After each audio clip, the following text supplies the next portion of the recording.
Wandering through the dense woods, an elderly elf questions his granddaughter if a house truly exists within the dreaded abyssal forest. Lifa, the young elf, confidently assures her grandfather that they are nearing their unbelievable destination. Halting before the structure, the old man notes that even the previous demon lord feared to enter this very place. Staring in utter disbelief, the two elves wonder if their eyes are deceiving them. Looming before them stands a massive, impeccably built mansion completely out of place in the wild wilderness. Pushing open the heavy iron gates, the grandfather declares they must uncover who built this mysterious estate. As they step onto the grounds, an oppressive aura makes their every footstep feel unbearably heavy. Sensing the creeping dread, the old man warns Lifa to be ready to run at a moment's notice. A dark, swirling shadow dominates their memory as they recall their fateful first encounter with the Immortal King. In a vibrant garden tended by golems, the smiling young Immortal King stands triumphantly beside Lifa and her grandfather. Meanwhile, somewhere else in the eerie woods, a disoriented figure awakens and groggily questions his surroundings. Gasping in shock, a glowing silhouette of a young man manifests amidst the dark trees. Trembling from the surrounding oppressive aura, the mysterious figure wonders what could possibly be wrong with this dreadful forest. Panic setting in, he sprints frantically through the rustling underbrush in search of a safe place to hide. Breaking through the brush, he spots the gaping entrance of a stone cavern and rushes toward it. Pausing at the dark threshold, the exhausted fugitive pants heavily as he catches his breath. Peering into the gloom, he realizes the natural tunnel stretches deep into the earth. Fearing what might follow him inside, he decides it is much safer to venture further into the depths. Deep within the cave, an intricately carved stone doorway stands silently waiting. Stepping before the ancient frame, he breathes a sigh of relief as the weird presence finally fades away. Frustrated by his inexplicable situation, he recalls coming home from work and going straight to bed just yesterday. Looking down in sheer terror, he realizes with a gasp that his entire body is transparent. Floating without feet, the terrified young man wonders if he is actually dead. Gripping his head in despair, he realizes he cannot even remember his own name or the cause of his demise. Suddenly, a glowing digital status screen materializes, identifying him as a level 1 ghost and a soul from another world. Staring at the floating text, he likens the bizarre interface to a video game status screen. Reading further, he discovers that a ghost is merely a deceased soul transformed into a demon by dense magical energy. Gloom washes over him as he realizes he has been reincarnated as the absolute weakest tier of demon. Slumping in defeat, he laments that the mysterious screen offers zero clues about his past life. Refusing to remain nameless in his second life, he decides to simply grant himself a new moniker. Recalling a faint fondness for games and heroic tales, he contemplates his options. Channeling his inner gamer, he proudly claims the cool and heroic name Sigmund. Without warning, the screen flashes brightly as a strange sensation washes over him. Overwhelmed by the sudden shock, Sigmund cries out and nearly collapses. Flailing in sheer panic, he wonders if ghosts can actually die or lose consciousness from simple fear. The system's screen updates automatically, crowning Sigmund with the rare title of Special Named Monster. Swiping through the prompt, he realizes this unique evolution just saved him from vanishing into nothingness. Gathering his wits, Sigmund deduces that the oppressive aura outside belongs to the powerful demons roaming this world. Acknowledging his status as the weakest monster, he notes that stepping into that dangerous forest guarantees his immediate destruction. Concluding that dying again is entirely out of the question, he resolves to delve even deeper into the mysterious cavern. Realizing he is only at the entrance of the cavern, Sigmund hopes that moving deeper to face weaker magic energy will allow him to level up safely. Floating deeper into the rocky tunnel, he cautiously explores his new subterranean surroundings. Spotting a massive rat in the darkness, the spectral boy wonders if the squeaking creature is actually a demon. Opening his status screen, he reads that his Drain Touch skill steals life force upon physical contact, making direct attacks unnecessarily dangerous. Slowly and stealthily, he creeps toward the unsuspecting rat to test out his only offensive ability.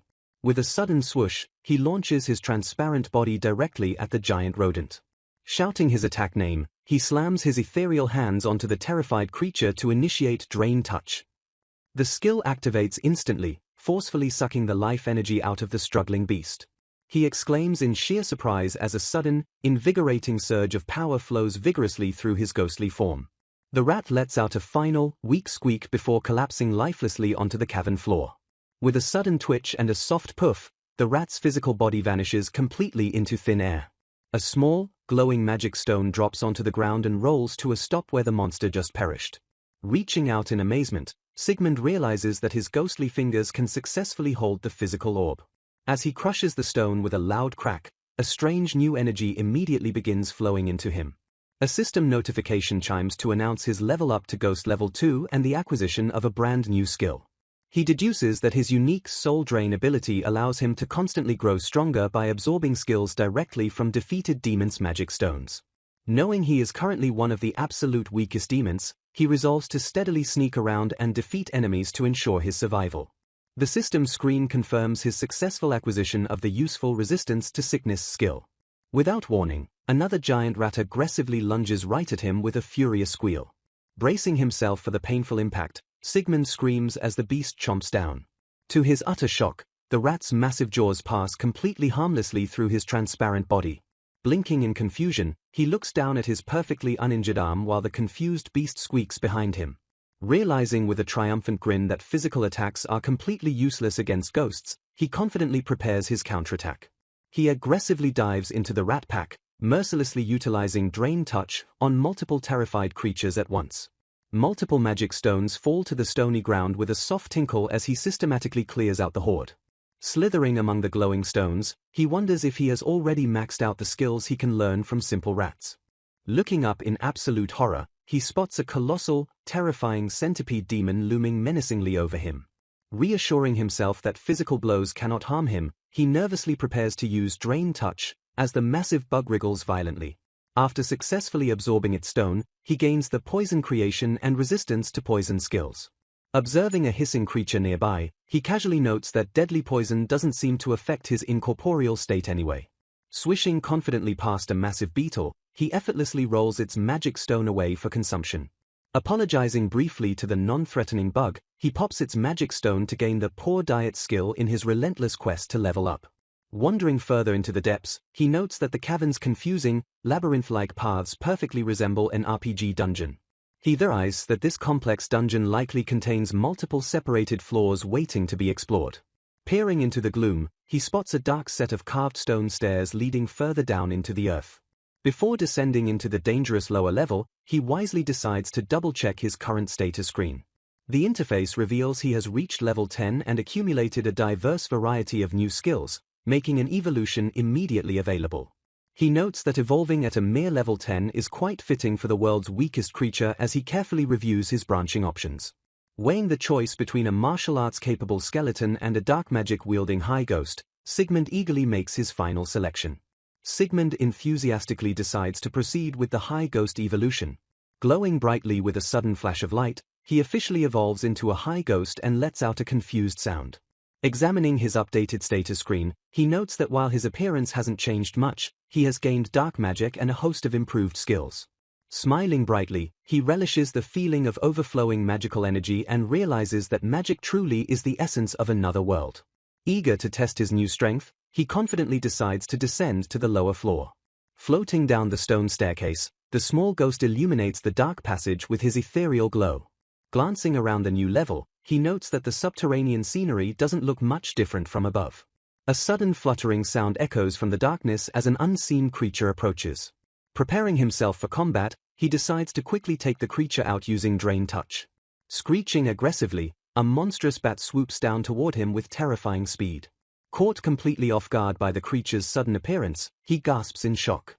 The bat slashes fiercely into his arm, causing him to cry out in genuine pain. Fluttering away, the bat circles back as Sigmund realizes he just took actual physical damage from the attack. Refusing to take another hit, he powers up his magic and declares he is putting an end to this. With a swift snatching motion, he reaches out to grab the aggressive flying beast. He violently blasts the captured creature with a burst of dark energy, obliterating it instantly. Panting heavily and slumping in relief, he admits that the sudden damaging attack genuinely surprised him. Absorbing the dropped magic stone, he receives a notification that he has learned the wind magic skill. He deduces that magic-imbued attacks can successfully injure spirit-type demons, though he manages to restore his health using Drain Touch. Looking forward with renewed determination, he promises himself that he needs to be far more cautious from now on. Wandering further into the dungeon, he cautiously navigates the narrow stone corridors. Peeking around a rocky corner, he is shocked to discover another ghost lingering in the cavern. Staring at the muscular, chiseled apparition, he hilariously questions if such a handsome ghost is normal in this world. Observing the spirit closely, he realizes it lacks free will and merely wanders the same area like a standard game enemy. Deciding to take the initiative, he aggressively charges up his newly acquired magic. Thrusting his hands forward, he unleashes a powerful wind cutter spell toward his undead opponent. The magical attack strikes true, instantly destroying the muscular ghost with a loud puff. Trembling with fear, he realizes that if he had taken a direct hit from that spell, he would have been obliterated in a single strike. Acknowledging his desperate need for more strength, he proceeds to steadily grind his way through the lower floors. He mercilessly blasts a goblin-like demon with his swirling wind magic. Finally reaching the third floor, he cautiously creeps along the stone walls. Spotting a new group of small fry demons, he reminds himself to remain extremely cautious against unfamiliar enemies. A sudden beam of magical energy shoots past his face, narrowly missing him. After successfully dispatching the attacker, a system beep informs him that he has acquired the light magic skill. Clutching his face in shock, he realizes how close he came to death and deduces that light magic is definitely his elemental weak point. Curious about his new ability, he wonders if a dark ghost like him can even safely wield light magic. Summoning a small orb of glowing light, he stares at it in quiet contemplation. As the orb stings his ghostly flesh with buzzing electricity, he concludes that he can use the magic despite taking minor damage from it. Scooping up more magic stones, he happily reflects on how incredibly useful light magic has proven against the dungeon's undead inhabitants.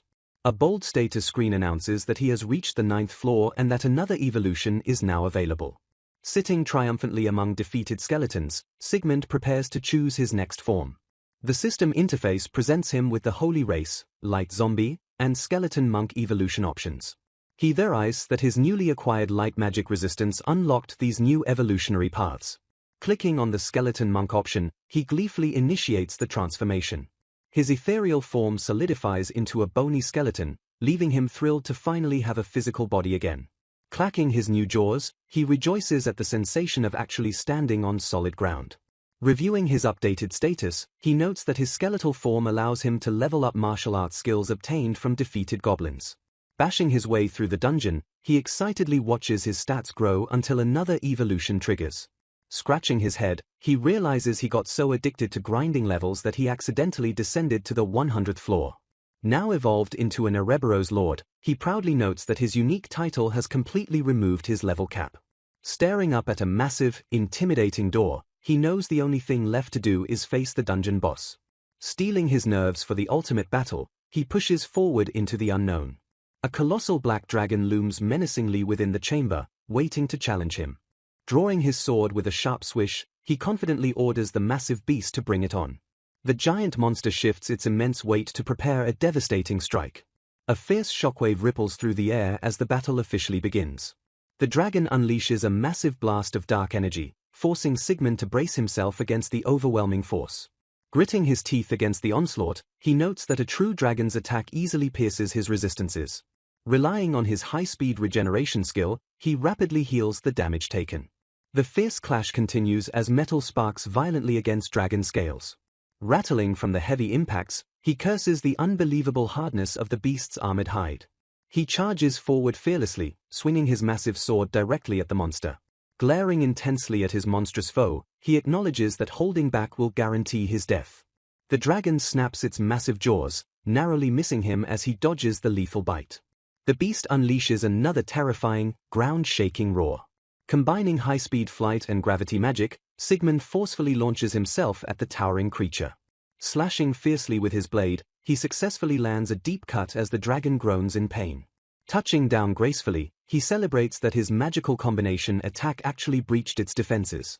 Suddenly, a shocking blur of movement catches him completely off guard. The dragon slams its massive claws into the ground with terrifying force. Grinding his teeth in pure agony, he curses as the beast's heavy weight pins him down. The beast crushes him mercilessly, sending a violent splatter of blood across the floor. A massive, armored tail sweeps brutally across the shattered battlefield.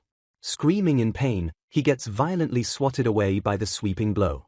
The dragon lunges forward with astonishing speed to finish its prey. Standing battered and covered in his own blood, he realizes his body is critically damaged. Leaping desperately through the air, he attempts a final, risky counterattack. Clamping his jaws directly onto the dragon's neck, he violently activates his vampiric drain. Stepping forward with renewed power, he reveals that his Ouroboros Lord form is the ultimate vampire evolution.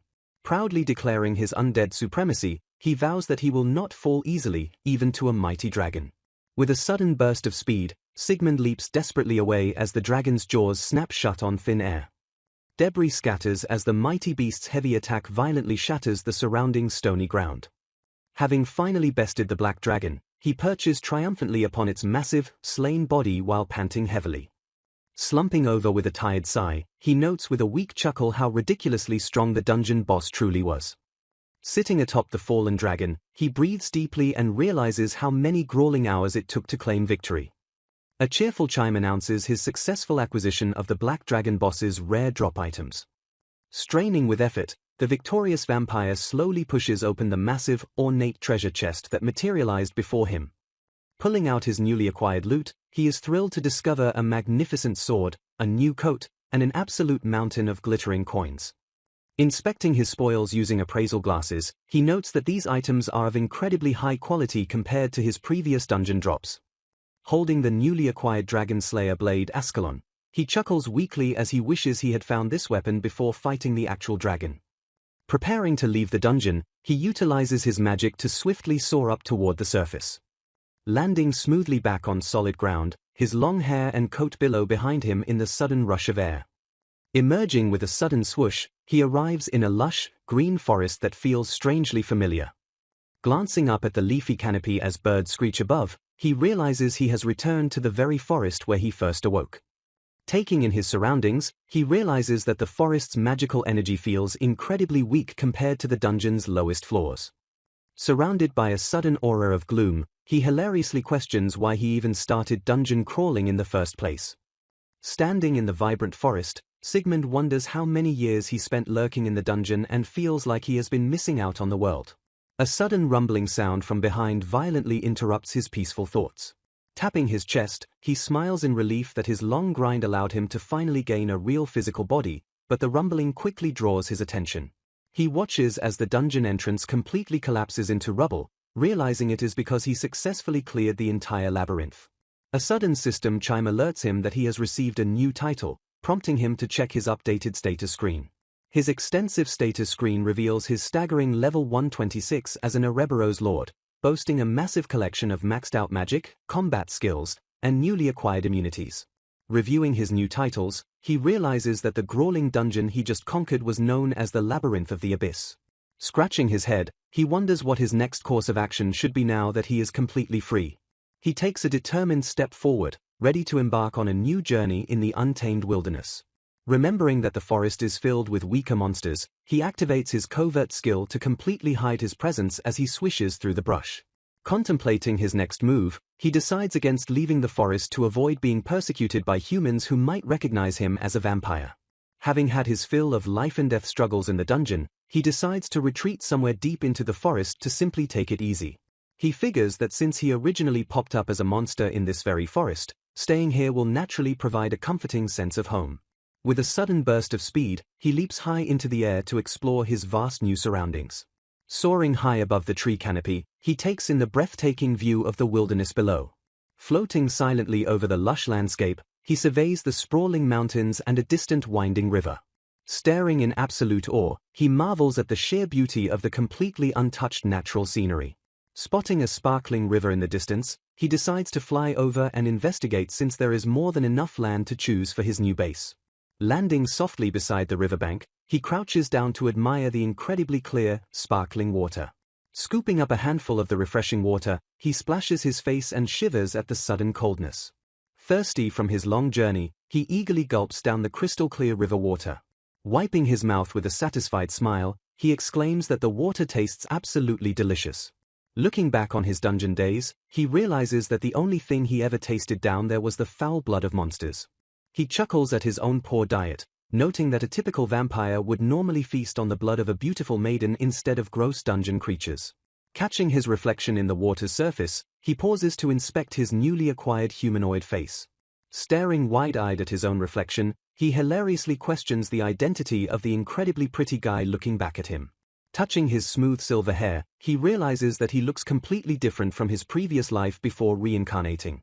Tossing his hair back confidently, he decides that his good looks do not matter much since he plans to isolate himself in the woods anyway.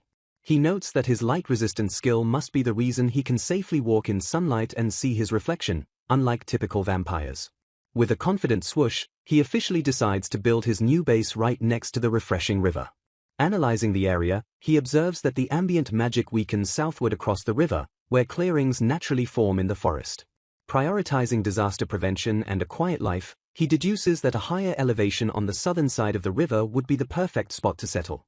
Landing gracefully on his chosen plot of land, he prepares to start his new construction project. Activating his dark magic shadow storage, he reaches into the void and pulls out his massive dragon slayer blade. With a sharp cry of exertion, he leaps toward the thick tree line to begin clearing out the brush. His mighty blade slices effortlessly through the sturdy tree trunks with a loud crack. The severed trees immediately begin to topple over with a heavy, thundering rumble. Unleashing a rapid flurry of devastating slashes, he decimates the surrounding vegetation in a spectacular display of overwhelming power. Proudly admiring his handiwork, he notes that he just needs to keep cutting cleanly to prepare his campsite. Sweating nervously as he looks at the massive, empty crater he just created, he sheepishly admits that he might have overdone it a little bit. Standing in the forest, he begins to finalize his grand plan for his new territory. Estimating a massive 500-meter square area for his base, he figures that going big is the safest bet. With the land completely cleared out, he immediately begins brainstorming a blueprint for his new home. Sketching his ideas, he decides to build a Western-style manor in the center surrounded by a canal and farming plots. Rolling up his sleeves with a confident smirk, he declares that it is time to get to work. Activating gravity magic, he forcefully presses down on the earth to create a solid foundation. He notes that failing to properly pack the dirt would cause his future dream house to slowly sink into the ground. Unleashing a massive wave of earth magic, he expertly reinforces the newly compacted soil. With the foundation perfectly set, he proudly admires his completed basement level. Reaching into his shadow storage, he prepares to tackle the massive piles of harvested timber. Knowing that freshly cut wood warps as it dries, he brilliantly decides to extract the moisture instantly using water magic. Thrilled by his successful magical drying technique, he shifts his focus to building sturdy stone walls for the perimeter. Utilizing his earth magic once again, he begins effortlessly shaping massive rocks into perfect building blocks. He meticulously stacks the newly formed bricks to create an imposing wall around his property. As the sun slowly dips below the horizon, he continues working tirelessly into the night. Days and nights blur together as he loses himself completely in the rhythmic flow of magical construction. Standing before a gorgeous two-story brick manor, he cheers triumphantly at his finished masterpiece. He marvels at his dream house, noting that he even included a fully functional bath and toilet despite barely needing them. Refusing to live without modern comforts, he uses alchemy to magically install lighting, air conditioning, and a stove. Stepping into the spacious living room, he acknowledges that the interior is still completely bare. With plenty of time on his hands, he resolves to handcraft all of his furniture and tools from scratch. Throwing his hands up in pure joy, he celebrates the exciting beginning of his craftsman lifestyle. Leaning over his workbench, he skillfully handles a large pelt during his third year of isolation.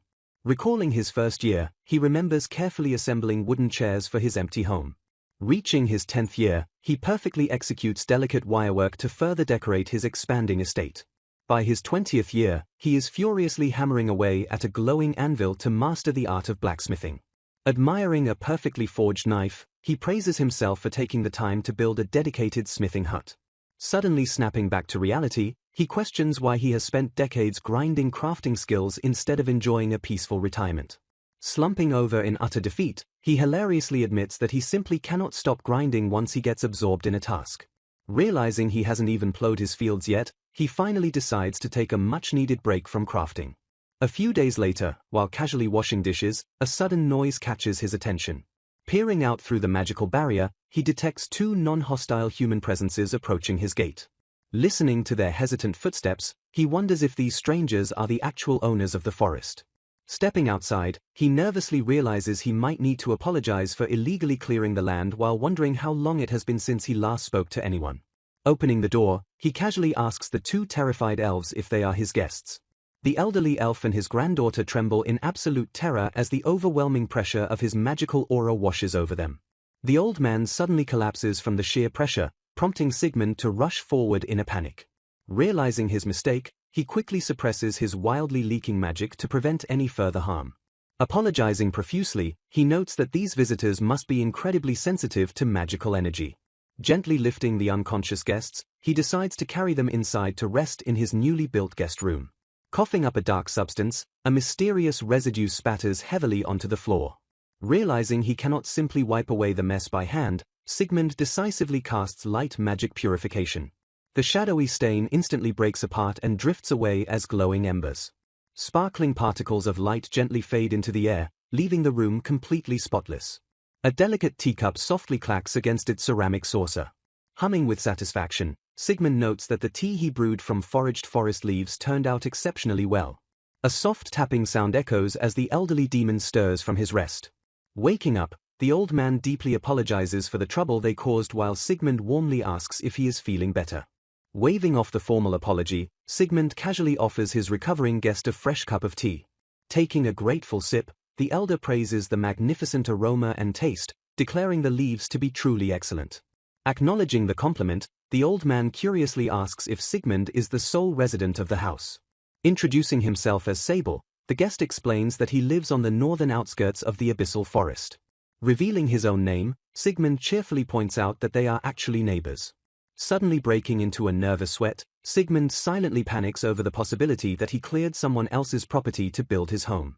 Breathing a heavy sigh of relief, Sigmund relaxes completely when Sable assures him that the forest belongs to absolutely no one. Staring intently at his host, Sable asks directly if Master Sigmund is actually a vampire.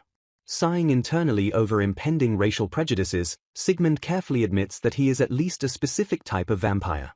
Hoping for a peaceful resolution, Sigmund brandishes a silver utensil to prove his light attributes eliminate his need for blood and immunize him to sunlight. Utterly shocked by this legendary revelation, Lefa clatters her teacup and screams for her grandfather. Overwhelmed by the display of impossible power, Sable suddenly collapses forward onto the table. Reassuring his panicked granddaughter, the old man insists he is perfectly fine and orders her to calm down. Mistakenly assuming his magic knocked the old man out, a flustered Sigmund quickly offers to brew some tea for Lefa. Without any warning, Sable slides out of his chair and drops straight to the floor. A bewildered Sigmund lets out a confused gasp as the elderly demon formally addresses him. Bowing deeply in complete prostration, Sable begs Sigmund to take him and his granddaughter as his retainers. Shocked by the heavy request, Sigmund scrambles to seat the old man while Lefa cries out in sheer disbelief. Desperately trying to regain control of the situation, Sigmund asks for a clear explanation of what being a retainer actually entails. Sable explains that a retainer forms a magical contractual relationship, pledging absolute loyalty and losing the ability to disobey their master. Processing the intense severity of the magical bond, Sigmund immediately rejects the idea in his mind. Anticipating the vampire's hesitation, Sable quickly interjects to assure him that the contract provides significant benefits as well. Delving into demon biology, the elder explains that while demon evolution is extremely rare, serving a superior master can sometimes trigger an evolutionary leap. Sweating nervously, Sigmund mentally panics because he is technically an undead monster who has already evolved multiple times. Sable remains firmly bowed, staring up at his prospective master with unwavering intensity. Chuckling at what he assumes is a light-hearted joke, Sable firmly states that demons and the undead are entirely different species.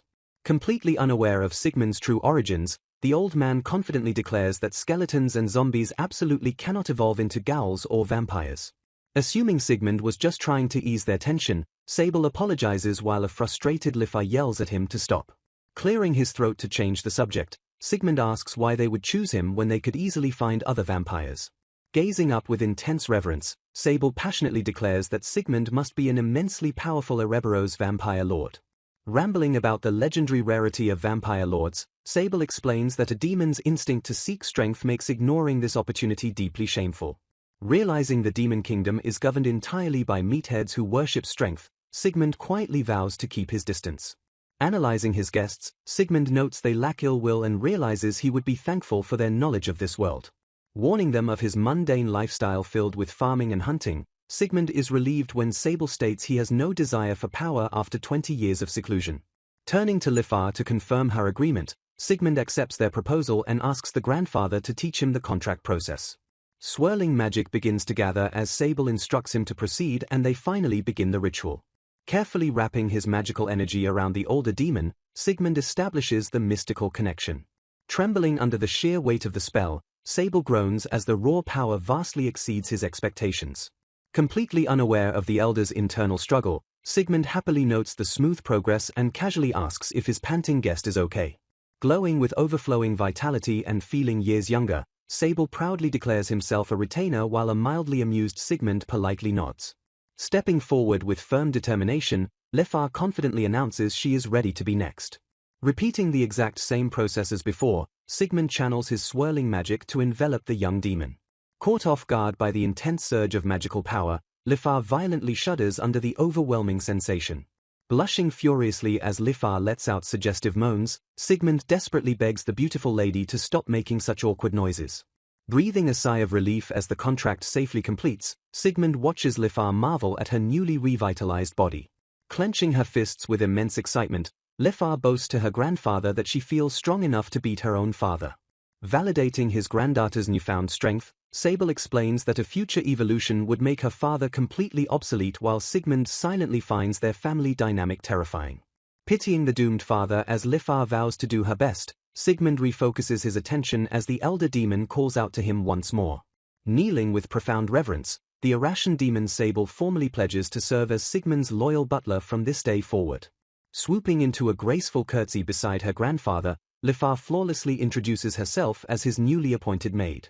Admitting this is the first time he has heard anything about them being maids and butlers, a smiling Sigmund welcomes his new retainers and looks forward to working together. Examining the strange item, Sable stammers in shock as he recognizes it as a legendary devil crawler's thread pouch.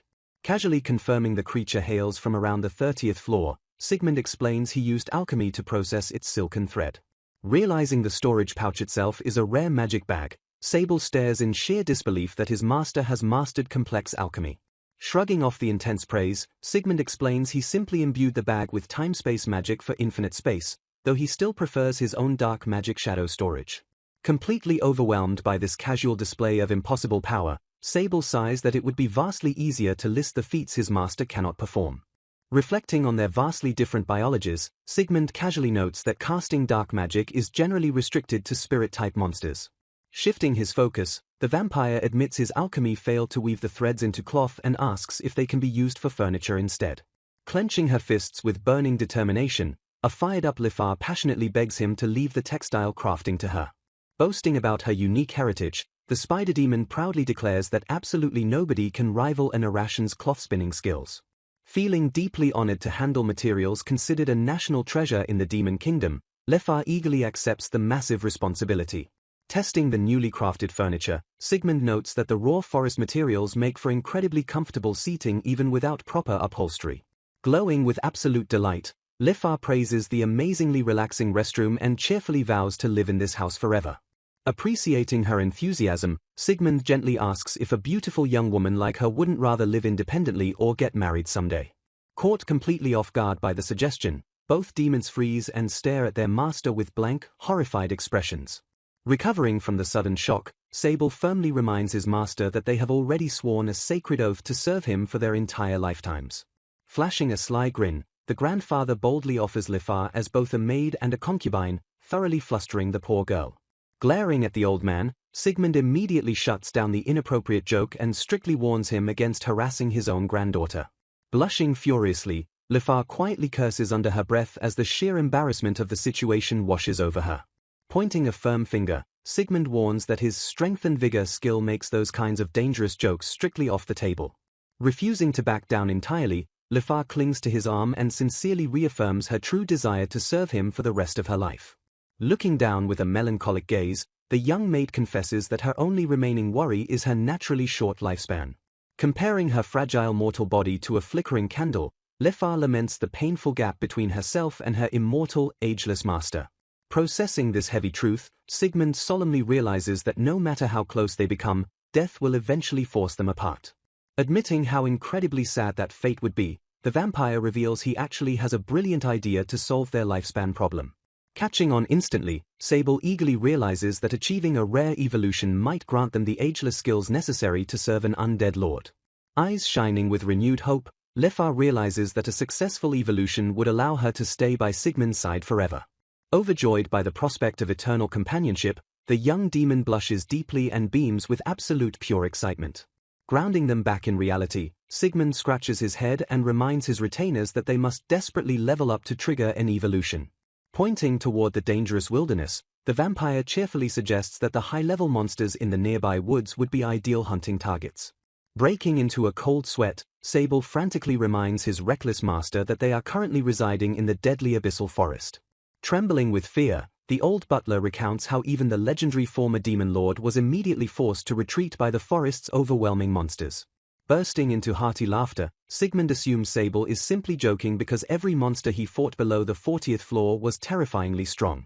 Staring in horrified silence, Sable completely freezes as the terrifying implications of his master's casual statements slowly sink in. Shaking intensely, the terrified grandfather stammers out a desperate question regarding Sigmund's history with the Labyrinth of No Return. Connecting the horrifying clues, Sable realizes with absolute dread that his master just referred to the labyrinth's monsters in the past tense. Yawning in absolute boredom, Sigmund casually confirms he completely cleared the labyrinth of the abyss and wiped it out of existence. Seeing their sheer panic, Sigmund offers to craft them custom safety equipment if they are too afraid to brave the forest alone. Pulling out a sleek weapon, the undead lord admits he has been looking for a good excuse to practice forging gear for other people. Leaning forward with genuine curiosity, he kindly asks the young maid to specify exactly what kind of weapon she prefers to wield. Stepping up to the dangerous challenge, Lifar confidently requests a set of light, single-handed swords to begin her dangerous new training. Holding her hands apart to demonstrate the size, Lifar explains that she previously fought using a dagger in each hand. Sigmund hums thoughtfully as he processes her weapon preference and plans his next move. Reaching into the void, the undead lord casts dark magic shadow storage to retrieve his hoarded materials. Pulling out incredibly rare black dragon fangs and claws, Sigmund casually declares he will forge them adequate weapons from the legendary monster parts. Lifar and Sable gasp in absolute disbelief at the casual display of such priceless, mythic materials. Noting their stunned expressions but choosing to ignore them, Sigmund silently decides to use the devil crawler threads to craft their new clothing. Setting the plan into motion, he tasks Lifar with using her Arashan skills to spin the raw threads into fine cloth. After discussing the optimal clothing designs with his retainers, Sigmund moves on to the next phase of his crafting project.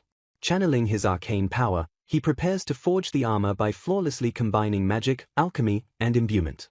Promising the finished armor will withstand any battle, he seamlessly uses his leather working skill to construct the durable boots. Shifting his focus to their armaments, the vampire lord prepares the raging furnace to forge their deadly new weapons. Utilizing his alchemy skills, Sigmund masterfully fuses a black dragon's claw with a small amount of raw adamantite. Placing the newly fused materials into the blazing furnace, he carefully heats the metal to the perfect forging temperature. Hammering the glowing hot metal with immense precision, he uses his smithing skill to forcefully shape it into a lethal sword. Wiping the sweat from his brow, Sigmund admires the flawless, sparkling blade he just created for Sable. Forging Lifar's daggers with equal mastery, he furiously hammers black dragon fangs and mithril together on the anvil. Presenting the newly crafted gear to his fully equipped retainers, Sigmund announces it is time for a final check in real combat. Decked out in their exquisite new armor and weapons, Sable and Lifar kneel respectfully before their incredibly generous master. Outlining the expedition, Sigmund explains they will hunt monsters, gather meat, and harvest medicinal herbs while heading toward the forest's center. Interrupting Sable's overly dramatic vow to protect him with his life, Sigmund bluntly states he will weaken the enemies first so they can land the finishing blows. Handing them more supplies, Sigmund quietly wonders if extravagance runs in their dramatic family while Sable weeps tears of frustration over his own perceived weakness. Casting the covert skill to shroud their presence, the undead lord signals the beginning of their hunting expedition. Moving silently through the dense foliage, the trio prowls the treacherous depths of the abyssal forest. Suddenly spotting their prey, a massive horned beast unaware of their presence, the group prepares to strike. Leaping from the shadows, Sigmund severely injures the beast before shouting for his retainers to finish it off. Drawing her gleaming new dragonfang daggers, a determined Lifar eagerly charges into the fray. Springing forward with incredible speed, Sable grips his newly forged sword and lunges at the weakened monster. Slashing through the air in perfect synchronization, the grandfather and granddaughter execute a devastating coordinated strike. Watching blood spray as the beast collapses, Sigmund marvels at their deep, instinctual understanding of combat techniques compared to his own reliance on sheer levels. Observing the monster vanish into a puff of smoke, the vampire lord admires Sable's soft yet powerful footwork and resolves to study their honed skills. Tossing a chunk of harvested meat into the air, Sigmund quickly stashes the loot into his shadow storage. Celebrating their smooth leveling progress and massive meat haul, the trio cheerfully moves deeper into the woods. Suddenly, massive, earth-shaking footsteps violently interrupt their celebration as a towering shadow approaches. Glancing up in sheer terror, the group spots a gargantuan, multi-armed monstrosity looming over the treetops. Crashing through the forest with overwhelming force, a monstrous tyrant Asura bear reveals its terrifying presence. Panicking at the sight of the legendary beast, Sable desperately screams for his master to run away. Roaring with deafening fury, the tyrant Asura bear swings its massive, razor-sharp claws directly at them. Gasping in horror, Sable and Lifar freeze as the lethal strike barrels toward their master. Remaining perfectly calm, Sigmund instantly summons swirling dark tendrils and casts dark magic shadow bindings to trap the towering beast. Restraining the paralyzed monster effortlessly, Sigmund casually points out its weak neck to his utterly dumbfounded retainers. Springing into action, Lifar tightly grips her daggers and nervously affirms her readiness. Slashing forward with blinding speed, Lifar smoothly decapitates her monstrous target in a single strike. Suddenly, a blinding burst of magical energy violently envelops Sable with a deafening crack.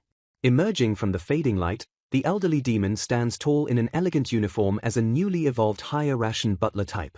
Flexing his newly rejuvenated body, Sable proudly realizes he has finally broken past his level barrier and evolved. Clapping her hands with absolute delight, Lifar warmly congratulates her grandfather on his miraculous transformation. Sable proudly attributes his butler-type evolution to his ultimate loyalty, leaving Sigmund visibly sweating at the heavy devotion. Dropping to one knee in deep reverence, Sable gratefully reveals that serving his master has also granted him the extended life skill. Marveling at the abyssal forest's massive experience yield, Sable notes that even the legendary previous demon lord only reached level 90. Shortly after her grandfather's incredible success, a swirling aura of magical energy violently erupts around Lifar. Breaking through her own limits, Lifar joyfully announces her evolution into a higher ration mistress type. Standing confidently in her form-fitting new attire, Lifar showcases her stunning, alluring new evolution. Complementing her fantastic new look, Sigmund suddenly freezes as he awkwardly questions the specific implications of a mistress type. Quickly changing the subject, Sigmund points out how perfectly their armor fits and suggests they finally head home for the day. Strolling back through the dense woodland, Sigmund curiously asks his retainers how far they are from the demon kingdom. Sable promptly explains that the demon lord's kingdom is a 4-day trek, while a human settlement is only 3 days away. Eager to restock on spices, Sigmund cheerfully declares that a 3-day shopping trip to the human town sounds like a fantastic idea. Stepping in to address any financial concerns, Sable assures his master that his hoarded wealth easily rivals the highest demon nobles. Greatly relieved by his massive fortune, Sigmund excitedly plans to buy absolutely anything he wants without a single worry. Looking toward the future, the vampire lord firmly states that both retainers must soon become capable of roaming the dangerous forest alone. Bursting with unwavering dedication, the newly evolved grandfather and granddaughter passionately swear to do their absolute best. Finally returning to the quiet safety of his manor, an exhausted Sigmund collapses onto his bed with a heavy sigh. Staring up at the dark ceiling, he reflects on his 20 years of isolation and admits it feels strange having roommates. Suddenly, a soft, hesitant knock at his bedroom door completely startles the resting vampire lord. As the heavy door slowly creaks open, a deeply blushing and squirming Lifar nervously peeks into his room. Fidgeting outside the door in the middle of the night, Lifar startles Sigmund when he asks why she is there. Blushing heavily, the flustered maid stammers out that she has come to serve him for the night. Swiftly untying her sash, the young Arashan smoothly lets her garments slide off her shoulders.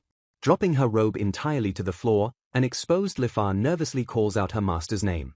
Reacting with blinding speed, Sigmund instantly throws a heavy blanket over her bare form to cover her up. Utterly bewildered by the sudden rejection, Lifar peeks out from under the thick fabric with a confused expression. Blushing furiously, Sigmund abruptly declares he is going to sleep and desperately orders her to return to her room. Slamming the heavy door shut, the panicked vampire lord leaves a baffled Lifar standing alone in the hallway.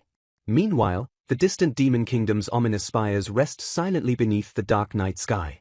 Inside a dimly lit meeting room, Demon King Vandit asks his subordinates for an update on their current affairs. A subordinate reports that despite their efforts to repair relations, everything is proceeding normally except for the Holy Land.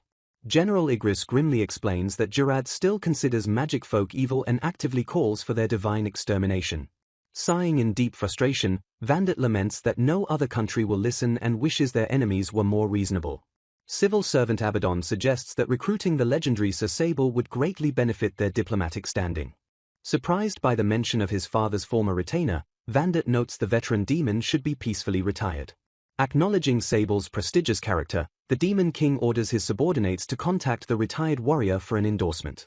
Concluding the tense meeting, Vandit strictly reminds his council not to be careless with their fragile trade agreements. Shifting back to the tranquil abyssal forest, a bright morning sun shines as Sigmund happily admires the weather. Tilling the rich soil effortlessly, the tireless undead lord notes his immortal body makes it difficult to stop working. Pausing his intense agricultural labor, Sigmund reflects on his solitude while Sable and Lifar are out running errands. Surveying the massive cleared land, the vampire wonders if he made the farm too large while killing time. Visualizing a bountiful harvest, Sigmund realizes this field could cultivate enough wheat and grapes to produce alcohol. Remembering the lack of alcohol variety, he concludes that brewing his own drinks is the best option. Acknowledging the difficulty of farming alone, he sighs over the impossibility of hiring humans in this deadly forest. Striking upon a brilliant idea, Sigmund remembers reading about autonomous mechanical workers in one of Sable's magical books. Deciding to postpone the automaton project, he resolves to venture into the forest and search for wild grapevines. Casting a protective barrier around the manor, Sigmund eyes he might easily find grapes near the apples. Leaping with incredible agility, the vampire lord instantly activates his mist form skill to travel much faster. Transforming into swirling dark vapor, Sigmund effortlessly glides high above the dense, lush forest canopy. Spotting something interesting below, the misty black cloud rapidly descends back toward the vibrant woodland floor.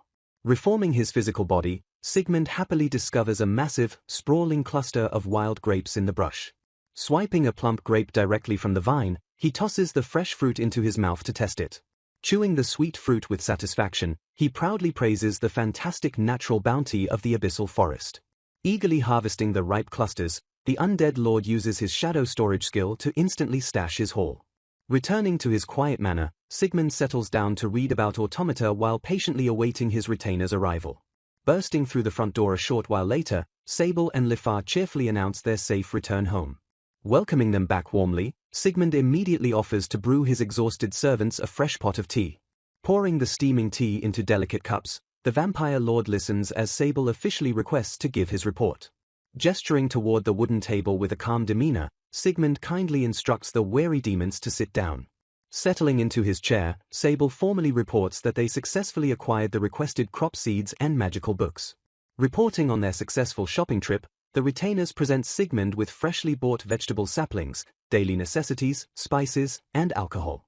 Beaming with gratitude, Sigmund warmly thanks the two demons and notes that their supplies will help immensely. Responding to Sable's curiosity about his next project, the vampire lord explains his plan to build automata for the manor and golems for the fields. Nodding in agreement, the old butler praises the idea because the forest's thick magic will allow the constructs to serve for a very long time. Delving into magical theory, Sable explains that casting Create Golem generates a vital core that acts as the construct's heart until destroyed. Understanding that normal golems operate on limited magic batteries unlike infinitely powered dungeon golems, Sigmund takes mental notes. Embracing the spirit of trial and error, the undead lord confidently decides they should just jump in and try making one. Throwing his hands up with overwhelming excitement, Sigmund suddenly declares he is also going to brew some alcohol. Springing into action, the trio simultaneously begins crafting magical golem parts alongside new alcohol-making instruments. Holding a sturdy wooden block, Sigmund turns to his retainers and asks which trees would be best for constructing wood golems. Stroking his chin thoughtfully, Sable advises that trees grown in the densest concentrations of magic will likely yield the sturdiest materials. Connecting the dots, Sigmund casually realizes the thickest magic is located exactly where the destroyed labyrinth of the abyss used to stand. Ignoring Sable's nervous sweat drop over his terrifyingly casual attitude, Sigmund happily announces they will harvest their trees from the fallen dungeon's ruins. Unleashing his immense physical power, the vampire lord effortlessly chops and harvests massive magical logs at blinding speeds. Carving the dense wood with expert precision, he crafts spherical joints and sets the golem's towering height to roughly 2 meters for heavy labor. Finalizing the intricate internal structure, Sigmund carefully embeds processed magic stones to serve as the construct's batteries and sensory organs. Stepping back to admire the fully assembled wooden frame, an eager Sigmund declares it is time to bring the giant to life. Channeling his arcane energy, the undead lord extends his hand and powerfully casts the Create Golem spell. Instantly responding to the command, a brilliant burst of magical light forcefully envelops the massive wooden construct. Slipping on a pair of specialized appraisal glasses, Sigmund steps closer to closely inspect his newly awakened creation. A glowing status screen appears, revealing the level 0 wood golem surprisingly possesses superhuman strength and martial arts. While Sigmund softly chuckles that martial arts might be unnecessary, a deeply impressed Sable claps and praises the magnificent creation. Curious about pushing the construct's limits, Sigmund asks his butler if a golem is capable of evolving once it receives a proper name. Sable confirms they can indeed evolve, though he warns that naming a monster typically consumes a significant amount of the master's magic. Completely unbothered by the magical cost, Sigmund confidently notes he survived naming himself as a weak ghost and will be perfectly fine now. Focusing his immense magical power, Sigmund extends a glowing hand toward the silent wooden giant standing before him. Shrouding the heavy construct in a blinding, pulsating aura, Sigmund officially bestows upon it the grand name Kugunok.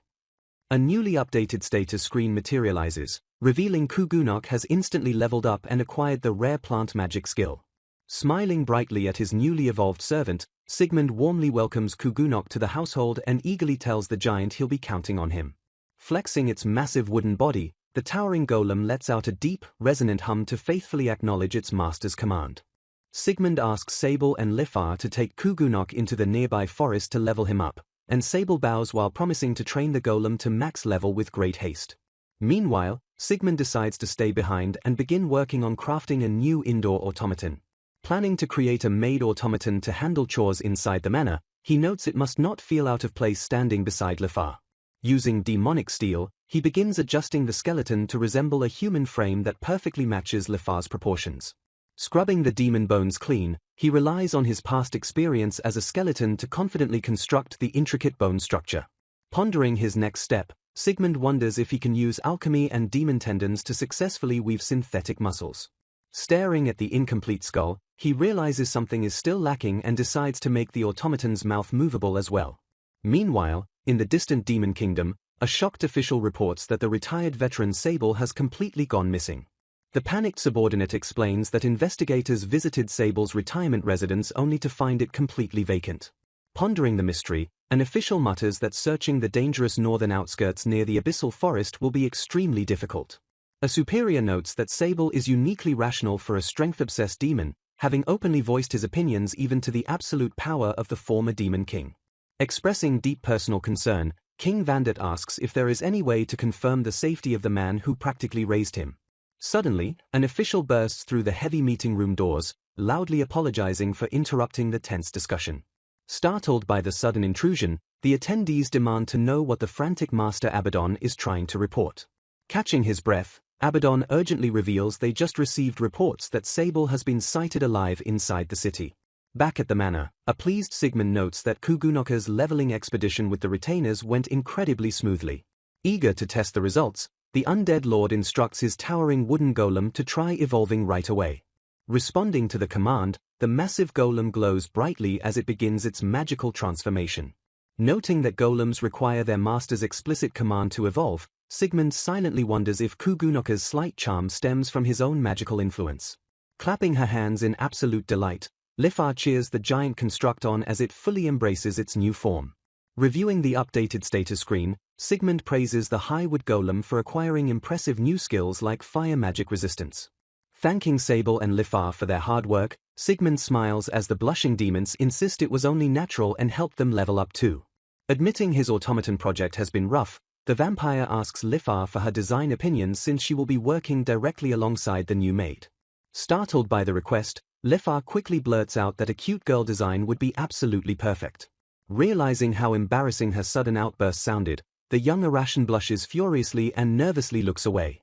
Grinning warmly at her flustered reaction, Sigmund agrees that a doll meant to be a maid should definitely look like a cute girl.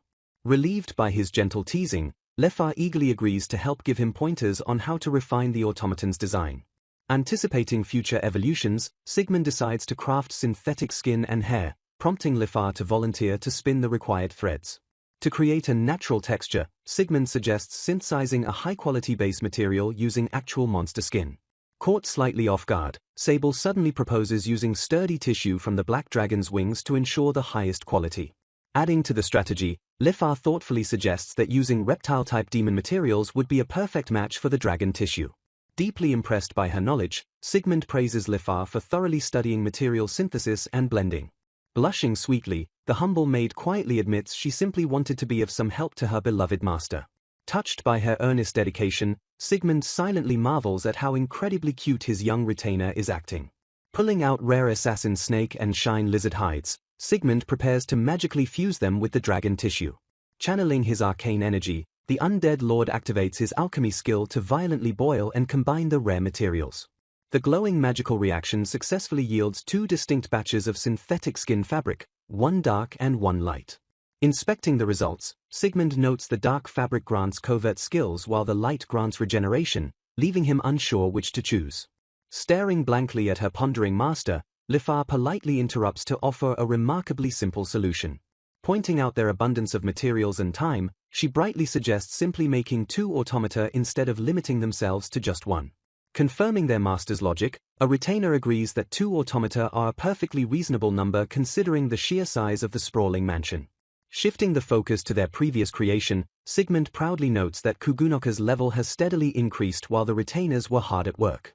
Thanking Sable for his dedicated assistance, the undead lord admits that something about the massive golem's recent behavior strikes him as incredibly odd. Turning his attention to the towering wooden construct, Sigmund gently asks what is bothering Kugunok as the golem urgently taps its wooden fingers. Realizing the giant is already prepared for another evolution, Sigmund quickly grants his permission for the golem to begin its transformation. As the golem continues to groan without evolving, a puzzled Sigmund hums thoughtfully and wonders if the construct needs something specific from him first. Yielding to the giant's silent demands, the vampire lord calmly activates his shadow storage to retrieve a few potential evolution materials. Tossing various items into the air, Sigmund casually asks if the golem wants them as Kugunok eagerly grunts in response. Offering a glowing magic stone and a solid mithril ingot, the master presents the rare materials to his expectant servant. Suddenly reacting to the powerful items, the massive golem lets out a deep, resonant rumble as it eagerly absorbs the rare metals.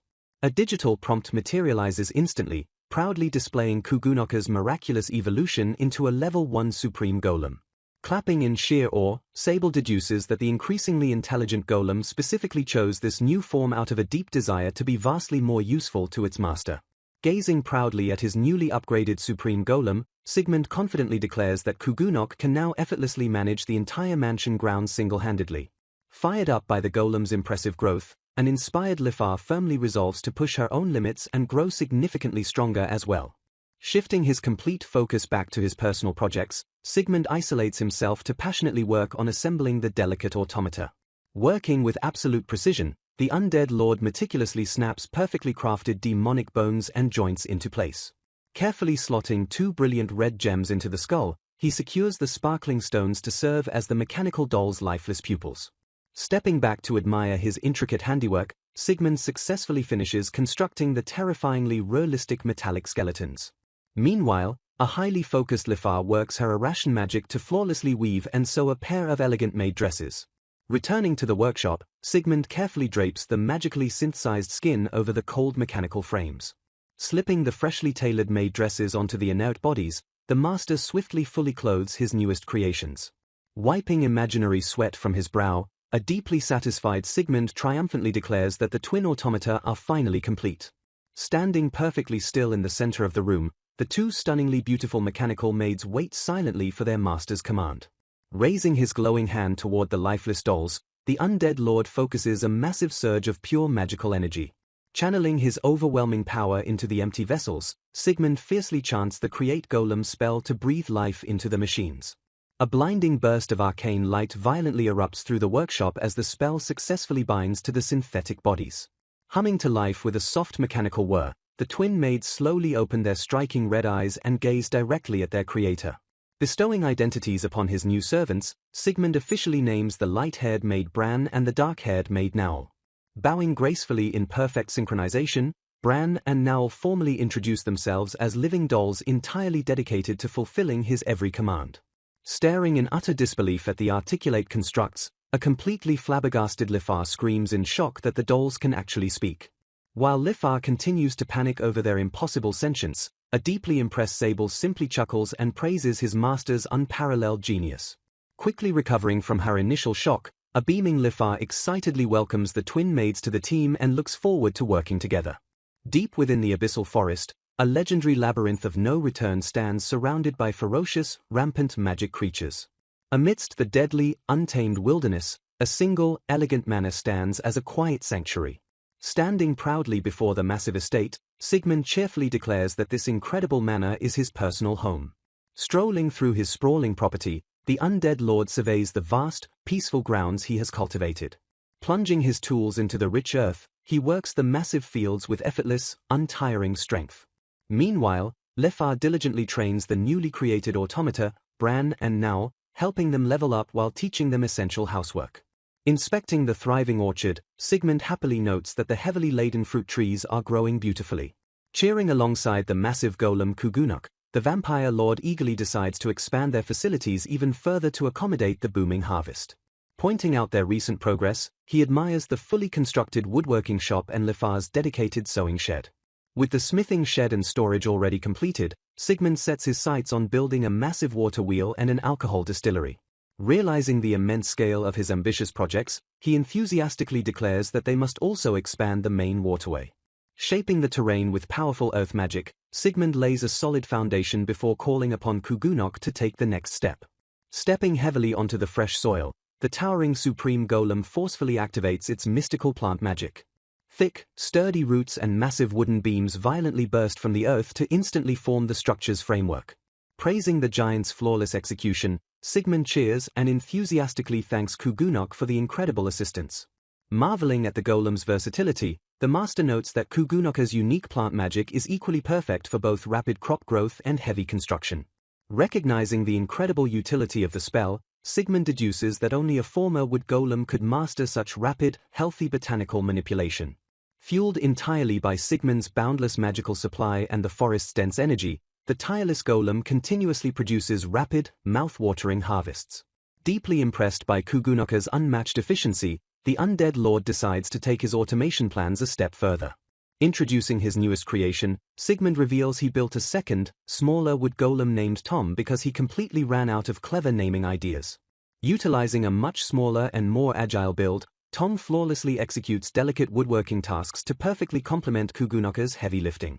Backed by the combined tireless efforts of his golems and his loyal butler Sable, Sigmund watches the massive construction projects proceed without a single hitch.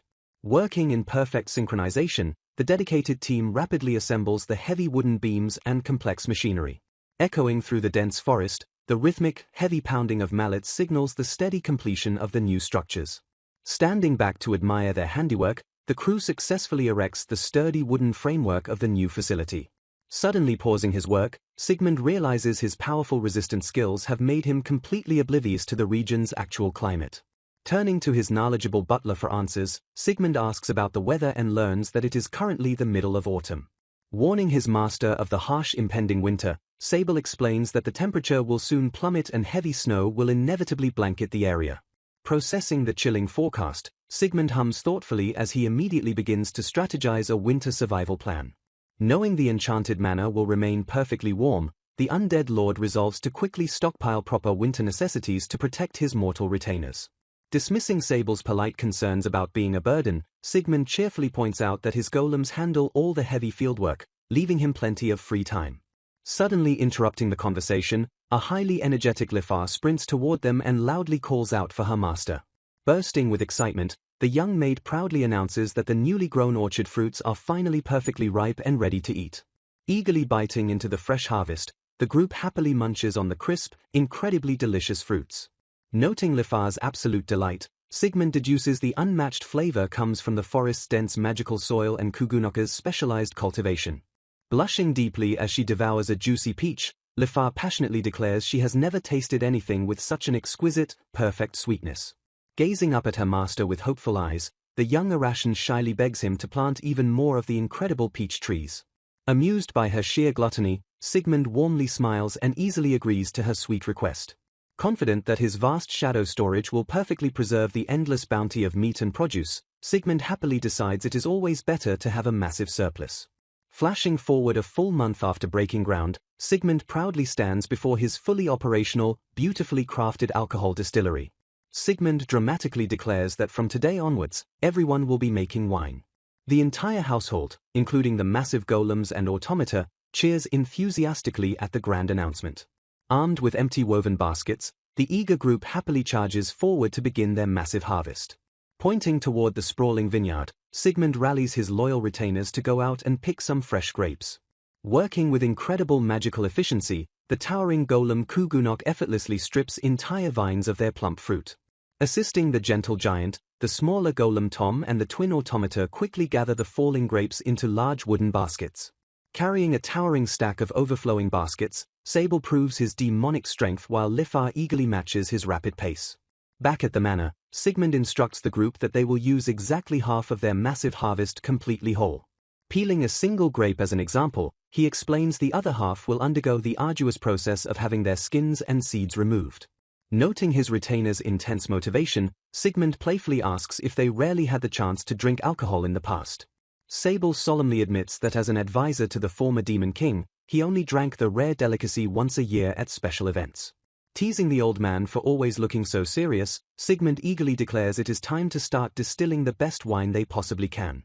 Utilizing his advanced gravity magic, the undead lord effortlessly crushes the whole grapes while simultaneously purifying the skinned batch. Working in perfect harmony, the entire household carefully funnels the undiluted liquid into massive wooden casks to begin fermentation. Staring proudly at the lined barrels, Sigmund explains he used enchanting to ensure the building maintains the perfect temperature and humidity for aging. Clasping his hands together, the vampire lord cheerfully announces that all they have to do now is patiently wait for it to be ready. Suddenly realizing a critical flaw in their plan, Sigmund notes they still need glass bottles and corks, which the nearby town does not produce. Stroking his chin thoughtfully, Sable recalls that cork is actually cultivated within the territory of the Demon Kingdom's Prime Minister. Meanwhile, far away in the Demon Kingdom, Prime Minister Demoris violently sneezes just as Lifar confirms they can buy the cork from his lands. Stepping up to the task, Sable volunteers to fetch the cork and asks his master if he should purchase finished glass bottles as well. Declining the helpful offer, Sigmund instructs his butler to simply buy raw glass so he can personally craft the bottles himself. Scratching his head with a fond smile, the undead lord admits he enjoys being meticulous and wants to forge fittingly special bottles for their grand occasion. Bursting with anticipation, Lifar declares she is getting more excited by the minute, though Sigmund laughs and reminds her they don't even know if it tastes good yet. Suddenly shifting his gaze to the silent automata, Sigmund laments that Blanc and Noir currently lack any sense of taste to enjoy their hard work. Acknowledging that their mechanical species doesn't need to eat, he sympathetically notes it would probably be incredibly difficult for them to ever acquire the sense. Surprising his master, Sable reveals that throughout the Demon Kingdom's long history, there have actually been cases of constructs gaining taste through continuous evolution. Instantly reacting to the revelation, the twin automata forcefully interrupt the conversation and loudly call out to their master.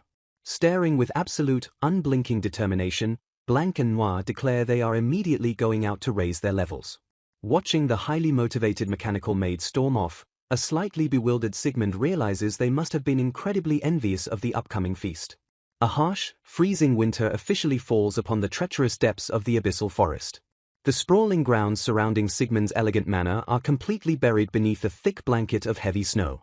The heavily constructed golems dutifully tend to the massive fields since they feel no bitter cold. Safely hibernating inside the warm manor, Lifar cheerfully announces that preparations for dinner are complete. Sitting comfortably around the grand dining table, Sigmund excitedly prepares to enjoy the massive feast.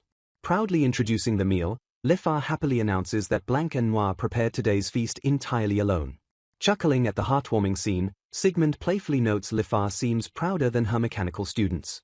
Raising his utensils with immense enthusiasm, the undead lord eagerly digs into the spectacular meal.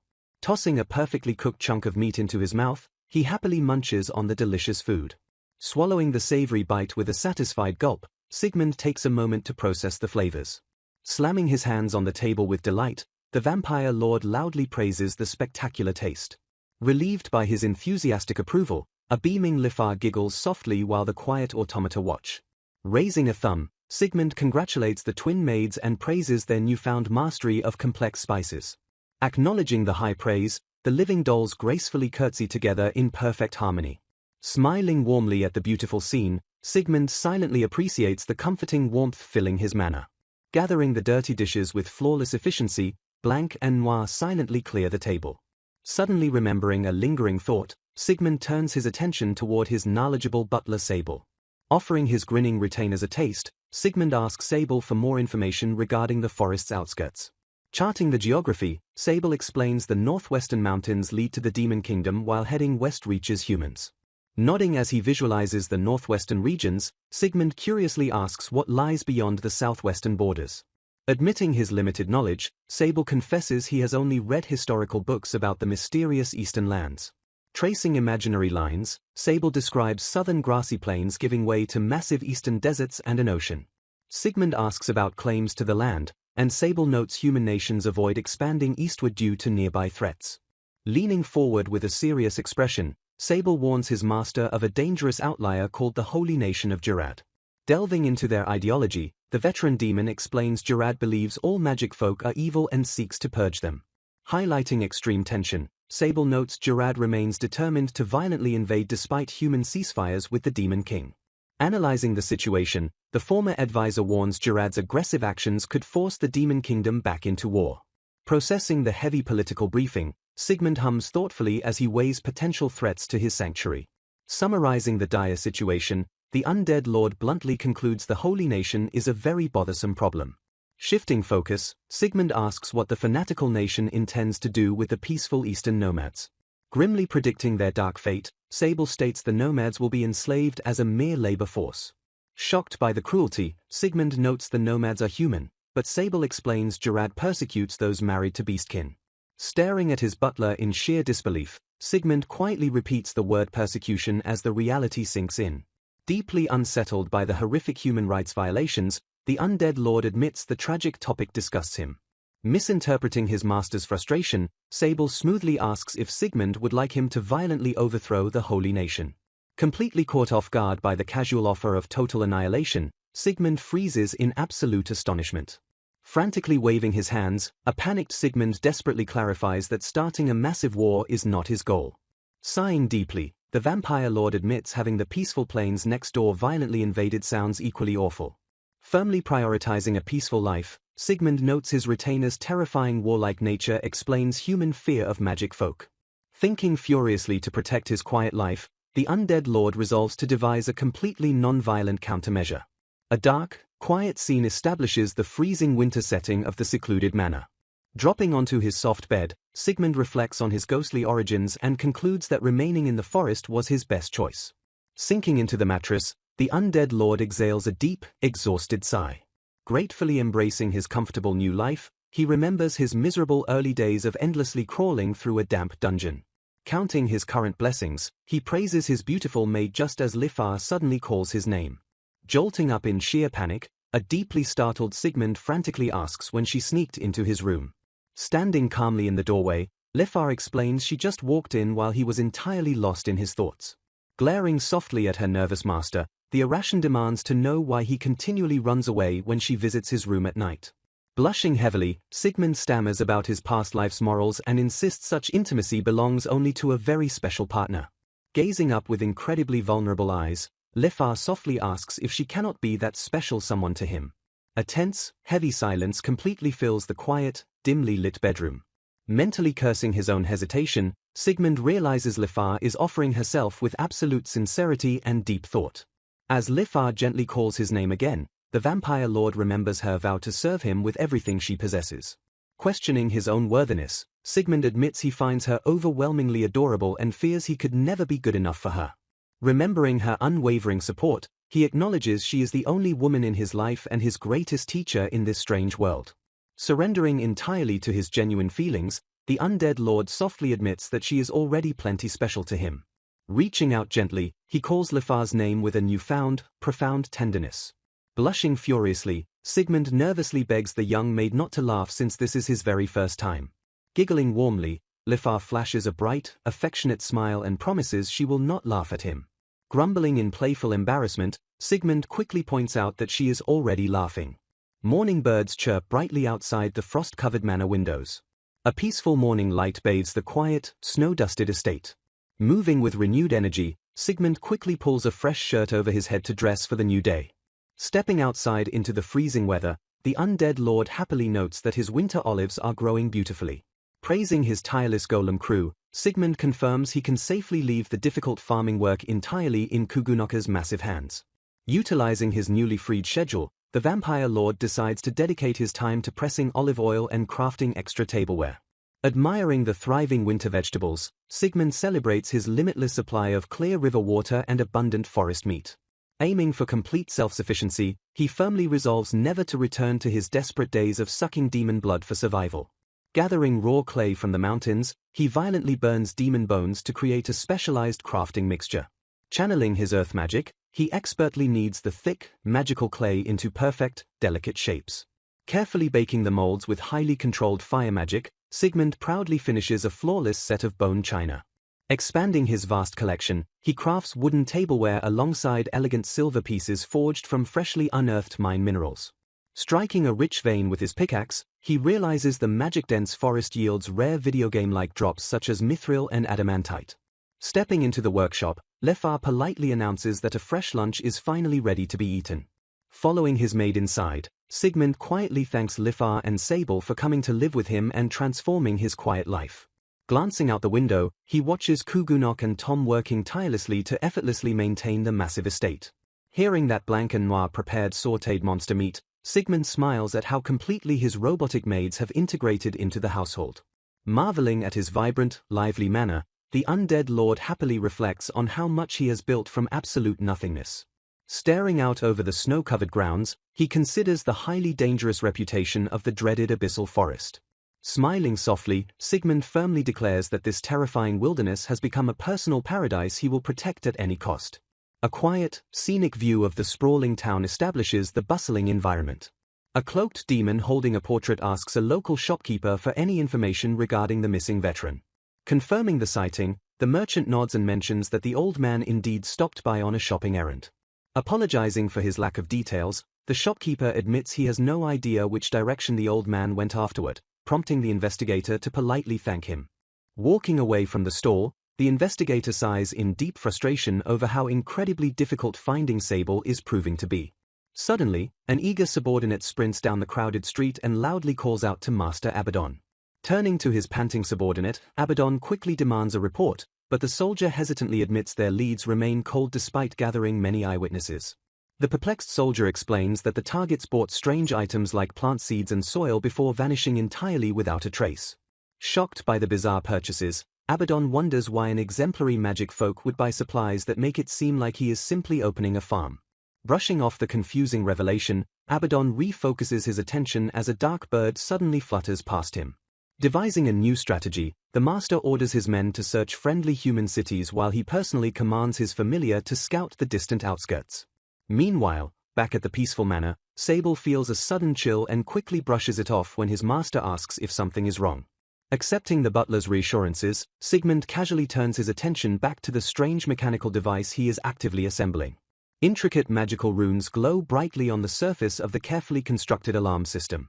Responding to his butler's curiosity, the undead lord explains that the alarm will instantly alert them if any hostile forces from the Holy Nation attempt to cross their borders. Agreeing with the strategic measure, Sable notes that since the golems are completely occupied with farm work, establishing a dedicated self-defense militia would be incredibly helpful. Flashing a bright smile, Sigmund excitedly declares that he knows the perfect candidate to single-handedly defend their precious forest. Deep within the freezing, snow-covered wilderness, the massive, multi-armed tyrant Asura bear prowls through the thick brush. Ripping into its fresh prey, the gargantuan beast savagely devours the bloody meat with razor-sharp teeth. Crunching heavily through the pristine snow, Sigmund boldly steps directly into the terrifying monster's clearing. Raising a confident hand, the vampire lord casually shouts to grab the towering beast's attention. Reacting instantly to the intrusion, the furious monster roars just as swirling dark magic violently erupts from Sigmund's feet. Unfazed by the magical display, the enraged tyrant Asura bear lunges forward with a deafening, blood-curdling roar. Reacting with blinding speed, Sigmund effortlessly summons thick, shadow-infused bindings to strike the charging beast. The powerful dark tendrils instantly wrap around the massive bear, violently slamming it completely into the frozen earth. Completely immobilized by the overwhelming magical restraints, the helpless monster growls in deep frustration. Staring down at his captured prey, the undead lord flashes a wide, terrifyingly confident grin. Recognizing its master's absolute superiority, the giant bear rolls onto its back in complete submission, prompting a satisfied nod from Sigmund. Kneeling beside the defeated creature, Sigmund kindly asks if it wishes to become one of his loyal followers. Channeling a massive surge of naming magic, the master formally bestows the grand title of Asura upon the giant beast. Giving the newly evolved monster its first command, Sigmund strictly orders Asura to ruthlessly patrol the borders protecting their peaceful lands. Trudging through the heavy snow together, the loyal bear happily crunches on a fresh snack provided by its new master. Walking side by side, the unlikely pair heads deeper into the dense, freezing wilderness. Outlining his strategic plan, Sigmund excitedly declares they must massively power up Asura's level so no Holy Nation intruders can ever harm him. Pumping its massive fists into the air, the fired-up bear unleashes a triumphant roar of absolute agreement. Quickly tempering the beast's excitement, Sigmund sternly adds that they must also undergo strict behavioral training to avoid accidentally crushing innocent travelers. Pausing their trek, the master and his new guardian silently gaze out over a breathtaking, snow-covered valley. Suddenly springing into action, the duo effortlessly obliterates a group of wild monsters, leaving behind nothing but vanishing puffs of smoke. Continuing their brutal leveling spree, Asura flawlessly crushes yet another unfortunate target. Pausing mid-hunt, the giant bear suddenly points its massive claw toward a distant anomaly, prompting a curious Sigmund to ask what it has found. Checking Asura's newly acquired skills, Sigmund realizes the giant bear has learned a devastating technique called Scorching Breath. Curious about the monster's latent power, the undead lord enthusiastically encourages Asura to try the new ability out. Roaring fiercely, the towering beast unleashes a massive, concentrated beam of scorching breath across the snowy clearing. The apocalyptic wave of pure fire instantly obliterates the landscape and violently incinerates the surrounding trees. Staring at the blazing destruction in absolute disbelief, a completely horrified Sigmund stutters in sheer panic. Springing into action, the vampire lord desperately casts a water magic whip to douse the raging inferno before it spreads. As thick steam billows from the scorched earth, a frantic Sigmund strictly forbids Asura from ever using that skill outside of dire emergencies. Reviewing the great tyrant Asura bear's updated status screen, the exhausted master decides to conclude their intense combat training for the day. Sitting the massive beast down, Sigmund pivots to etiquette lessons and prepares to teach Asura how to peacefully behave around humans. Meanwhile, far away in a grand palace, a heavy fist furiously slams down onto a stone table. Screaming in blinding rage, a fanatic leader demands to know why his mighty forces cannot capture the eastern grasslands. Glaring down from his opulent throne, divine ruler Bakul of the holy nation of Jirad radiates pure, unrestrained fury. A kneeling commander grimly reports that an imposing monster has claimed the territory, completely preventing their troops from passing through. Trembling violently under their ruler's murderous gaze, the terrified soldiers brace themselves for the inevitable explosive backlash. Arrogantly declaring their troops to be descendants of God, the raving lunatic orders his men to simply kill the imposing demon. A dense, suffocating silence falls over the nervously sweating military officers as they process the suicidal command. Stepping forward bravely, an officer explains that if this were merely a regular threat, they would have handled it without ever reporting it. The commander reveals that their scouting party used appraisal glasses to identify the territorial beast as a catastrophic great tyrant Asura bear. Utterly oblivious to the monster's legendary reputation, the confused divine ruler demands to know the exact meaning of this report. The subordinate grimly clarifies that regular tyrant Asura bears are S-class demons, meaning this great variant belongs to an impossibly higher tier. Finally grasping the absolute severity of the situation, Bakul recoils in shock as the officer warns that engaging the beast would cost their entire army. Stuttering in sheer disbelief, the terrified ruler realizes that even the legendary demon King Bull never dared to enter the abyssal forest. Gritting his teeth, Bakul admits he still finds it incredibly difficult to believe that the mighty ball is actually dead. Slamming his fists down in a furious tantrum, the ruler curses the filthy animals for daring to interfere with God's divine will. Hyperventilating from his own psychotic rage, the incompetent leader completely abandons all rational strategic thought. The experienced military commanders stare in silent, heavy judgment as their ruler continues his pathetic screaming fit.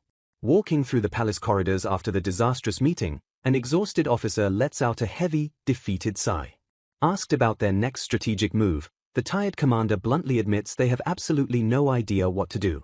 Whispering bitterly about Bakul's incompetence, the officer is quickly shushed by a colleague who fears the ruler might overhear their treasonous complaints. Brushing off the nervous warning, the frustrated commander declares that their country cannot possibly survive under such foolish leadership. Staring blankly into the distance, the disillusioned soldier morbidly confesses that it might be better if their corrupt nation just perished completely. High above the crumbling palace, the holy flag of Jurad flutters ominously against the bright sky. Watching the horizon, Sigmund proudly notes that Asura is doing excellent work patrolling the border. Sable reports a Jurad scouting party retreated after spotting Asura, prompting Sigmund to maintain their passive strategy. Prioritizing caution, the wise butler suggests bolstering the manor's defenses to avoid inciting a full-blown war. Stroking his chin thoughtfully, the undead lord agrees since the holy nation's actions remain completely unpredictable. Remembering the formidable dungeon sentinels, Sigmund confidently proposes constructing specialized golem guards. Sable praises the idea while Sigmund notices Lifar diligently teaching the twin automata how to sew. Smiling at their rapid progress, Lifar happily confirms their aptitude while admitting she is running out of chores. Despite Sable's reassurances, the young Arashan quietly confesses her newfound idleness makes her feel like a burden. Springing into action to build the guards, the vampire lord leaps high to gather necessary materials. Plummeting back to earth, he lands heavily in the freezing, snow-covered crags of a distant mountain range. Gripping a massive boulder, the undead lord effortlessly crushes the solid stone into usable fragments. Surveying the terrain, Sigmund notes the dense rocks are absolutely perfect for crafting battle-type rock golems. Working with tremendous speed, the master rapidly gathers and piles the massive boulders into a neat row. Channeling a massive surge of arcane energy into the lifeless stones, he fiercely casts the creation spell. A blinding magical light erupts as the heavy boulders violently fuse together to form imposing sentinels. Laying out strict directives, Sigmund orders his new rock golems to patrol the walls and dispatch hostile forces. Confident in their strength, the master cheerfully instructs the squad to level up on their journey back. Obeying his absolute command, the massive rock giants immediately march forward into the dense forest to hunt. Stomping through the frozen wilderness, the heavy stone constructs crush everything in their path with terrifying momentum. Spotting wild forest monsters, the ruthless rock golems effortlessly pulverize their targets into the freezing snow. Back safely within the warm manor, Sigmund proudly confirms the exterior golem deployment is finally complete. Eager to upgrade his personal comfort, the undead lord enthusiastically begins crafting a vastly softer mattress. Carefully twisting wire, he notes that while magic easily forges raw iron, hand-shaping delicate springs is incredibly tedious. Despite knowing Lifar rarely sleeps in her room, Sigmund cheerfully commits to manufacturing high-quality mattresses for everyone. Suddenly calling out, Sable and Lifar startle the focused vampire lord, forcing him to quickly clear his head. Regaining composure, Sigmund attentively asks what they want to discuss as his loyal retainers politely request his time. Staring in absolute shock, Sigmund loudly questions their sudden request to be transformed into his vampiric bloodkin. As Sable confirms, Sigmund warns that becoming vampires will permanently and vastly alter their current contractual bond. Acknowledging their growth, Sable explains becoming vampires grants true immortality to overcome their naturally limited lifespans. Glancing down, Sigmund quietly reflects on his past philosophy that mortal existence is precious because it ends. Preparing to gently reject them, the undead lord suddenly pauses, noticing a highly emotional Lifar tightly gripping her skirt. Staring up with fierce determination, Lifar declares losing the chance to serve forever is a far greater tragedy. Bowing respectfully, Sable fiercely echoes the sentiment, refusing to become an unworthy servant who abandons his master. Deeply moved, Sigmund realizes this absolute devotion is an undeniable core of the magic folk's mindset. Scratching his head with a fond smile, the vampire lord softly admits he cannot possibly refuse such heartfelt pleas. Hearing his gentle acceptance, both grandfather and granddaughter instantly light up with overwhelming, radiant joy. Stepping forward with absolute trust, the loyal demons smoothly bare their necks to offer their master their lifeblood. Flustered, Sigmund silently panics because his commoner mindset finds the devotion overwhelming and lacks bloodkin experience. Desperately stalling, he severely warns them that the volatile transformation might curse them with uncontrollable bloodlust. Summoning his swirling magical energy, the cautious master asks one final time if they are truly prepared. Baring their necks with absolute resolve, Sable and Lifar reassure Sigmund that they have been completely prepared from the start. Extending his hands forward as a dark magical aura begins to surge, Sigmund initiates the volatile transformation ritual. Swirling dark energy violently erupts, completely enveloping the grandfather and granddaughter in a brilliant pillar of power. The immense magical pressure forces heavy winds to scatter across the chamber as the transformation reaches its absolute peak. Blinded by the sudden flash, the two loyal demons endure the massive influx of vampiric energy binding to their souls. As the dark magical tempest begins to calm down, a dense mist settles around the kneeling retainers. Nervous about the volatile results, Sigmund anxiously steps forward and checks on how his servants are feeling. Pointing out that the bright noon sun is shining directly on them, Sable anxiously asks if his master is experiencing any adverse side effects.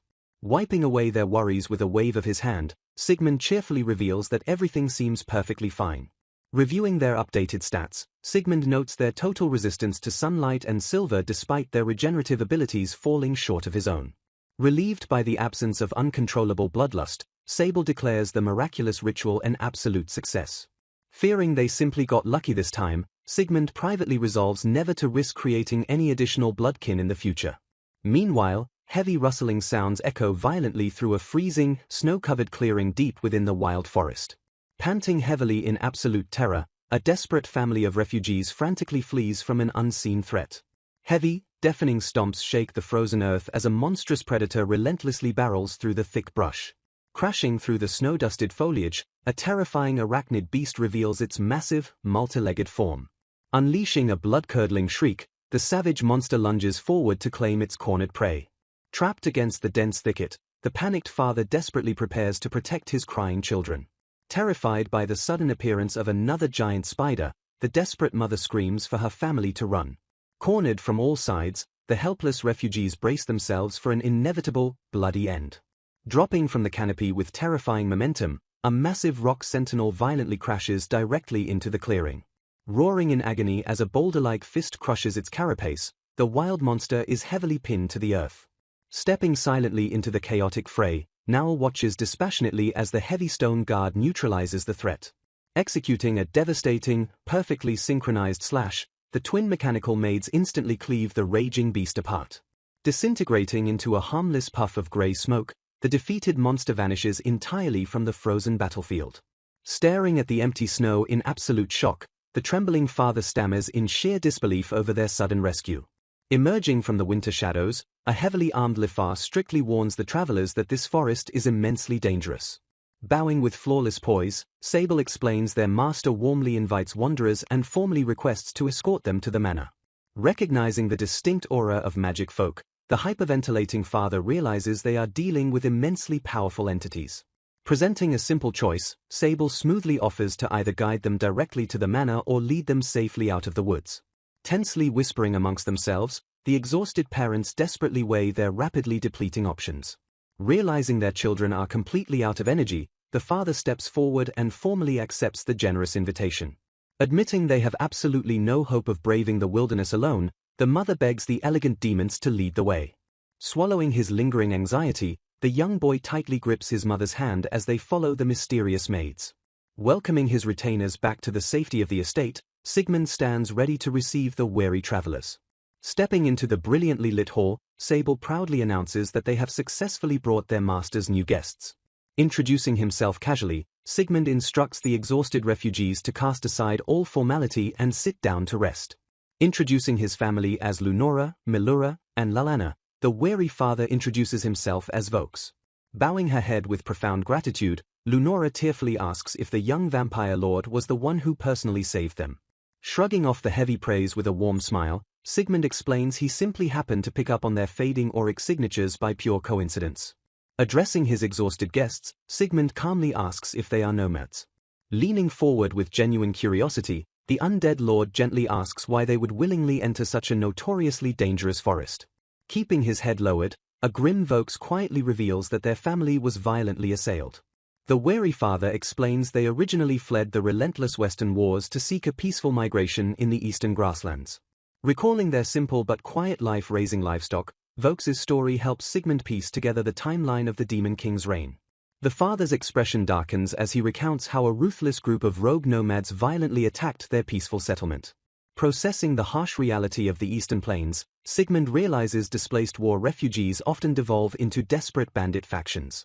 With their safe haven utterly destroyed, Vokes admits the desperate family had no choice but to brave the terrifying abyssal forest. Feeling deep sympathy for their misfortune, Sigmund realizes his timely intervention was a miraculous glimpse of hope for the doomed family. Offering a warm and comforting smile, the vampire lord assures the weary travelers that he fully understands their harrowing ordeal. Suddenly, a massive, echoing stomach growl shatters the heavy tension in the dining room. Clutching their empty bellies, the two young children loudly complain to their mother that they are starving. While a flustered Lunora desperately shushes her children and bows in apology, a highly amused Sigmund cheerfully suggests they finally eat.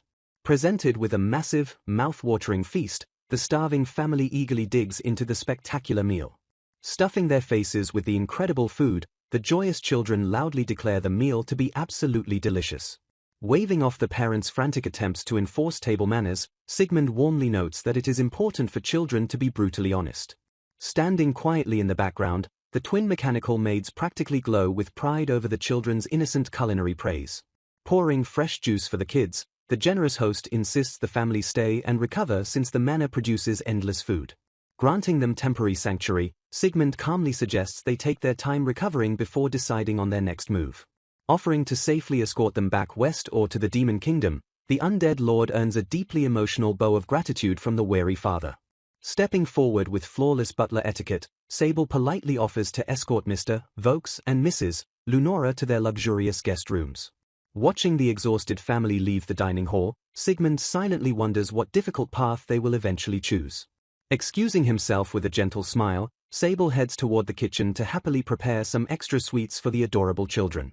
Observing his butler's warm demeanor, Sigmund deduces that Sable inherently loves doting on children because of his deep affection for his own granddaughter. Resting his chin on his hand, the vampire lord confidently decides that such inherently good people will inevitably find the right path for their young children.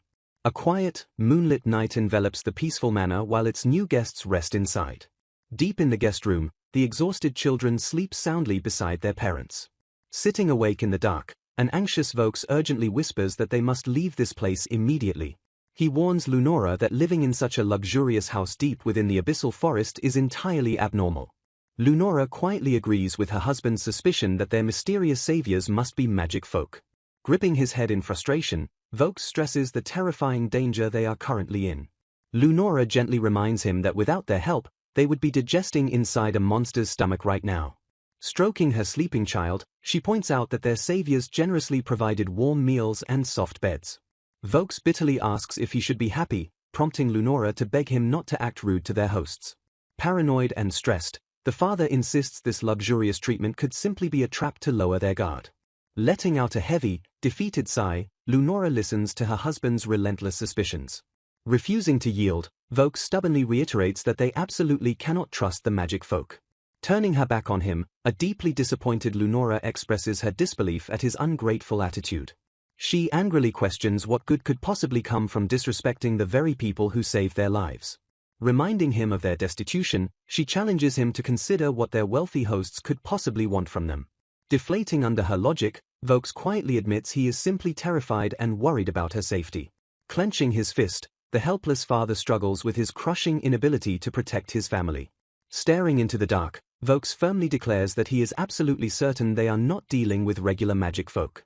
Pouting silently, Lunora refuses to argue further as they settle into an uneasy tension. Meanwhile, sitting alone in his dark room, Sigmund gazes thoughtfully toward the ceiling. Thanks to his passive hearing skill, the vampire lord reluctantly eavesdrops on the couple's entire argument. He notes that the paranoid elves simply refuse to believe their coincidental rescue was an act of pure goodwill. Discussing the guests with Sable, Sigmund marvels at the elves' famously cautious nature regarding other species. Sable points out that returning to the grasslands risks another raid, but adapting to a magic city would be equally difficult. Listening intently, an anxious Lifar fiercely declares she never wants the two young girls to face any more danger. Whisking a bowl of ingredients, Lifar questions why Vokes would remain so hostile toward the person who saved his life. Flashing a knowing grin, Sable smoothly suggests that Vokes's hostility stems from his master's impossibly exemplary nature. Completely baffled by the compliment, Sigmund stares blankly and asks what his butler is talking about. Sable calmly explains that a mighty being like Sigmund might not comprehend the crushing weight of mortal envy. Sweating nervously, the former commoner quickly protests that he perfectly understands what envy feels like. The wise butler details how a destitute Vokes has absolutely nothing left except the desperate urge to protect his family. Sable points out that Sigmund suddenly appeared wielding both overwhelming physical strength and massive financial power. By effortlessly providing the ultimate safety that Vokes failed to secure, Sigmund inherently threatens the desperate father's pride. Realizing the truth, Sigmund sheepishly admits his obsession with self-sufficiency made him forget his massive hoarded wealth.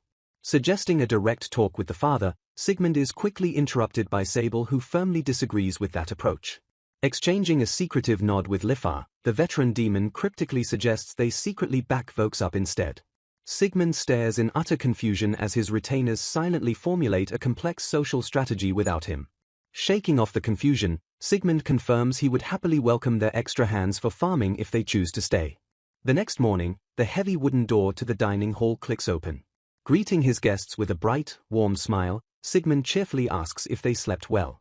Greeting Sigmund warmly, Vokes says good morning and thanks him for the incredibly restful sleep. The excited children eagerly chime in to praise the incredibly soft and fluffy beds. Smiling in relief, Sigmund is silently glad he just finished building those new mattresses. Despite the pleasantries, Vokes casts a tense and cautious sideways glance toward his generous host. Noting the elf's stiff demeanor, Sigmund realizes it will take more than a single day for the wary man to open up. Accepting that all he can do is wait, Sigmund claps his hands together and announces he is digging in. Confused by the phrase, one of the girls curiously asks why he said dibbing in before eating. The adorable children quickly mimic the phrase, giggling playfully as they shout dibbing in together.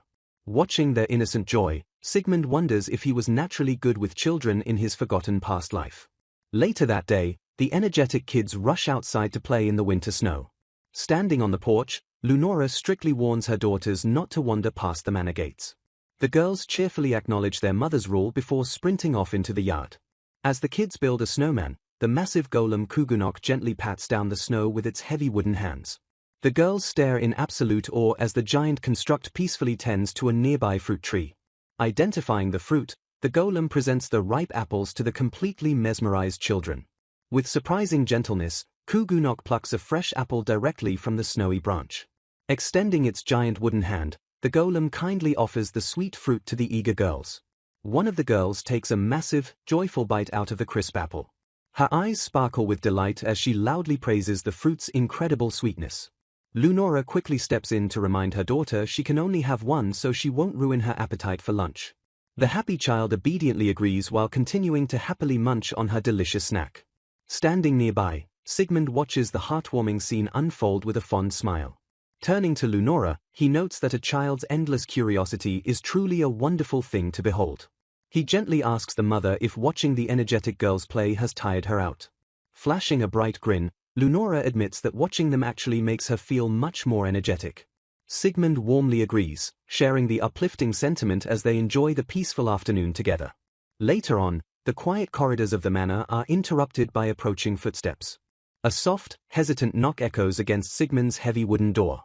Peeking inside, Lunora asks for a moment to discuss something important, prompting a concerned Sigmund to ask if everything is all right. Nodding firmly, the elven mother receives permission and steps into the room. Getting straight to the point, Lunora asks if it would be possible for her family to live at the manor permanently. Taken aback by the heavy request, Sigmund hums thoughtfully as he processes her words. He carefully asks if Vokes actually agrees with this massive decision, given his blatant desire to leave. Noting their strong bond, Sigmund states he has absolutely no intention of driving a wedge between the married couple. He gently reminds Lunora that her young daughters still desperately need a father figure to look up to. Observing her silence, the undead lord realizes she already deeply understands that painful fact. Preparing to reveal a crucial secret, Sigmund raises a finger to make another important point.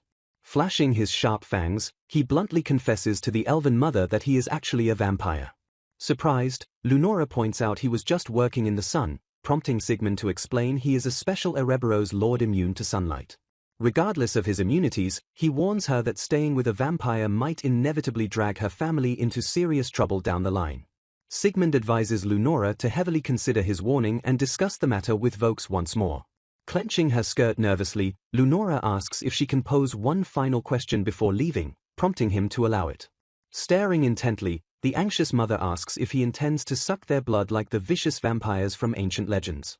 Acknowledging her valid concern, Sigmund firmly states that while drinking blood would make him stronger, he has absolutely no interest in doing so. Flashing a calm, reassuring smile, the undead lord leaves it entirely up to her whether she wants to believe his words.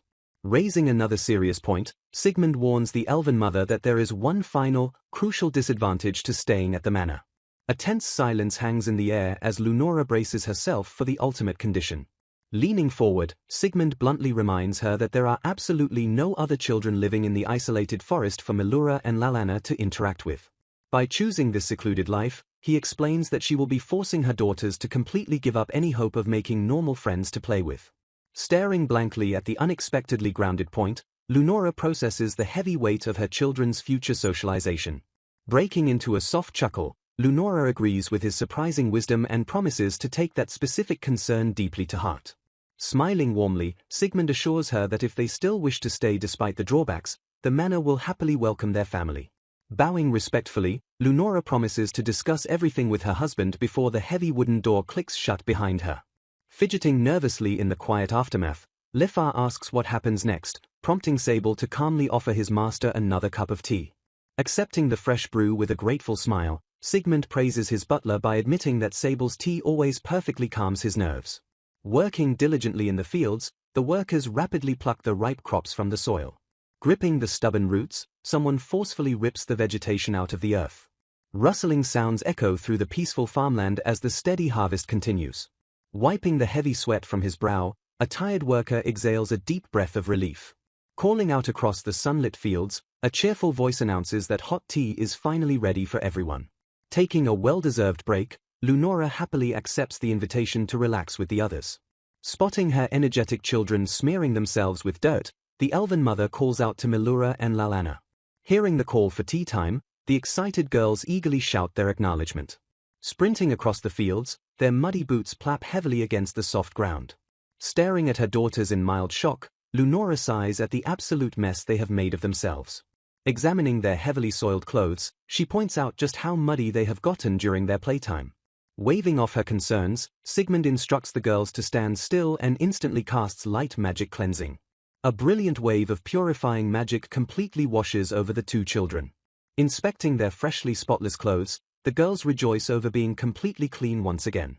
Watching the miraculous display, Lunora marvels at how a legendary vampire can effortlessly wield the precious magic of light beings. Chuckling softly at her awe, Sigmund gracefully brushes off the impressive compliment. Admitting he is no nobleman, the undead lord politely asks Lunora to drop the formal master title and simply call him Sigmund. Respecting his humble request, Lunora eagerly shifts the topic to ask what kind of delicious fruit tarts he prepared for them today. The group peacefully settles down to enjoy the beautifully crafted, mouth-watering pastries together. Gazing out at the lush trees and flowing rivers, the mother happily notes how incredibly fulfilling life is here. Praising the pristine environment, she marvels that even the indoor plumbing provides cleaner water than their former city. Absolutely astounded by the stable water supply, Lunora expresses her deep gratitude for the luxurious kitchen, bath, and toilet facilities. Acknowledging the rarity of such comforts, she strictly reminds her daughters not to take the magical luxury for granted. Shifting his attention, Sigmund confronts an armored Vokes, noting that while his family has decided to stay, the elven father clearly has other plans. Adjusting his heavy gear, Vokes silently tightens his straps in preparation for a long journey.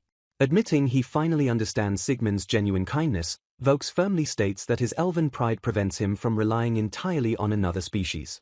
Staring resolutely ahead, the father declares that this fierce independence is simply a core part of their nature.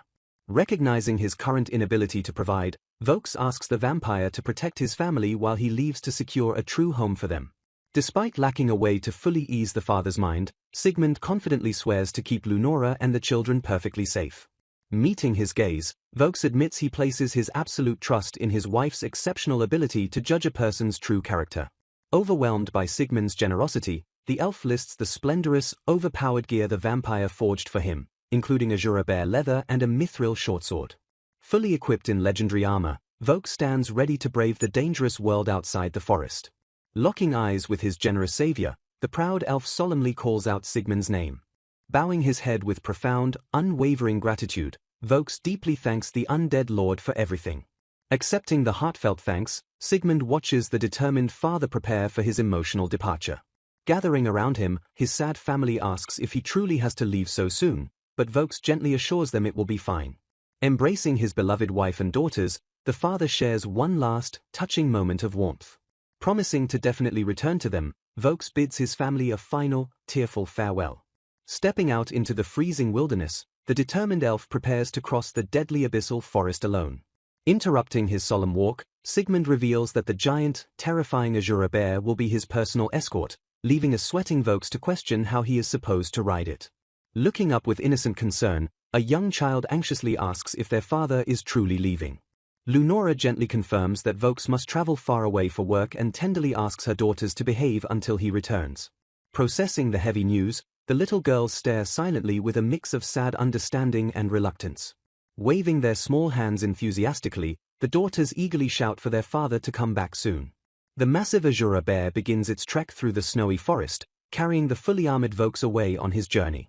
Deafening stomps shake the frozen earth as the gargantuan beast disappears deep into the dense woodland. Later that day, the children happily gather together while clutching fresh, magical fruit in their tiny hands. Biting into the sweet fruit, the girls chew happily and excitedly exclaim how incredibly yummy their snacks taste. Noting their excellent progress in the fields, Sigmund cheerfully offers Lunora some free time and asks what she would like to do. Stepping forward earnestly, the elven mother humbly requests that he teach Melura and Lalana how to properly read and write. Caught slightly off guard, Sigmund listens as Lunora points out his massive book collection to prove he possesses rare literacy skills. Sable clarifies that human literacy is heavily restricted to nobles, while Sigmund silently realizes the fantasy text simply translates to Japanese in his mind. Acknowledging the rarity of the skill, Sable admits he can read but humbly defers to his master's vastly superior knowledge. Admitting he has never taught anyone before, the undead lord kindly agrees to give the lessons his absolute best effort. Deeply moved by his profound generosity, Lunora bows her head and sincerely thanks him for securing her daughter's future. Retreating to his quiet study, Sigmund prepares a sharp quill and blank parchment to test his own writing capabilities. Realizing he has only ever read books since arriving in this world, he decides to verify his ability to write before attempting to teach.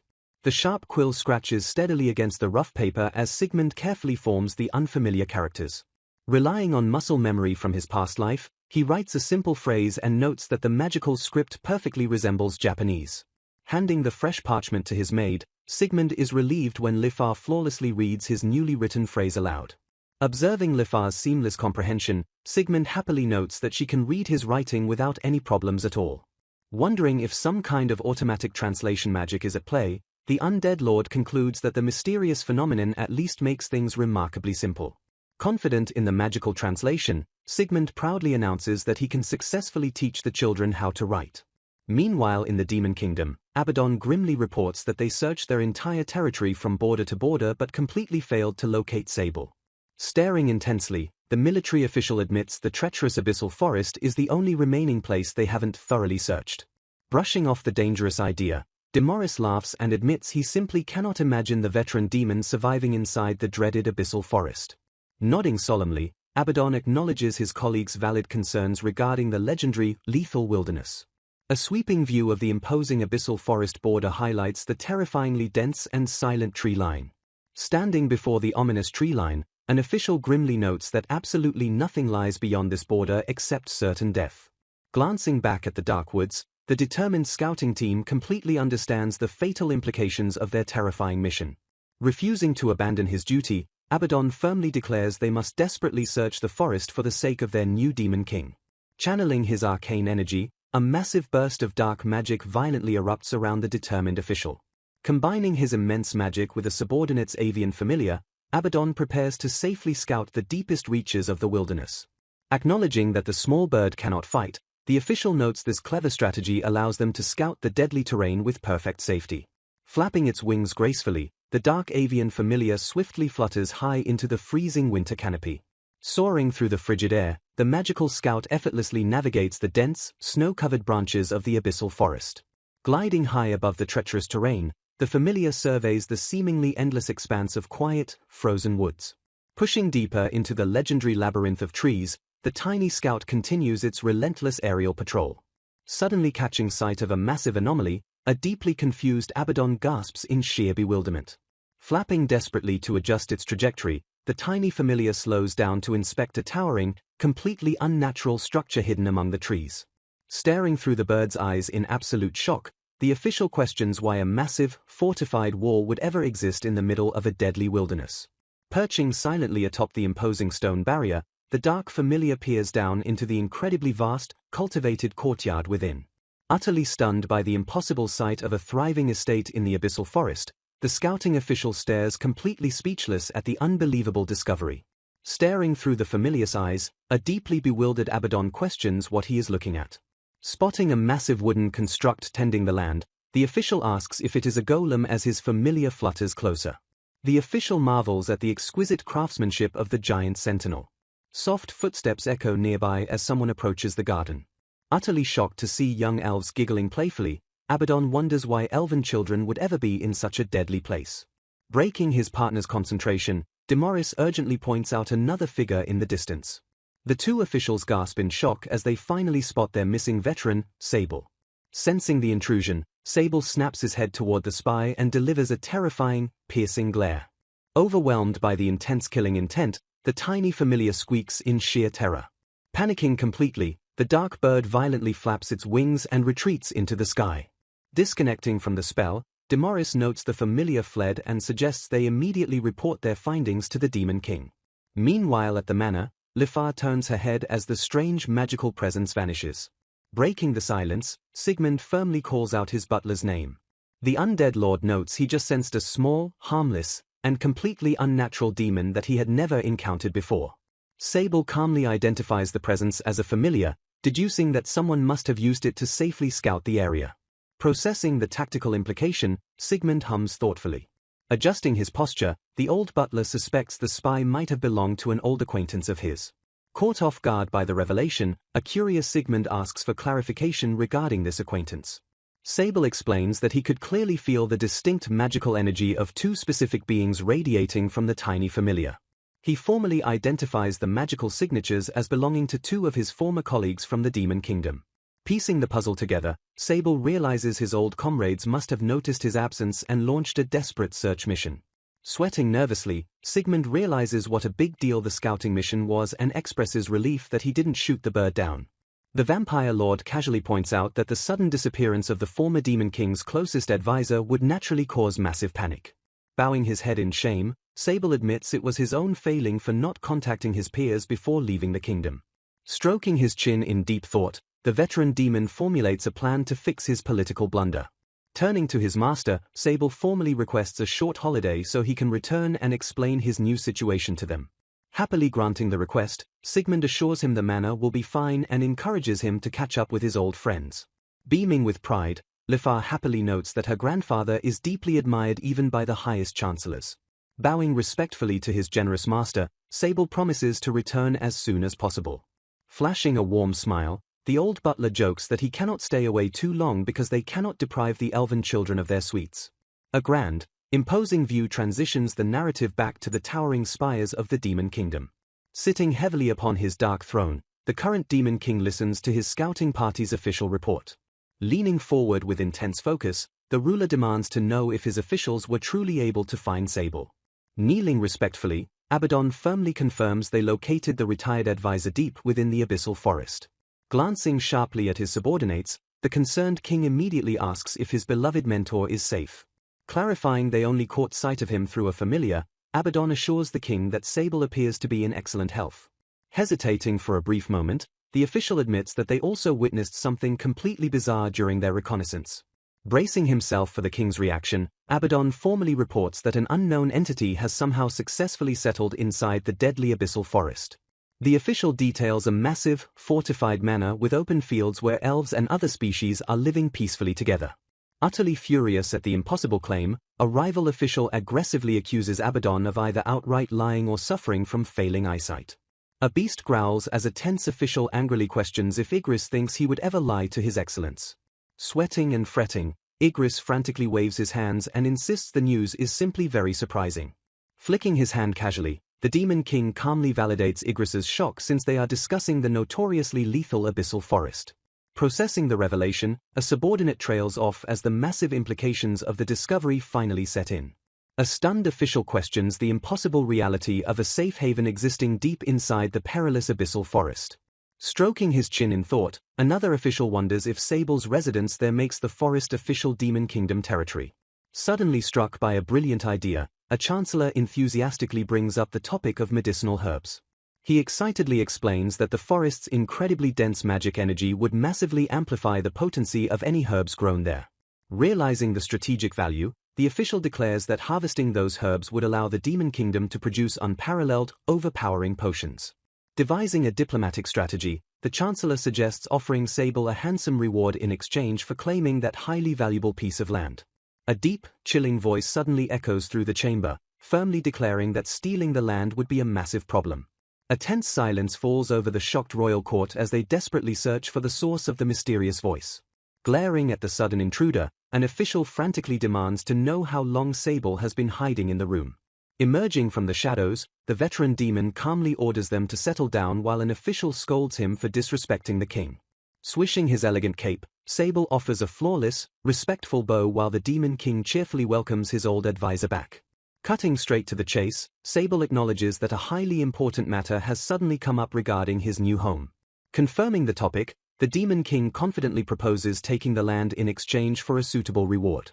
Flashing a dark, terrifying grin, the former advisor respectfully but absolutely declines the royal offer. Snapping his fingers in pure outrage, a furious official demands to know if Sable is actively disobeying His Highness's direct orders.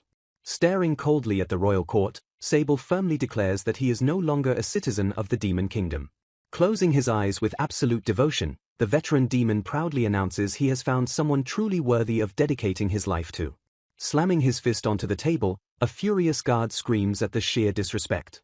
Drawing his blade with a sharp ring, the enraged guard steps forward and threatens to instantly behead the traitor. Before the guard can strike, a sudden, suffocating wave of dark magic violently erupts from Sable's body. Massive pillars of ominous, swirling energy completely engulf the throne room, plunging the court into absolute terror. Sweating profusely under the crushing magical pressure, the paralyzed officials gasp as they fail to comprehend the overwhelming power. Dropping to his knees, an official realizes Sable's terrifying aura completely dwarfs even the former Demon King's legendary strength. Glaring down at the flinching court, Sable coldly notes that if his mere presence paralyzes them, they would be nothing but trash before his master. With absolute authority, Sable strictly warns them never to lay a finger on the land belonging to his master, the Immortal King. Shocked by the title, the Demon King asks if Sable truly found a new master, while the veteran demon threatens the total annihilation of their kingdom. Shrugging off the king's personal curiosity, Sable states his warning has been delivered and ignores any further political banter. Disintegrating into a dense cloud of dark mist, the vampiric butler seamlessly vanishes from the heavily guarded throne room. Rushing to the throne, a panicked official desperately checks on the Demon King, who calmly brushes off the concern. A heavy, tense silence completely suffocates the throne room as the royal court processes the terrifying encounter. Leaning heavily against his throne, the Demon King mutters the title Immortal King, and wonders what kind of godlike being rules that forest. Regaining his composure, the king commands a strict investigation to determine if this mysterious entity poses a fatal threat to the Demon Kingdom. Bowing deeply, the nervous military commanders immediately accept the perilous royal decree. Turning to Abaddon, the Demon King notes that Sable's own son currently serves as one of his direct subordinates. Surprised by the strategic choice, Abaddon confirms that Ludo is indeed serving under his command. The official adds that Ludo's wife, Lagia, is also an active, highly capable subordinate within his military ranks. Pointing decisively, the Demon King formally entrusts Ludo and Lagia with the suicidal mission of investigating the Immortal King's manor. Heavy footsteps echo down the grand hallway as visitors cautiously approach the royal throne room. The massive double doors loudly creak and groan as they are forcefully pushed open. Sitting imposingly upon his dark throne, the Demon King announces that their expected guests have finally arrived. Two elegantly dressed demons step forward and bow deeply to express their humble greetings to His Majesty. Standing firmly at attention, Civil Officer Rude and Military Officer Largia formally announce their presence at the King's command. Stepping down from the dais, Igris instructs the stiff officers to relax while the Demon King casually nods in agreement. Glaring intensely, Igris informs the nervous pair that they are being entrusted with an incredibly important mission. Sweating under the heavy royal pressure, Rude silently wonders what kind of massive operation requires seeing His Majesty in person. Breaking the tense silence, Igris bluntly asks if the two officers know of the legendary Abyssal Forest. The royal official reveals that they have discovered two of their family members, Sable and Lifar, residing deep within the deadly woods. Utterly blindsided by the impossible news, both officers freeze in absolute, wide-eyed shock. Stammering nervously, Rude questions the intel since he only knew Sable retired near the forest, proving they were completely unaware of the truth.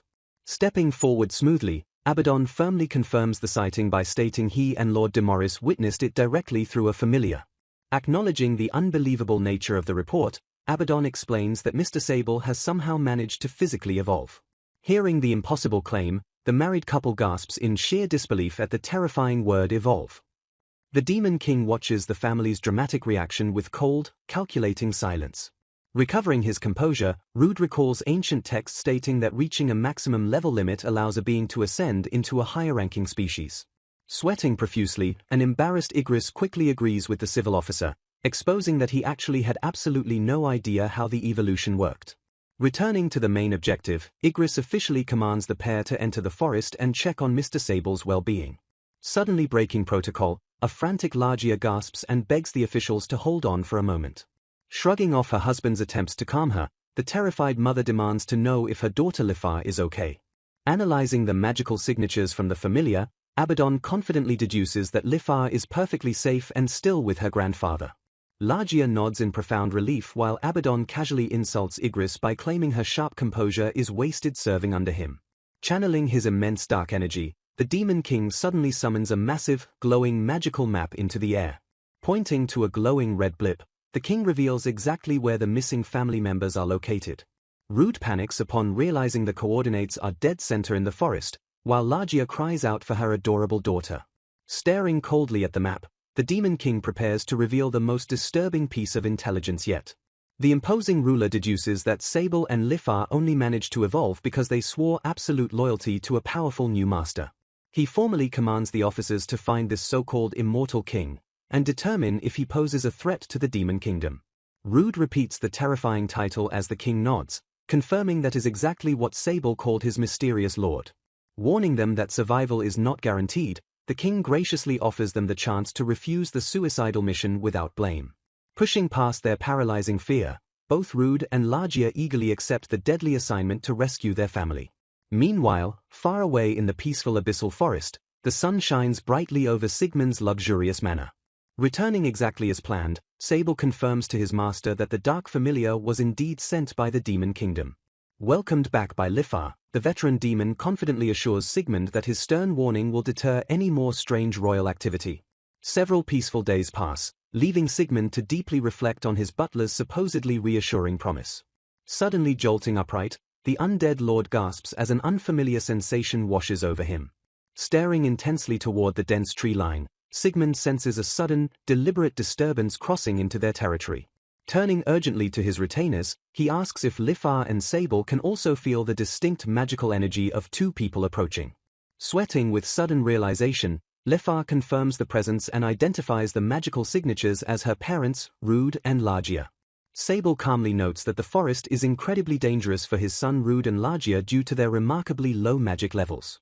Volunteering to safely escort her parents to the manor, Lifar casually remarks that letting them die in the woods would be a bothersome inconvenience. Confused by her surprisingly cold phrasing, Sigmund asks if her parents simply came to the forest to visit them. Sable quickly corrects his master, deducing that the two officers were officially sent by the Demon Kingdom to thoroughly investigate this new territory. Feeling slightly responsible for the political intrusion, Sigmund warmly promises to personally welcome her family to repay his retainer's unwavering loyalty. Realizing the strategic advantage, the undead lord notes that returning the royal officers safely will perfectly prove his peaceful intentions to the demon kingdom. Prioritizing their current guest safety, Sable smartly suggests hiding Lunora and her daughters in a secure guest room away from the demonic officials. Agreeing with the vigilant strategy, Sigmund calls out to Lunora in the garden and cheerfully announces a sudden treat break. Waving toward the muddy children, the vampire lord enthusiastically announces that they have prepared a massive batch of delicious sweets. Hearing the magical word, the two young elven girls instantly light up with radiant, overwhelming joy. Sprinting eagerly across the grass, the excited children loudly demand to know exactly what kind of candy awaits them inside. Halting their muddy charge, Sigmund effortlessly casts a radiant cleansing spell before they can track heavy dirt into the pristine manor. Lunora attempts to scold her daughters about washing their hands, but the girls gleefully point out they are already perfectly clean. Chuckling at their clever loophole, Sigmund happily calls out to his twin mechanical maids for immediate assistance. Bowing with flawless grace, Blanc and Noir obediently accept the order to escort the elven family to their secure room and serve them sweets. Preparing for her treacherous trek, Lefar announces she will retrieve her parents while Sable remains behind to handle the formal hospitalities. Left entirely alone in the Grand Hall, Sigmund patiently prepares to act as the perfect, welcoming host. High above the unforgiving wilderness, the dark canopy of the abyssal forest violently rustles in the freezing winter wind. Deep within the suffocating woods, Rude and Largia nervously navigate through the massive, twisted roots. Whipping their heads back and forth, the terrified military officers desperately scan the shadows for lurking predators. Thick, overgrown grass waves ominously around their trembling legs as they push further into the unknown. Suddenly, a heavy, terrifying rustle violently echoes through the dense thicket right beside them. Frantically shushing his panicked wife, Rude whispers for her to stay completely silent. He quietly warns her that they must tread incredibly carefully to avoid drawing the attention of wild, bloodthirsty monsters. Pressing their backs tightly against a massive tree trunk, the terrified couple hides as a massive shadow swoops violently overhead. A suffocating, dead silence instantly falls over the frozen, isolated woodland. Peeking cautiously around the heavy bark, Rude breathes a heavy sigh of relief as he realizes the unseen beast has finally left. The tall, dark grass continues to wave gently in the eerie, lingering quiet. Resuming their perilous trek, the highly anxious officers carefully tiptoe deeper into the unforgiving environment. Wiping the cold sweat from his brow, an exhausted Rude forcefully exhales a heavy breath of relief. Dropping silently from the dense canopy above, Lifar suddenly appears and cheerfully notes that her parents look completely unharmed. Smiling warmly at her completely stunned family, the young Arashna expresses immense relief that she managed to find them in time. Staring at the girl in absolute disbelief, the completely paralyzed parents loudly gasp their beloved daughter's name. Unbeknownst to the young maid, a massive, terrifying presence silently creeps up directly behind her. The horrified parents' eyes widen in pure, unadulterated terror as they spot the looming, deadly threat. Screaming desperately for his daughter to run away, Rude is completely baffled when Lefar casually dismisses his sheer panic. Pointing casually past them, Lefar bluntly warns her parents that they are actually the ones standing in grave danger. Instantly, the thick, thorny brush directly behind the terrified officers violently rustles and snaps apart. A massive, terrifying beast violently emerges from the dark shadows right at their vulnerable backs. Unleashing a deafening, blood-curdling growl, the gargantuan monster ambushes the paralyzed officers and forces them to shriek in absolute terror. Largia frantically cries out for her darling as Rude bravely shields her from the imminent threat. The terrifying monster lunges forward with a vicious screech, causing the helpless couple to shriek in terror. Suddenly, a massive claw violently slashes through the air and completely annihilates the attacking beast. The ambush predator is instantly obliterated, its messy remains splashing harmlessly across the dark forest floor. Staring at the carnage in absolute shock, a paralyzed Rude stammers and frantically questions what just happened. Deafening footsteps shake the earth as the gargantuan Asura bear ominously steps out of the thick brush. Towering over the terrified couple, the massive beast exhales a hot, heavy breath directly onto them. Realizing they are miraculously unharmed, Rude bewilderedly asks if the legendary monster actually just protected their lives.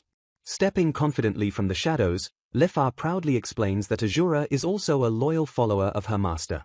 Rude repeats the word follower, in pure disbelief, utterly stunned that anyone could ever tame an Asura bear. Completely overwhelmed by sheer terror and the terrifying revelation, Rude violently wobbles on his trembling feet. Collapsing backward into the grass, Rude faints as a panicked Largia desperately cries out for her husband. Shaking his limp body, Largia violently slaps his cheek and frantically begs him to pull himself together. Trembling intensely, Rude questions exactly how much impossible power this immortal king holds to casually tame such beasts. Chuckling softly at their terrified reaction, Lifar confidently offers to guide the shaken couple back to her master's manor. Leaves snap and shuffle as the group steadily marches through the dense forest. Carrying her unconscious father over her shoulder, Lifar confidently leads her mother through the treacherous woods. Trailing closely behind, Largia marvels at how terrifying it is that her daughter's master can tame a legendary, high-class tyrant Asura bear. The anxious mother wonders what kind of impossible being this immortal king must be just as Lifar announces their arrival. A breathtaking view of the grand, sprawling manor completely opens up through the winter trees. Staring in absolute shock, Largia gasps as she takes in the impossible sight of a massive estate hidden in the deadly wilderness. Spotting towering figures in the distance, the bewildered mother points and asks if they are actual golems. Lifar casually confirms the massive constructs were built by their master specifically to help cultivate the sprawling fields. Largia struggles to process the sheer absurdity of using such powerful magical entities merely for farming. Staring closely at the working giants, she notes that the 4 golems look incredibly dangerous and strong. Lifar admits they are strong compared to the outside world, but aside from the largest golem Kugunok, the others can barely survive walking through this forest. Brushing off her mother's concerns, Lifar brightly suggests they finally head inside the manor. Sweating nervously, Largia realizes that a mere farming golem capable of surviving the abyssal forest would effortlessly overpower anyone in the demon kingdom. The heavy wooden door clicks sharply as the group enters the grand estate.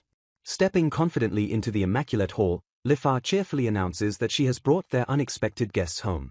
Bowing with deep respect, Largia formally greets her father-in-law Sable as he warmly welcomes his granddaughter back. Flashing a knowing grin, Sable acknowledges Largia before letting out a disappointed sigh over his pitiful, unconscious son. Without a shred of hesitation, Lifar unceremoniously dumps her passed-out father face-first onto the polished floor. Largia scolds Sable for recklessly vanishing without contacting his family, admitting they were completely consumed by worry. Chuckling softly at her concern, the veteran demon smoothly claims he is flattered while clearly showing zero remorse. Bluntly interrupting the family reunion, Lifar strictly orders her elders to stop chatting and hurry up to meet the master. Agreeing with a sharp swish of his elegant cape, Sable suggests they immediately proceed with the introductions. A pathetic groan echoes from the floorboards as a dazed Rude slowly begins to stir from his terrified faint. Disgusted by his weak display, Lifar mercilessly channels a swift burst of water magic. A violent splash of freezing water directly strikes Rude's face, forcing him to gasp and sputter awake. Largia gently scolds her daughter to treat her father better, but a deeply embarrassed Lifar coldly dismisses the meager man. Blinking away the water, an utterly disoriented Rude helplessly asks his family where they are. Looking down with cold authority, Sable sharply notes that his pathetic son is finally awake. Groaning miserably, Rude visibly flinches as he recognizes his incredibly imposing father. Sable sternly demands how long Rude intends to keep up this unsightly display and barks at him to stand up immediately. Scrambling quickly to his feet, Rude nervously adjusts his soaked clothes under his father's terrifying glare. Gesturing toward the inner halls, a tense Sable orders them to follow and explicitly warns against showing any further disrespect to his master. Utterly stunned, Rude stammers in complete disbelief at hearing the fiercely independent Sable actually refer to someone as a master. Still completely paralyzed by the impossible concept, the civil officer is struck entirely speechless. Ignoring her husband's ongoing panic attack, Largia calmly asks her father-in-law to please lead the way. The elegant mother walks silently behind Sable down the pristine, beautifully constructed corridor. Largia marvels internally at how deeply loyal her fiercely rebellious daughter and independent father-in-law have suddenly become toward this mysterious entity. Opening a heavy door, the group enters a luxurious lounge and settles down onto a set of plush seating. Leaning back into the cushions, Sable casually mentions that this incredibly comfortable sofa was personally handcrafted by their master. Completely baffled by the revelation that an immortal king does casual carpentry, Largia blankly stammers in sheer confusion. Lifar proudly reveals her master created the entire manor, furniture, and fields. Overwhelmed, Largia wonders what kind of godlike being their master could possibly be. The heavy door to the grand parlor suddenly clicks open. The nervous parents brace themselves as they step into the bright room. Sitting casually, Sigmund smiles and warmly welcomes his terrified guests. Sigmund internally regrets not asking Sable about Demon Kingdom greeting customs. Staring at the gentle youth, Largia and Rude freeze in absolute shock. Suffocating under immense magical pressure, a paralyzed Rude sweats profusely. Gesturing gracefully, Sigmund kindly invites the trembling couple to sit down. Gasping for air, Rude struggles against the host's terrifying aura. Rude realizes he nearly lost his composure under the crushing presence. Accepting tea, Rude thanks him while silently panicking. The terrified officer internally concludes this impossible being is a freak of nature. Largia nervously wonders how they can possibly report this anomaly to the king. Clearing her throat, the elven mother forces herself to speak. Largia respectfully introduces herself and thanks the Lord for having them. Rude tries introducing himself but Sable violently bonks his head. Clutching his bruised skull, Rude whines about the painful strike. Lifar slaps Rude for disrespect while Sable apologizes to his master. Largia bows in embarrassment, begging forgiveness for her husband's attitude. Pitying the battered man, Sigmund kindly asks them to stop hurting him. Sigmund humbly reminds Largia he requires no strict reverence. Sable firmly rejects this, insisting magic folk cannot overlook disrespect toward the strongest. Sigmund sharply counters that such outdated thinking led to the former king's violence. Rude wonders if the master's composure stems from knowing his absolute power. Shifting his glare, Sable coldly asks if they risk death just to investigate. Trapped by the fierce interrogation, the parents sit in tense silence. Sigmund gently orders his loyal butler not to be so harsh. Sigmund reveals he never expected the kingdom to send Sable's family on a suicide mission. Sable deduces Demoris manipulated Abaddon because he knew Sable would rescue his family. Largia gasps in horror, realizing the chancellors went to ruthless lengths for a background check. Lifar scowls, blaming Sable for vaguely name-dropping the Immortal King before vanishing. A muffled Rude realizes that claiming daylight immunity essentially declared war. Largia gags her babbling husband as he points out the leaders couldn't ignore this threat. Apologizing, Sigmund assures them he simply chose to peacefully retire here. Declaring peaceful intentions, Sigmund warmly invites them to visit anytime. Sigmund kindly asks for a warning familiar next time, which they eagerly agree to. Smiling contentedly, the vampire lord feels relieved his diplomacy worked. Shattering the peace, Sable proudly interjects that they still view the Demon Kingdom as home. Leaving Rude stunned, Sable commands him to warn invaders that he and Lifar will defend their homeland. Sigmund exhales quietly, hoping his diplomatic words will be enough to satisfy the royal officials' concerns. Clapping his hands together loudly, the vampire lord suddenly shatters the tense atmosphere in the room. Smiling warmly, he notes that their tired guests have traveled far and declares an end to all serious political talk. Turning his attention away from the bewildered parents, Sigmund gently calls out to his two loyal retainers. The master asks his servants to prepare a warm meal and a bath, prompting a deeply respectful bow from Sable. A flustered Lifar quickly snaps to attention, eagerly instructing her stunned parents to follow her into the hall. Wiping sweat from his brow, Sigmund breathes a massive sigh of relief as Sable praises his flawless handling of the delicate situation. The generous lord graciously grants Lifar the night off to spend time with her family, earning a deeply grateful thanks from the young maid. Handing over a pristine bottle, Sigmund cheerfully offers them some high-quality wine to help ease their lingering nerves. Safely secured in their guest room, Rude and Largia both express their absolute, lingering shock over the terrifying master. Exploring the luxurious bathroom, an utterly bewildered Rude marvels at the impossible convenience of warm water flowing straight from the tap. Bouncing happily on the incredibly soft bedding, Largia questions how mere magic could possibly maintain such an impossible, constant heat source. Downing the master's homemade wine in huge gulps, the stressed officer admits that absolutely everything about this isolated manor defies logic. Despite the warm hospitality, Rude still violently trembles as the sheer terror of the Immortal King continues to haunt him. Watching her parents spiral into confusion over the mysterious lord, Lifar calmly reiterates that he is simply their beloved master. The chaotic, lively evening finally winds down as the exhausted family settles in for a peaceful night of sleep. The next morning, the wary parents safely depart the dangerous forest and successfully return to the Demon Kingdom. Standing on the manor's porch, Sigmund exhales a heavy sigh of relief that they somehow survived the intense political ordeal. Flashing a bright smile, Lifar happily reports that her parents left the estate feeling incredibly satisfied with their visit. Sable smoothly adds that Lunora and her 2 daughters managed to stay completely hidden without causing any trouble. Overhearing the conversation, a pouting elven girl storms over and angrily scolds the old butler for mispronouncing her name. Puffing out their cheeks in frustration, the adorable girls fiercely demand to be called by their preferred nicknames, Lala and Mailu.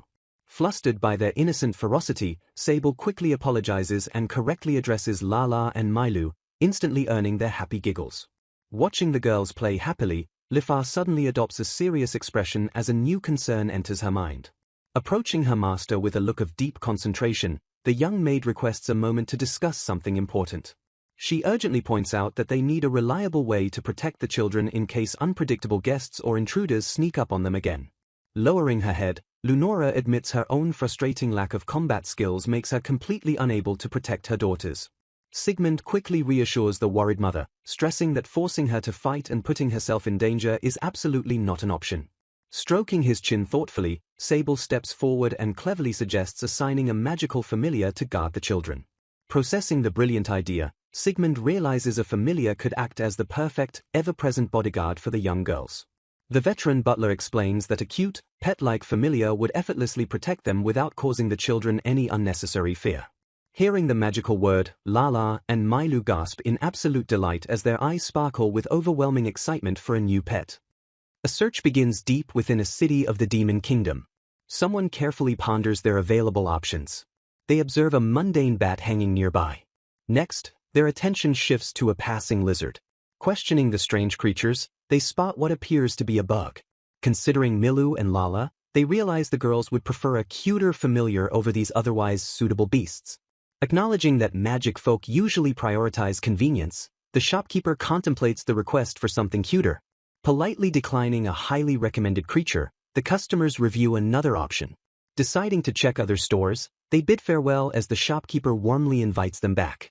The narrator explains they are searching alongside their grandfather for familiars on behalf of Master Sigmund.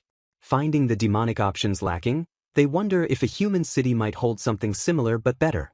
A quiet moment passes as they navigate the bustling streets. The atmosphere hums heavily with subtle, echoing sounds. Calling out to her grandfather, the girl suggests they try searching down a nearby back alley. They venture deeper into the shaded, narrow pathways. Unseen movements echo faintly against the stone walls. Looking around the dim environment, they note that all the stores appear highly suspicious. Glancing around the shady locale, the grandfather hopes they can pick up some rare finds here. The narrow alley stretches out silently before them. A sudden, frantic squeaking noise pierces the quiet air. The desperate squeaks continue to echo from the shadows. Without warning, a menacing growl erupts from the darkness. Something moves violently through the air with a heavy swoosh. The unseen entity maneuvers swiftly out of sight. A woozy sensation or disorienting sound fills the narrow space. A light, singular tapping sound breaks the heavy tension. The quiet environment holds a thick sense of anticipation. Shadows stretch further as the pair cautiously observes. They wait silently in the gloom for the next sign of movement. The tapping sounds continue, revealing a steady, approaching rhythm. A small creature trembles fearfully in the dark corners of the alleyway. Spotting a sparkling, suitable creature, the grandfather urges them to immediately give chase. They spring into action and sprint through the narrow streets. The pursuit intensifies as they close the distance on their target. Rounding a sharp corner, they keep the fleeing creature in their sights. The target swishes quickly past an obstacle to evade capture. They excitedly point out that the creature just darted into a nearby store. Something flaps rapidly as it enters the dusty shop. An exasperated voice complains about a cat bringing its prey inside again as a meow rings out. A surprised exclamation escapes the pursuers as they stumble upon the unexpected scene inside. Stepping inside, the grandfather kindly assures the apologetic shopkeeper that the commotion is all right. Curious about the situation, he asks what happened as the nervous woman hesitantly requests a moment of their time. Inside a woven basket, 3 tiny kittens snore peacefully together in deep slumber. The young girl's eyes light up with pure delight as she marvels at the incredibly cute creatures. Gesturing to the mother cat, the shopkeeper explains that the former stray simply wandered in and gave birth here. She admits her meager back alley pharmacy is no place for them, lacking the time to care for kittens who might ruin her merchandise. Despite the burden, she sorrowfully confesses that she simply lacks the heart to throw the helpless animals out onto the streets. Crossing his arms, the grandfather hums thoughtfully while assessing their predicament. Leaning forward with eager excitement, the girl respectfully asks the shopkeeper if they can adopt the felines. After hearing their situation, the relieved shopkeeper realizes they are seeking cute familiars for two young girls. Sensing their intent, the mother cat suddenly lets out a sharp, knowing meow. She steps forward with cautious grace, thoroughly inspecting the strangers who wish to take her children. Staring directly at them, the feline seems to silently ask if they would truly mind taking on the responsibility. The mother cat affectionately licks the girl's hand, proving she deliberately led them to the shop for this exact reason. Resting her head gently against the girl's palm, the cat displays complete and absolute trust. Noting the beast's keen instincts, the grandfather double-checks if the shopkeeper is truly comfortable letting strangers take the litter. Smiling with gentle gratitude, she asks them to take good care of the little ones. Back at the estate, a young man listens to the tale and immediately decides they must send the kind shopkeeper a thank-you gift. Looking over the new additions, he notes that Milu and Lala will receive the two kittens. Reaching into his coat, he presents a small, fluffy surprise specifically meant for Miss Lenora. A tiny ball of dense fluff rests motionless in the palms of his hands. Shifting slightly, the creature reveals itself to be a remarkably fluffy miniature owl. Overjoyed by the gift, Lenora happily rubs the incredibly cute chick against her cheek. The grandfather explains that with proper training, these normally weak animals will evolve into highly capable protectors for their masters. Bouncing with energy, the two girls vow to take excellent care of their new magical companions. They affectionately nuzzle the fluffy kittens, completely enamored by their softness. Smiling warmly, the young man observes that the pets seem incredibly happy and have already bonded with their new owners. He then casually asks the girls if they have thought up any names for the animals yet. Thrusting her dark-furred kitten high into the air, one girl proudly declares his name is Kuro. Mirroring her excitement, the other girl holds up her white kitten and cheerfully announces his name is Shiro. Lenora stares intensely at her little owl, silently pondering the perfect moniker. Finding her inspiration, she calmly declares that she will call the bird Ball. The young man brightly praises all of them for choosing such excellent names. Shifting to business, he states he needs to borrow the pets for a bit, prompting the grandfather to ask if he intends to raise their levels. The young man confirms he will handle it personally, utilizing his recovery magic just in case the normal cats run into danger. The grandfather appreciates the caution while two of their companions offer to escort him during the process. Preparing for the ritual, the young man explains he will first establish the magical master-servant connection. He adds that this bond will imprint his traits onto them, significantly easing their evolution process as he declares his readiness. The party gives a firm nod of agreement, fully prepared for the upcoming task. Announcing that their next step requires covert skills, the group vanishes into the shadows with a rapid swoosh. Waiting in the rustling brush, the young master explains his trap relies on magic creatures sensing the weak auras of his new familiars. A massive serpent slithers through the grass, shuddering ominously as it stalks its prey. Without warning, the gigantic beast lunges forward to strike with deadly speed. A blinding flash of magic suddenly erupts, instantly severing the monster's head from its body. Pinning the wiggling remains to the ground, the master ensures the creature cannot move any further. Stepping back, he commands his tiny familiars to launch their attack against the restrained foe. Trotting eagerly forward, the three small animals cautiously approach their immobilized prey. Leaping into action, one of the kittens lets out a fierce meow and bashes into the massive beast. The wounded creature hisses violently in response to the tiny, relentless assault. In a frantic flurry of motion, the kittens and the peeping owl ruthlessly pummel the hissing monster. Observing the swishing strikes, the master finally understands how his new familiars fight. Sharp, unrelenting slashes continue to aggressively tear into the defeated monster's flesh. The rapid onslaught of swishing blows relentlessly chips away at the crippled enemy. Working closely together, the tiny animals launch a synchronized strike against the creature's remains. Suddenly, an intense magical aura engulfs the familiars as their small bodies begin to tremble violently. Still shaking uncontrollably in the dark, the glowing pets prompt their master to worriedly ask what is wrong. With a sudden popping sound, the animals completely transform into small, luminous orbs of energy. The glowing spheres bounce playfully through the air all around their masters. An observer explains to Master Sigmund that the animals might be in shock because their levels shot up all at once. Hearing a sudden rustle from the shadows, one of the companions instantly yanks out a weapon. A terrifying new monster streaks out of the dark brush in an attempt to ambush the group. Completely unfazed by the threat, the master excitedly declares they will simply keep leveling up fast. Following a sharp clacking sound, the master eagerly announces it is finally time to check their updated statuses. Noting they all evolved into covert types, he reviews the data and confirms the kittens are now great assassin cats. Turning his attention to Ball, he observes the bird has similarly evolved into a great shadow owl equipped with dark magic. Praising the clever little things, he marvels at how they evolved in ways that perfectly take advantage of their small statures. He concludes that their newly learned stealth skills will allow them to remain safely hidden in the shadows most of the time. Looking proudly at the confident pets, the master promises to keep raising their levels so they can properly protect Lunora and her girls. Returning to the Demon Kingdom's conference room, officials warmly welcome Rudd and Regia back safely. Rudd admits his daughter meeting him in the forest saved him from extreme danger. Asked about the Immortal King, Regia confirms her father introduced her to him. An official leans forward eagerly, asking what this mysterious ruler is actually like. Regia calmly reveals the land's ruler is named Lord Sigmund. Confused, an official questions if Sigmund is a noble vampire, having never heard the name. Someone notes vampires are identifiable by eye color, making Regia hesitate. She explains that unlike her and her father, Lord Sigmund lacks blood-red eyes. His hair is white like a vampire's, but his eyes are sky blue. She stuns everyone by revealing he walks in sunlight and flawlessly uses light magic. A demon listens in shock as she notes Sigmund easily navigates the abyss forest safely. They conclude Lord Sigmund is an entity ranking even higher than noble vampires. The council erupts in panic, dreading that he might be a vampire lord. One demon terrifyingly labels him a monster with impossible sunlight and light magic resistances. Fearing war with this immortal king, Demolise sharply interjects that fighting will never happen. Demolise sternly warns that warring against him would completely destroy the demon kingdom. Urging peace, he declares they must coexist, prompting the others to swiftly agree.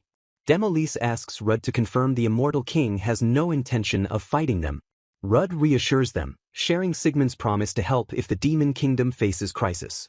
Relieved, Demolise vows to maintain friendly relations and prepare a demon king report. An official asks Lord Demolise what precautions they need against Holy Kingdom spies. Smiling, Demolise reveals his subordinates are already monitoring spies using their specialty in information control. Meanwhile, the scene shifts to a bustling tavern on the Demon Kingdom's outskirts. Leaning forward, a patron discreetly asks his companion about the latest rumors. He whispers that the previous Demon King's butler and his granddaughter have disappeared. His friend argues wartime disappearances are normal, confirming he means the old butler. They marvel at how openly the previous Demon King treated the butler. Noting the old man retired near the Abyss Forest, one questions the danger. Skeptical, his companion suggests a misunderstanding since the northern outskirts remain relatively safe. Chuckling, the first man smugly claims his friend is severely behind on news. He reveals the old man and granddaughter actually moved directly into the Abyss Forest. Scoffing, the companion suggests someone simply fed him fake information. The informant notes the butler's family was recently sent into the Abyss Forest. Assuming a doomed rescue mission, the friend guesses the search party died. Smirking, the informant corrects him, stating the reconnaissance mission safely returned. The companion's eyes widen in absolute shock at this massive revelation. Swearing it is true, the informant insists he saw them return himself. The friend realizes entering the Abyss Forest means they urgently need more information. The informant clarifies they must gather intel from inside the Demon Kingdom instead. Downplaying it, the companion guesses the military was just surveying nearby monster habitats. The frightened spies decide to gather more intel to avoid angering the furious Holy King Vacuole. The scene shifts peacefully to the grand exterior of Sigmund's mansion. Inside the kitchen, Sigmund skillfully prepares something cool at the counter. Watching his precise movements, Lifa curiously asks what he is making. He explains he is whipping up fresh gelato to combat the rising summer heat. Sigmund notes the children still feel the heat despite wearing magically enchanted clothing. He then asks Lifa what kind of summer games children usually play in the Demon Kingdom. She recalls playing in rivers but admits the local waterways are far too dangerous here. Hearing this, Sigmund thoughtfully ponders the concept of safely playing in the water.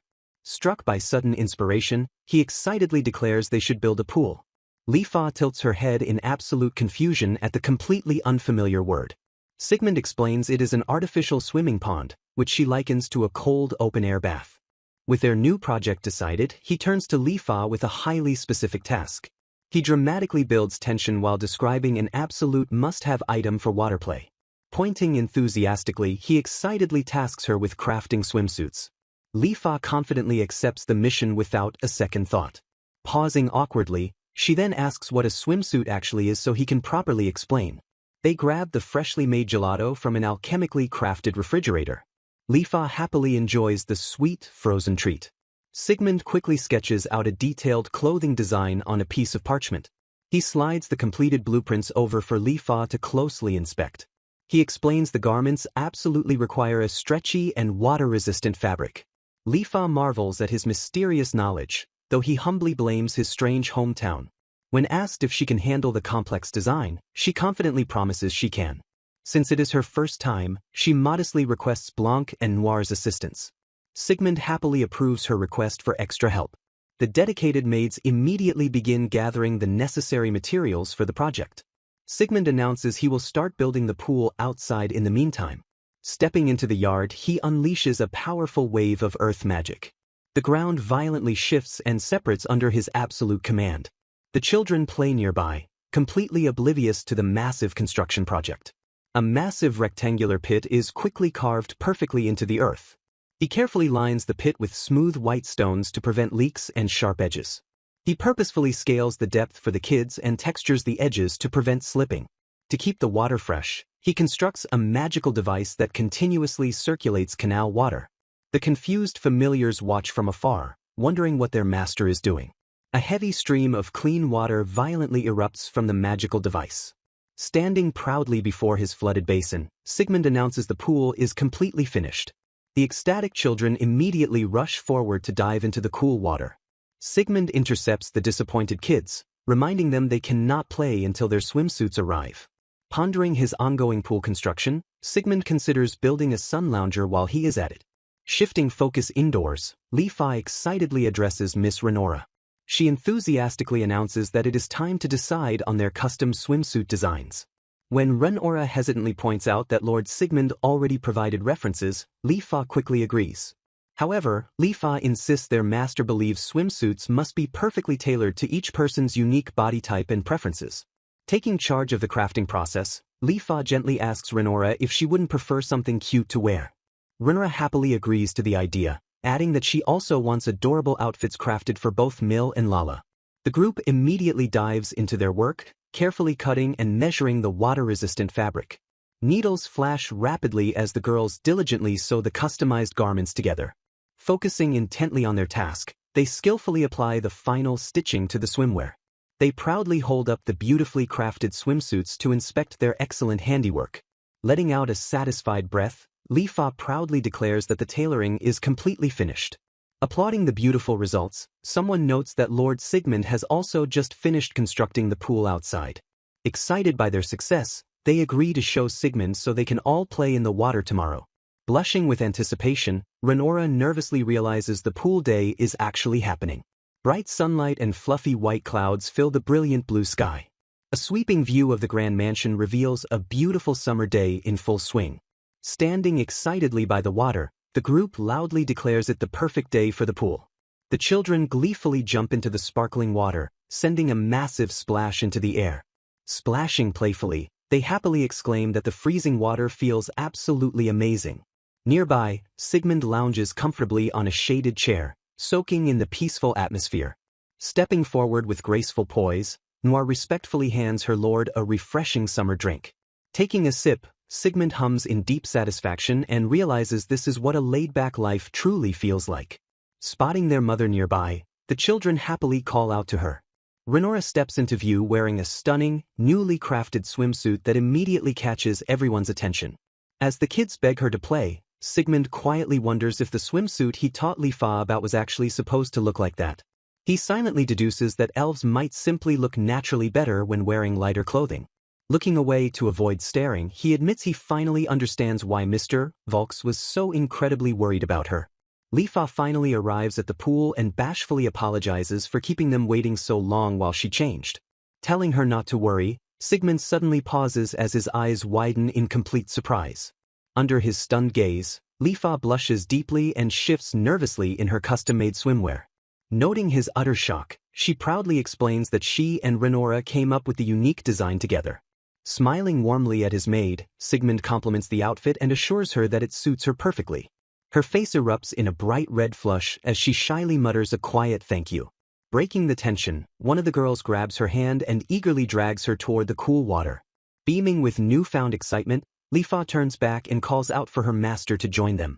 Accepting the invitation, Sigmund dives smoothly into the crystal-clear depths of the pool. He surfaces with a relaxed smile, fully immersing himself in the vibrant summer fun. Splashing around with the group, he happily admits he hasn't had this much fun in the water since he was a kid. Lifa eagerly agrees, noting it has been a while for her too while praising how nice the pool is.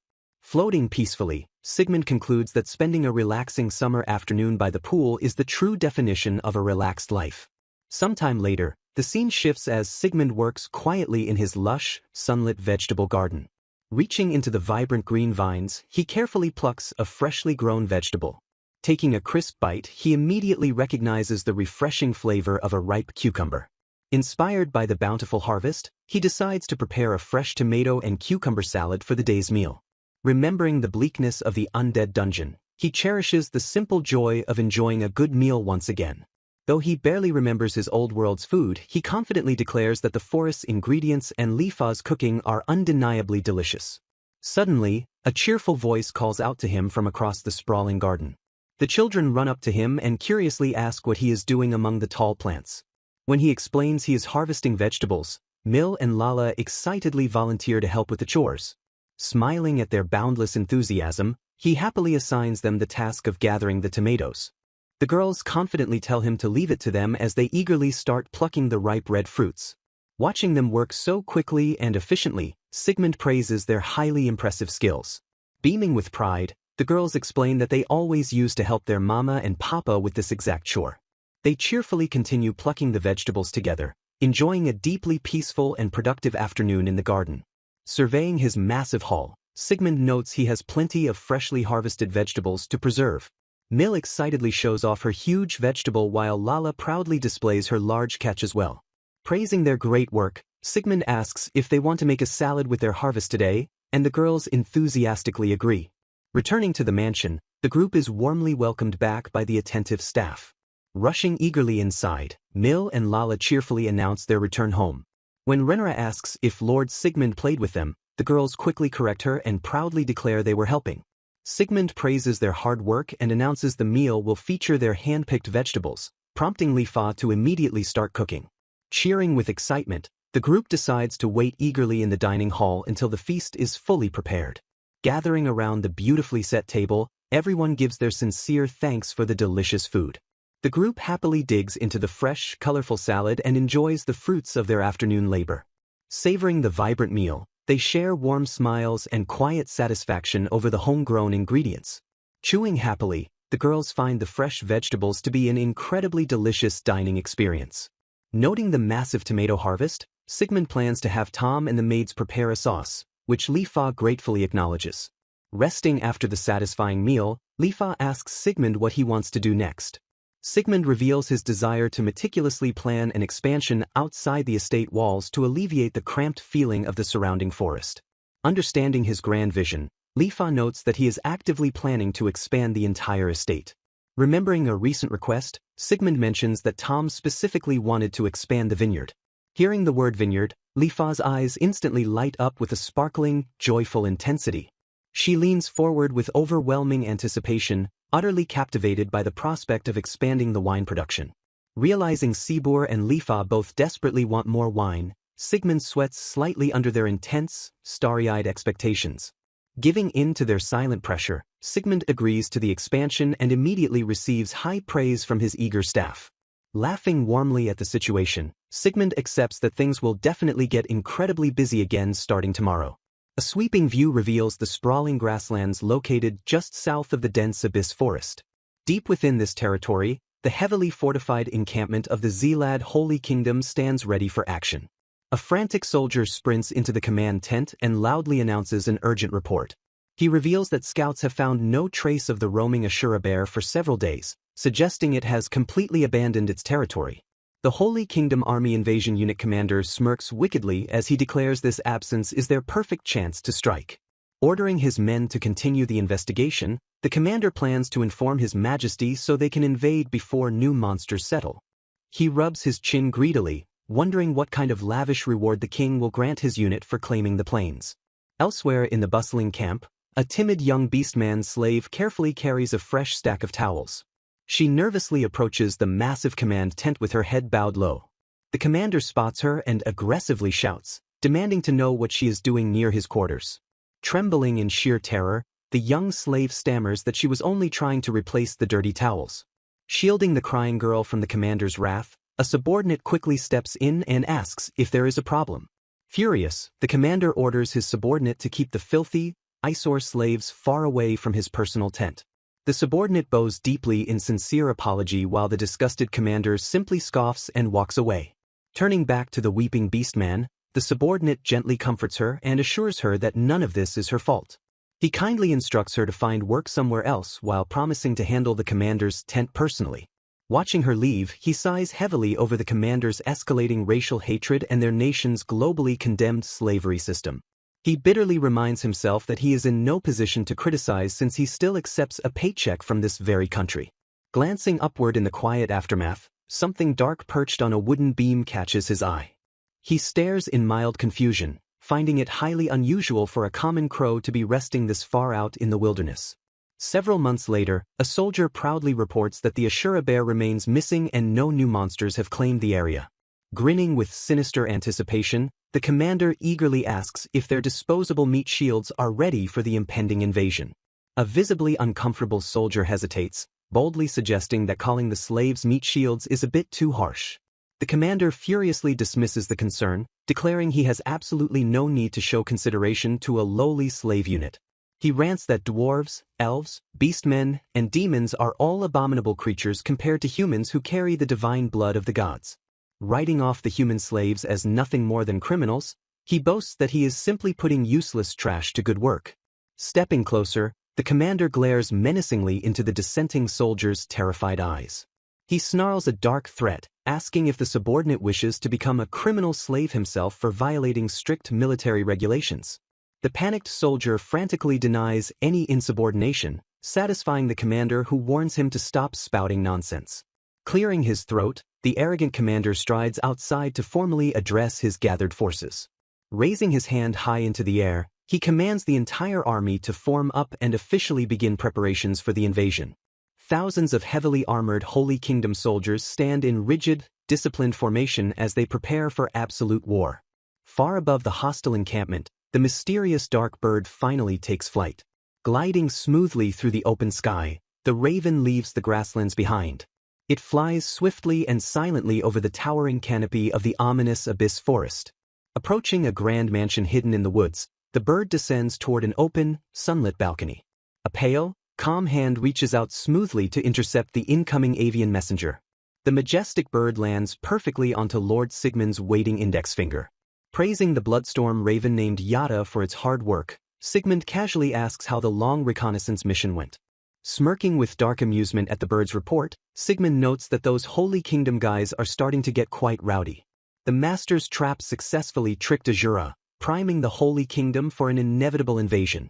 Praising this wicked strategy, they note enemies rarely expect beast monsters to use long-term planning. The master explains his familiar Yada was modeled after Demon Kingdom reconnaissance units. Yada was originally a monster mimicking human voices to lure and devour prey. However, the master's influence transformed the deadly predator into a loud chatterbox crow. Hearing a bloodthirsty suggestion, someone eagerly asks if they should annihilate the invaders now. A subordinate swiftly reminds Yata that their master avoids revealing himself to humanity. Lifa declares the master's overwhelming power could effortlessly rule all surrounding nations. An observer quietly realizes Lifa was not exaggerating about his immense capabilities. Humanity discovering him would spark troublesome conflicts, ruining his deep desire for tranquility. Sitting peacefully, the master nods emphatically to confirm his preference for a quiet life. Stretching his arms, he thoroughly enjoys the deeply relaxing atmosphere of his estate. The curious familiar questions why the master previously mentioned wanting to free slaves. He fully supports Sibor and Lifa's idea to expand their territory and free captives. Grinning knowingly, he declares this noble objective is exactly why they are moving. Ordering Yada to monitor the Holy Kingdom, the master receives a confident confirmation. With a sudden rustle of dark feathers, the loyal spy launches into the sky. The narrative shifts back to an earlier strategic meeting between the master and subordinates. Staring intently, the master asks for clarification regarding their ambitious rescue plan. Standing with rigid determination, a subordinate firmly confirms their righteous intentions. Vowing to drive out invaders, they explain the slaves are abducted prisoners of war. Learning the Holy Kingdom refuses prisoner exchanges completely shocks the master. Absorbing this grim reality, his expression hardens into a deep contemplative stare. Panicking slightly, the subordinates swear not to cause trouble, but he waves them off. Granting absolute authority, he promises full support and encourages them to act freely. Overwhelmed by his immense generosity, the subordinates look up with wide-eyed reverence. Smiling gently, the master issues one heartfelt command pleading for their absolute safety. Deeply moved, the proud warriors bow their heads to hide overwhelming emotions. With absolute devotion, they accept his protective decree and swear to return safely. The memory fades, returning focus to the master standing alone on his sunlit balcony. Turning away from the sweeping forest view, he casually heads back inside his mansion.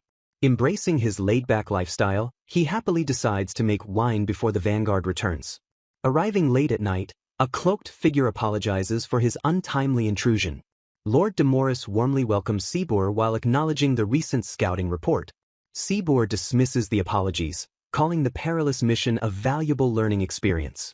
Demoris correctly guesses the visit involves the Holy Kingdom targeting southern grasslands. Sibor confirms this, revealing his familiar spotted enemy scouts making territorial incursions. Demoris deduces the isolated Holy Kingdom is desperate enough to ignore monsters. Predicting enemies will use slaves as shields, Sibor sees an opportunity for liberation. Demoris eagerly asks if Lord Sigmund is officially willing to lend his aid. Sibor immediately shuts this down, clarifying the rescue mission is his personal initiative. Reminding them of his origins, Sibor refuses to ignore his captive countrymen. Pledging absolute dedication, the elder vampire vows that he and Lifa will assist. Demoris carefully double-checks this resolve, earning a resolute confirmation from the warrior. Sibor explains they will covertly monitor enemy forces and signal the army. Their signal will trigger a distraction, providing an opening to reclaim the slaves. Demoris agrees instantly, committing to prepare combat medics and deploy elite forces. A subordinate highlights the massive logistical issue of marching to distant grasslands. Sibor calmly suggests cutting straight through the deadly abyss forest as the solution. When Demoris calls this impossible, Sibor laughs and promises to serve as escorts. Deeply relieved, Demoris graciously places his kingdom's forces entirely in Sibor's capable hands. Sibor nods confidently, completely ready to execute the daring rescue mission. Wrapping up, Demoris announces he will speak with His Majesty and elite commanders. Respectfully bowing his head, Sibor asks the official to pass along his regards. With the alliance officially struck, the elder vampire silently vanishes into shadowed corridors. Left completely alone in the quiet chamber, Demoris lets out an exhausted sigh. Rubbing his temples, he nervously wonders if they can muster enough capable soldiers. Meanwhile, aromatic wood chips and exotic spices sit neatly arranged on a table. Sigmund playfully asks Blanc what she thinks they are making today. Flashing a bright grin, Sigmund prepares to unveil his highly anticipated culinary project. Throwing his hands up enthusiastically, he loudly announces they will craft smoked food. Sensing Blanc's confusion, he explains it is a technique where food is smoke-flavored. He notes exposing ingredients to burning wood vastly improves taste and longevity. Blanc accurately deduces the strange wooden apparatus resting nearby is the actual smoker. Confirming her guess, Sigmund declares they will use it to create smoked sausages. Calling out for volunteers, he is instantly met with raised hands from children. Glancing at his familiars, he chuckles that this chore might be too difficult. Rolling up his sleeves, he instructs the group to grind the fresh meat. Revealing a heavy metallic grinder, he excitedly shows off the exact machine needed. Dropping fresh chunks of raw meat inside, he demonstrates how to load it. Turning to the bouncing kids, he happily asks them to turn the crank. Grabbing the handle eagerly, the chanting children rapidly spin the heavy crank. Gasps of sheer amazement escape the children as they marvel at the impressive culinary setup before them.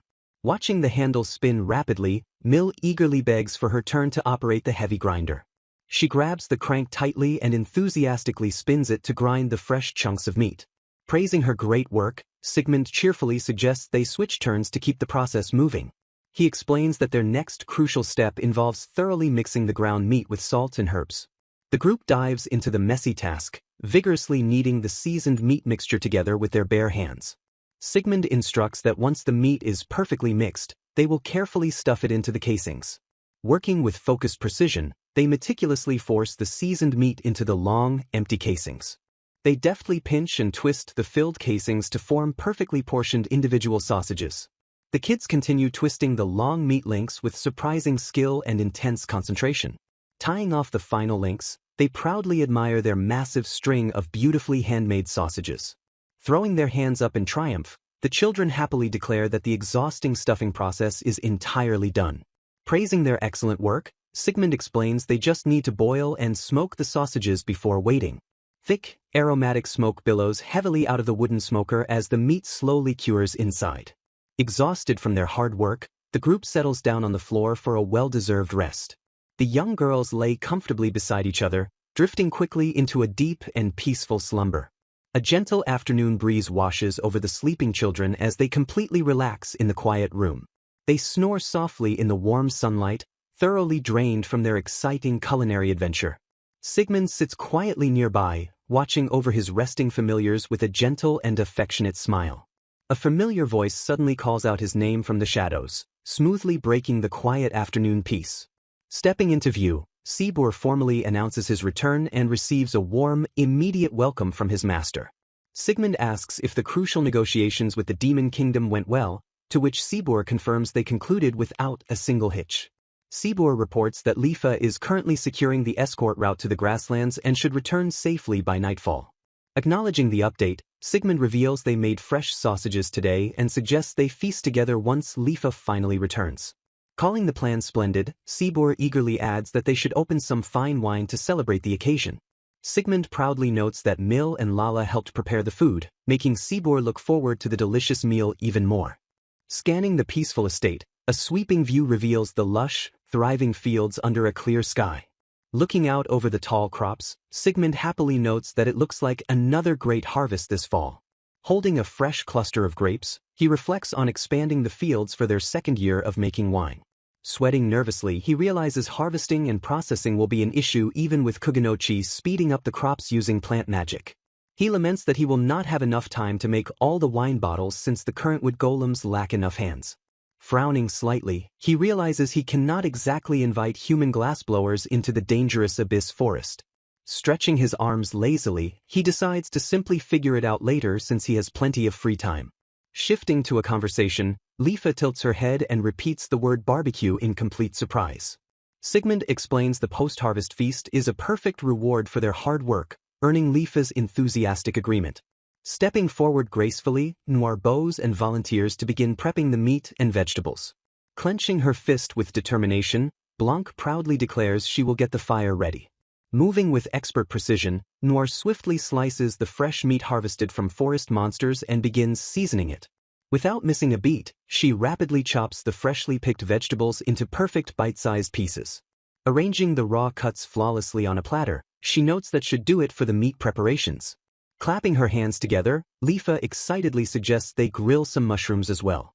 As Noir chuckles at her love for mushroom dishes, Lifa explains they are actually a very common food among demons.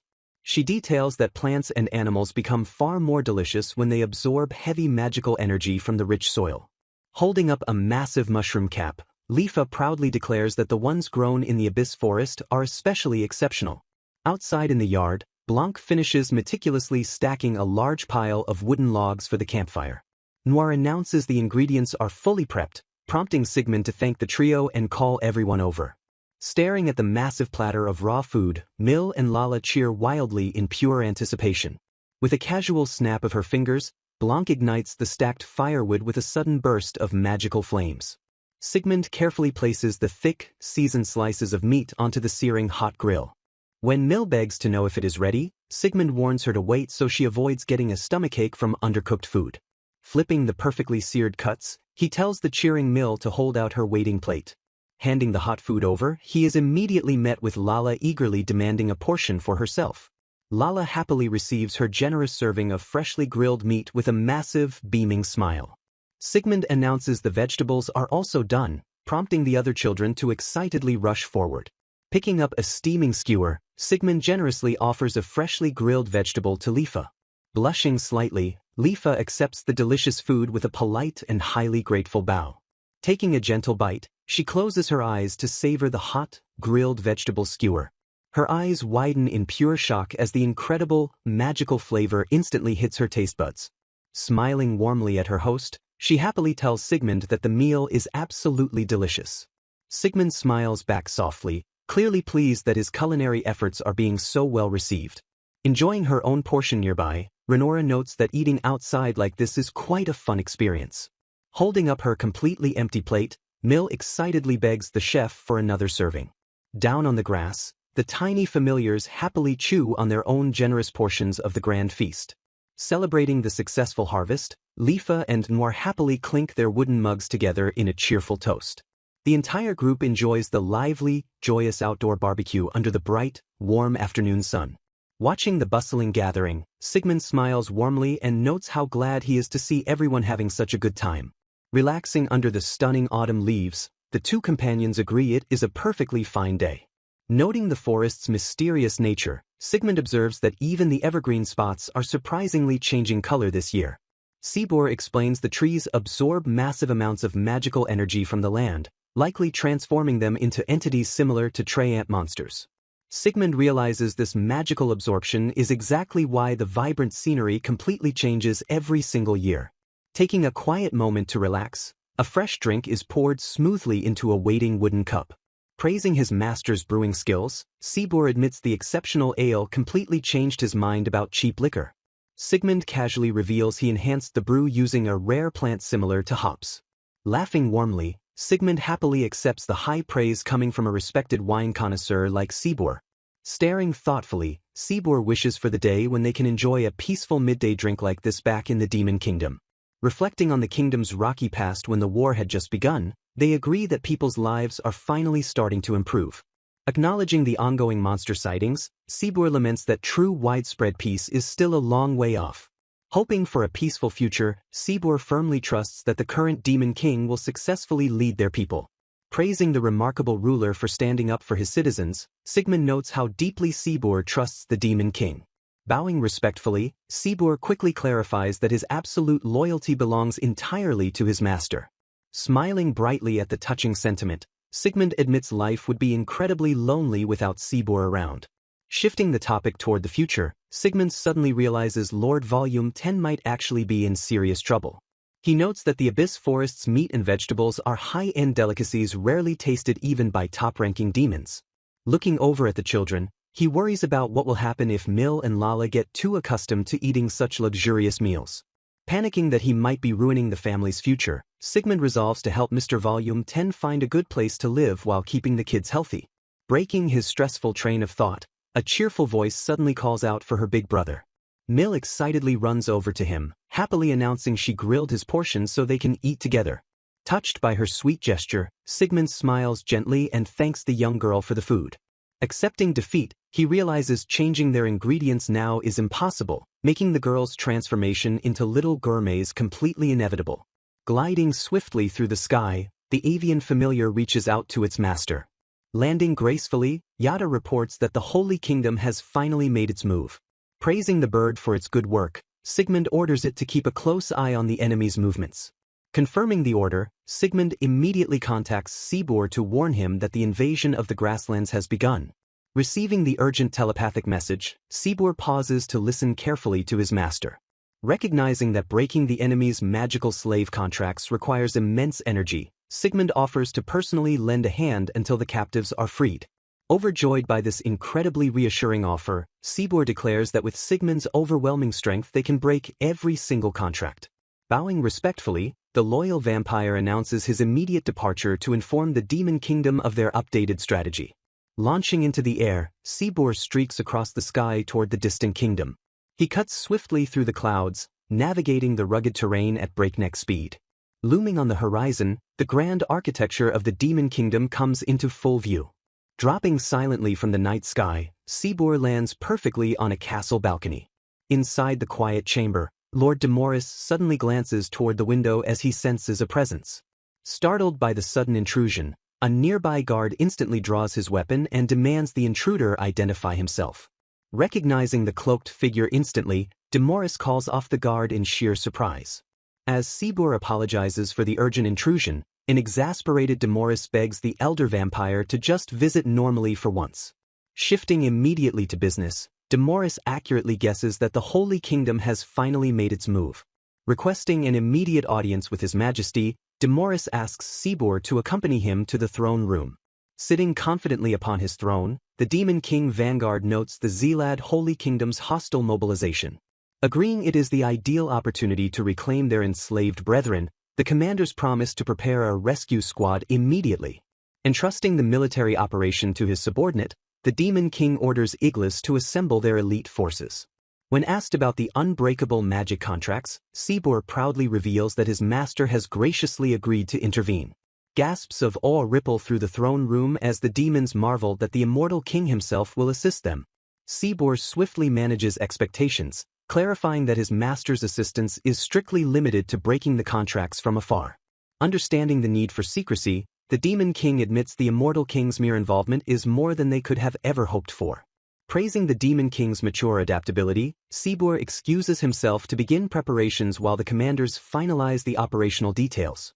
Striding down the grand stone corridors, Sibor and Iglis quickly finalize their impending departure. Smiling knowingly, Iglis suggests that Sibor should praise the Demon King to his face to truly delight the young ruler. He points out that the elder vampire's current standing feels far more like a trusted friend than a mere subordinate. Chuckling at the astute observation, Sibor compliments the commander for his sharp insight. Marching steadily toward the looming treeline, a soldier informs Lord Iglis that they will arrive at the Abyss Forest shortly. Staring into the oppressive darkness of the woods, a nervous soldier questions if they are truly cutting straight through the deadly territory. Turning to the anxious troops, Lifa assures them they are only passing through the edge and will have a strict escort. Catching her specific phrasing, a confused commander echoes the word to question exactly who she means by we. Smiling confidently, Lifa gestures toward the massive, terrifying monsters emerging from the shadows to assist with guard duty. The demon soldiers reel back in absolute terror as a colossal Asura bear steps into the clearing. Trembling at the sheer size of the beast, the commander admits that seeing it in person sends a violent chill down his spine. Lifa casually introduces the towering wood golem as a Kuganochi, confirming both absolute powerhouses are loyal servants of her master. Swallowing his fear, the commander bows his head and deeply thanks the monstrous guardians for joining their forces. Rallying his stunned troops with a booming shout, Iglis commands the entire army to finally move out into the forest. Navigating the dense environment, the group advances silently through the treacherous territory. Sensing a complete lack of threats, a companion realizes that any intelligent beast is purposely avoiding their formidable escorts. Heavy footsteps echo loudly as the massive guardians trudge forward, their sheer presence dominating the terrain.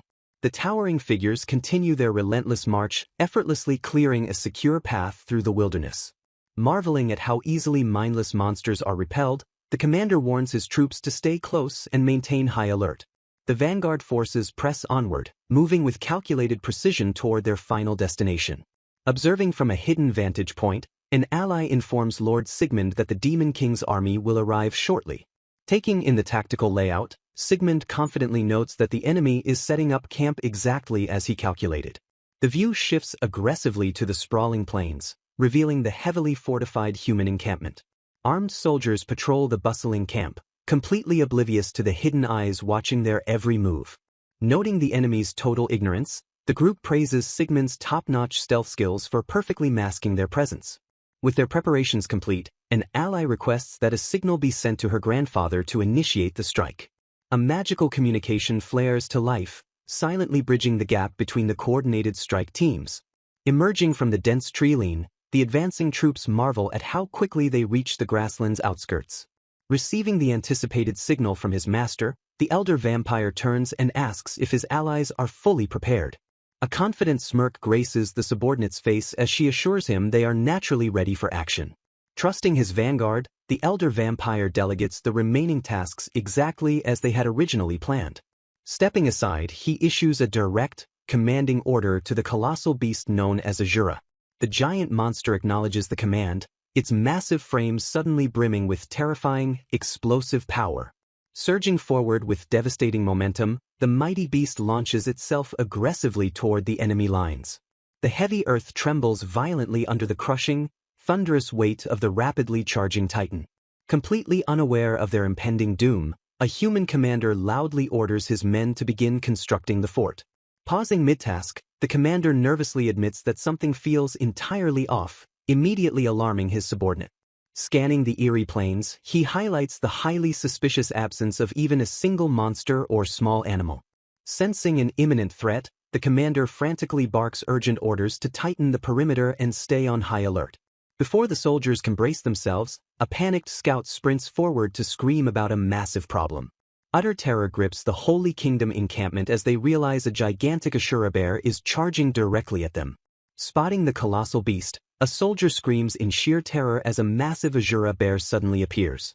Panic erupts through the camp as they realize the beast hasn't changed territories and is charging straight toward them. Standing on its hind legs, the towering bear unleashes a deafening roar that shakes the very earth. With devastating force, the monstrous bear swings its massive clawed paw down upon the human encampment. The tremendous strike violently shatters the wooden palisades and sends heavy debris flying in all directions. Thick clouds of dust and splintered wood explode into the air as the beast continues its relentless rampage. Heavily armored soldiers abandon their posts and sprint for their lives from the unstoppable monster. Pointing frantically toward the front lines, a desperate soldier calls out to the terrified slave troops. A ruthless commander orders the slaves to line up and block the bear so the human forces can retreat safely. Gripping their crude weapons, the grim slaves quickly realize their masters intend to use them as disposable meat shields. The colossal Asura bear looms menacingly over the trembling slave vanguard as it prepares to strike. Nearby, the camp's draft horses panic and rear up wildly in a desperate attempt to break free from their supply wagons. Ignoring the slaves completely, the massive beast charges past them and violently tackles the Holy Kingdom's supply convoy. A shocked soldier cries out in total dismay as the bear aggressively ravages their precious supply lines. Heavy wooden crates and vital resources are brutally smashed to pieces under the beast's overwhelming strength. The relentless Asura bear continues to crush the remaining transport carts to ensure nothing is left intact. Standing triumphantly amidst the ruined supplies, the beast lets out another terrifying and victorious roar. Having completely decimated the camp's logistics, the towering monster slowly turns and begins to lumber away. The stunned slaves lower their weapons in sheer disbelief as they watch the unstoppable force simply leave the battlefield. A dark-haired slave sighs in deep relief while grimly noting that no one can trade supplies for their own lives. The gigantic Asura bear continues its peaceful retreat back into the forest, leaving the utterly broken human army behind. Deep within the shadowed tree-line, a calm voice suddenly calls out the massive beast's name. A cloaked Seaboor praises Asura for its excellent work and officially declares the chaotic distraction a complete success. Startled by the new arrivals, a bewildered slave mutters in confusion as demonic figures casually emerge from the shadows. A young beastman slave stares with wide and highly hopeful eyes at their sudden and mysterious saviors. Stepping forward with a highly confident smirk, Lifa prepares to execute the crucial next phase of their rescue operation. She swiftly raises her hands and unleashes a powerful wave of restorative magic across the stunned slave battalion. A brilliant and ethereal light completely envelopes the bewildered captives before they can even react. Smiling brightly at her success, Lifa telepathically calls out to her master and asks him to initiate the final step. Miles away from the battlefield, a complex magical circle materializes perfectly as Sigmund activates his overwhelming power. The master's incredibly potent magic instantly surges directly into the invisible slave contracts binding the captives. With a sharp and resounding crack, the oppressive magical bindings shatter completely into countless glowing fragments. The shocked beastmen and demons touch their necks in pure disbelief as they realize they are finally free. Observing the spectacular results through his magical interface, Sigmund calmly confirms the highly successful mass dispel. He reports that he has completely cancelled their slave contracts before eagerly preparing for the next step of his plan. Lifa asks Sigmund to collect the abandoned building stones while she safely guides the freed slaves to the Demon King's army. Smiling widely to himself, Sigmund admits that plundering the process stone was actually his main goal all along.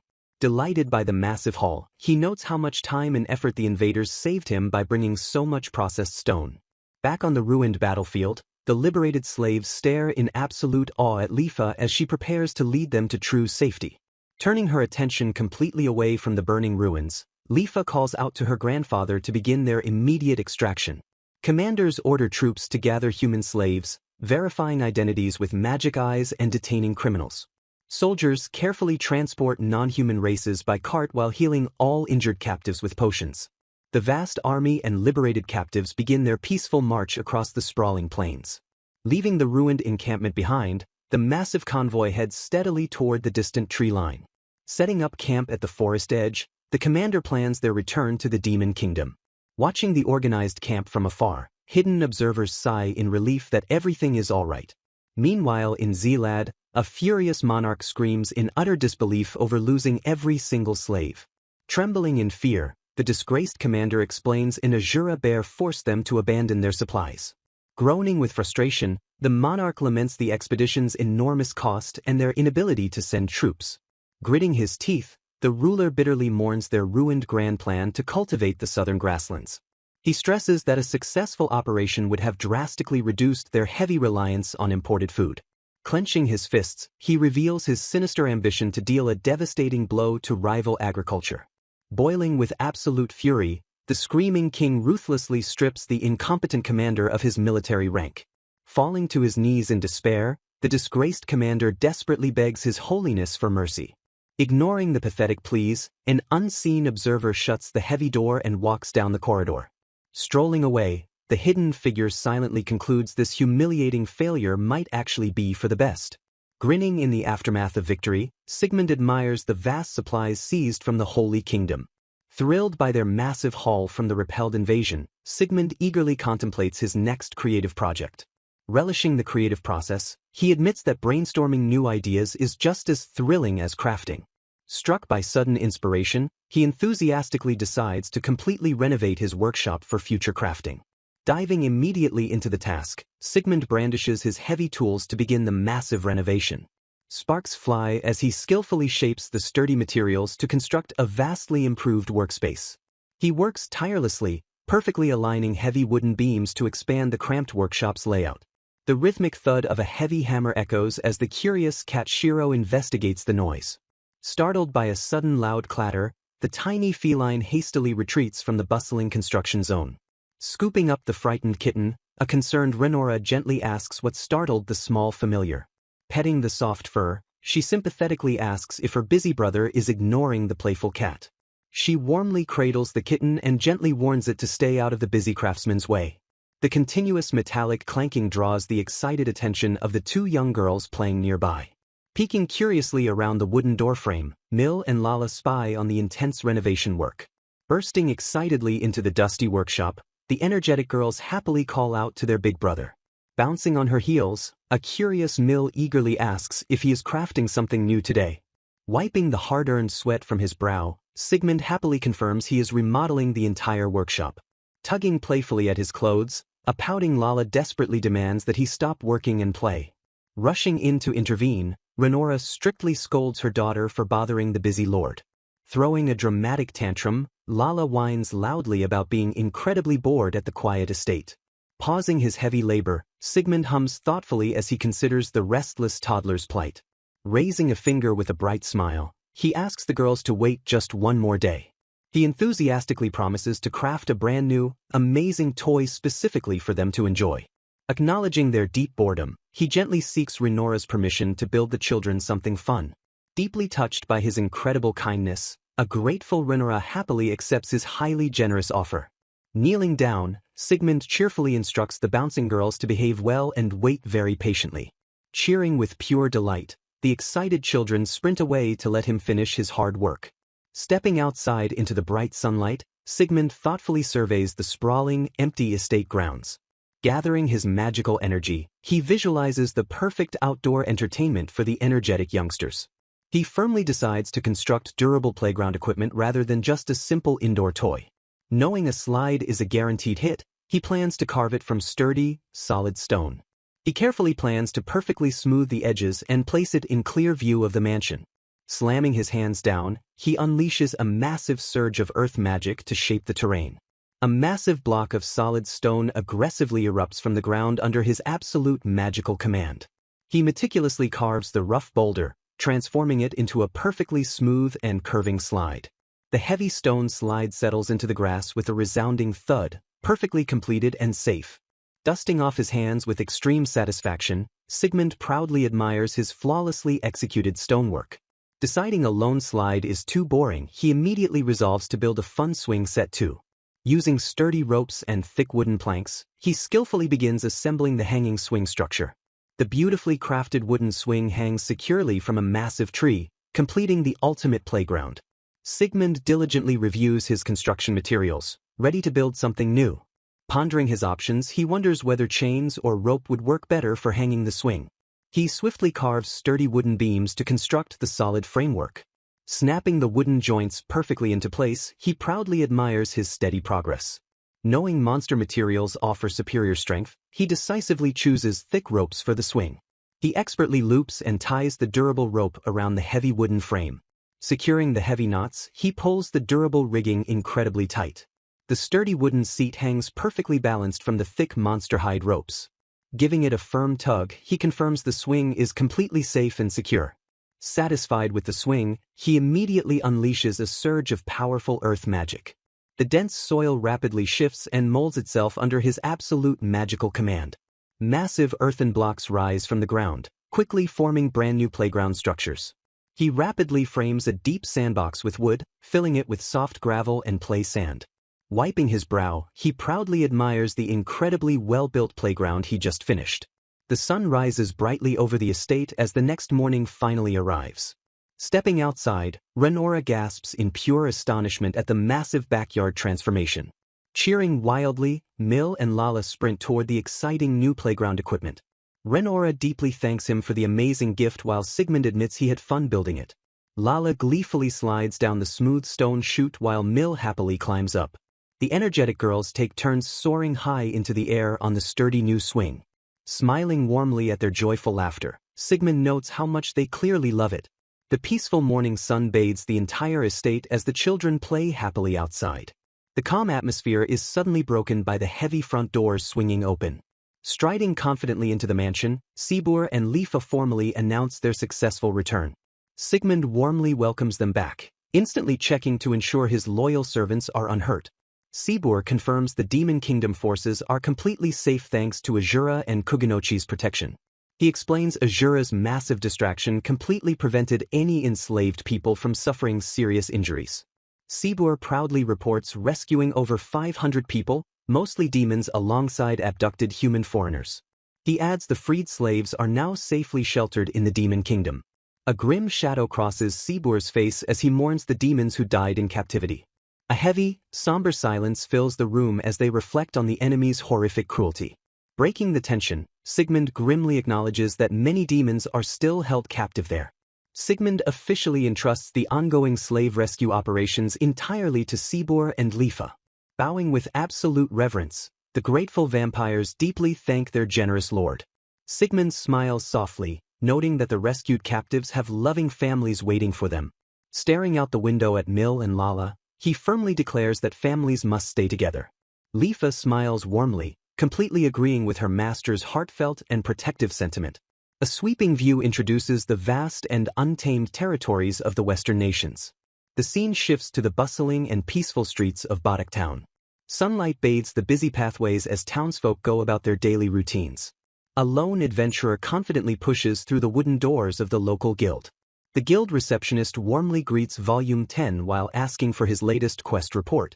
Approaching the counter, Volume 10 confirms he is submitting the dire wolf subjugation paperwork. Frau smiles professionally and takes the documents to verify his completed task. Handing him his reward, she confirms that everything is perfectly in order. Frau praises him as the town's strongest fighter, but Volume 10 humbly disagrees. Leaning forward, she enthusiastically notes that his deep modesty built his stellar reputation. She marvels at how masterfully he wields weapons alongside his superior elven magic. Volume 10 silently credits Sigmund's gear and overwhelming magical energy for his own success. He stares at his hands while feeling humbled by the memory of true power. He reminds himself that beings on entirely different power levels truly exist. Snapping out of his thoughts, Volume 10 turns toward a sudden approaching noise. He notices familiar faces approaching his table in the lively guild hall. Milk and Selena enthusiastically spot Volume 10 and politely ask to join his table. Volume 10 offers them seats as a third girl complains about being left behind. The girls playfully bicker among themselves about Marl being far too slow. Leaning in eagerly, Marl begs Volume 10 to teach her more magic later. Volume 10 praises Marl's dedication by calling the rising star a breeze to teach. Selena quickly shifts the topic and asks if he will finally join their party. Volume 10 hesitates and awkwardly points out that their adventurer party is exclusively female. Selena complains that sleazy mercenaries mostly just view them as pieces of meat. She explains the dangerous men constantly look down on them and start trouble. Smiling warmly, she notes that Volume 10 never looks at them with such disrespect. Volume 10 awkwardly admits he basically views the young women as his own daughters. Selena stresses their desperate need for a sturdy frontline fighter to stabilize formations. She explains Milk's speed-based fighting style cannot adequately protect the entire vulnerable group. Volume 10 listens intently while weighing the serious tactical flaws of their current party. Realizing their extreme danger, his fatherly instincts aggressively urge him to protect them. Resolving his doubts, Volume 10 confidently accepts their invitation to join the team. The girls erupt into joyful cheers as they thrill over reaching higher ranks. They excitedly declare this their first step toward kingdom-wide adventurer fame. Raising their mugs high, they loudly celebrate Volume 10 officially joining their party. The cheerful tavern celebration slowly fades away into the quiet and starlit night. Far away, the ominous canopy of the Abyss Forest looms silently in the dark. Inside the mansion, Sigmund stares intensely at a glowing magic observation mirror. Sigmund awkwardly reveals to Sibur that Volume 10 officially joined an all-female party. Sibur pragmatically assumes Volume 10 is building a harem and leaves Sigmund completely speechless. Leaning thoughtfully against his hand, Sigmund admits that as an adventurer, joining a party is the right choice. Teasing his master, Sibur asks if Sigmund is feeling a bit envious, noting the odd choice of an all-female party. Flustered and defensive, Sigmund aggressively denies feeling jealous in the slightest. Reassuring him, Sibur states that even in the Demon Kingdom, it is completely standard practice for a powerhouse to take multiple wives. Sibur smiles knowingly as the uncomfortable conversation stretches on. Sweating nervously, Sigmund waves the idea away, claiming no one would ever want to marry someone living deep in a dangerous forest. Shifting the focus, Sigmund strictly orders his companions to keep Vox's new all-female party an absolute secret from Renora and the children. Leaning back with a heavy sigh, Sigmund decides the best course of action is to simply keep a close eye on the situation for now. A few days later, a bright and sunny morning bathes the grand estate in warm light. Deep inside his workshop, Sigmund focuses entirely on his latest, intricate magical project. A loud, continuous chiming suddenly rings out from a nearby magical communication tool. Checking the device, Sibur asks if it is a message from Lord Volume 10, and Sigmund confirms he wants new equipment crafted for his party members. Sigmund awkwardly wonders if Volume 10 is being completely brazen or if the elf simply trusts him that deeply. Despite Renora living with them, Sigmund realizes that Volume 10 reaching out like this proves the man has absolutely no ulterior motives. Sibur points out that Volume 10 wearing Sigmund's high-tier gear likely created a massive, dangerous combat gap between him and his new companions. Nodding in agreement, Sigmund realizes Volume 10 cannot simply take his own gear off if he wants to remain completely safe. Getting straight to work, Sigmund tosses a heavy, clattering pile of raw materials directly onto the crafting table. He reviews the order, confirming he needs to craft priest robes, mage robes, light armor, boots, and weapons for the three girls. Sibur notes that a proper focus must be carefully embedded if Sigmund intends to craft a capable mage's staff. Sigmund agrees with the assessment, realizing he needs top-tier materials for the magical weapons. However, Sigmund stresses he cannot possibly craft fitted armor and boots without first taking their exact physical measurements. Realizing he must create self-sizing garments, Sigmund wonders if he can convince Lifa to help him weave the necessary magical fabric. Deep in the quiet town of Badak, a small, dark bird silently perches outside a high tavern window. Slipping inside, Yata confidently greets Boss Volume 10 from the shadows. Yata introduces himself as Sigmund's familiar and announces he has delivered the full set of equipment, leaving Volume 10 completely stunned. Volume 10 catches a small, enchanted bracelet that the familiar expertly tosses toward him. Yata warns him not to lose the custom-made magic bag containing the high-end gear, leaving Volume 10 in absolute awe of its quality. Woken by the sudden commotion, a sleepy Selena enters the room and asks Volume 10 what is going on. Spotting the bird, she smiles warmly and calls the familiar incredibly cute. Apologizing for waking her, Volume 10 excitedly reveals that the promised armor from his benefactor has finally arrived. With a sudden flash of light, the magical bracelet releases the perfectly crafted, glowing gear. Trying on the equipment, an amazed Selena wonders if his mysterious benefactor is some kind of world-renowned craftsman. Testing her mobility, Milk enthusiastically praises the armor's incredible lightness and vastly superior defensive power. Standing nearby, Marl thoroughly inspects the intricate magical details of her stunning new robes. Tugging at the fabric, Marl happily confirms the self-sizing garment is an absolutely perfect fit. Fascinated by the convenient magic, Marl openly wonders if she can learn the technique by studying the clothes, proving the gear is a massive hit. Modestly deflecting their deep gratitude, Volume 10 insists he merely placed the order and deserves no real thanks. Turning back to Yata, Volume 10 politely asks the familiar to pass along his sincerest thanks to Sigmund.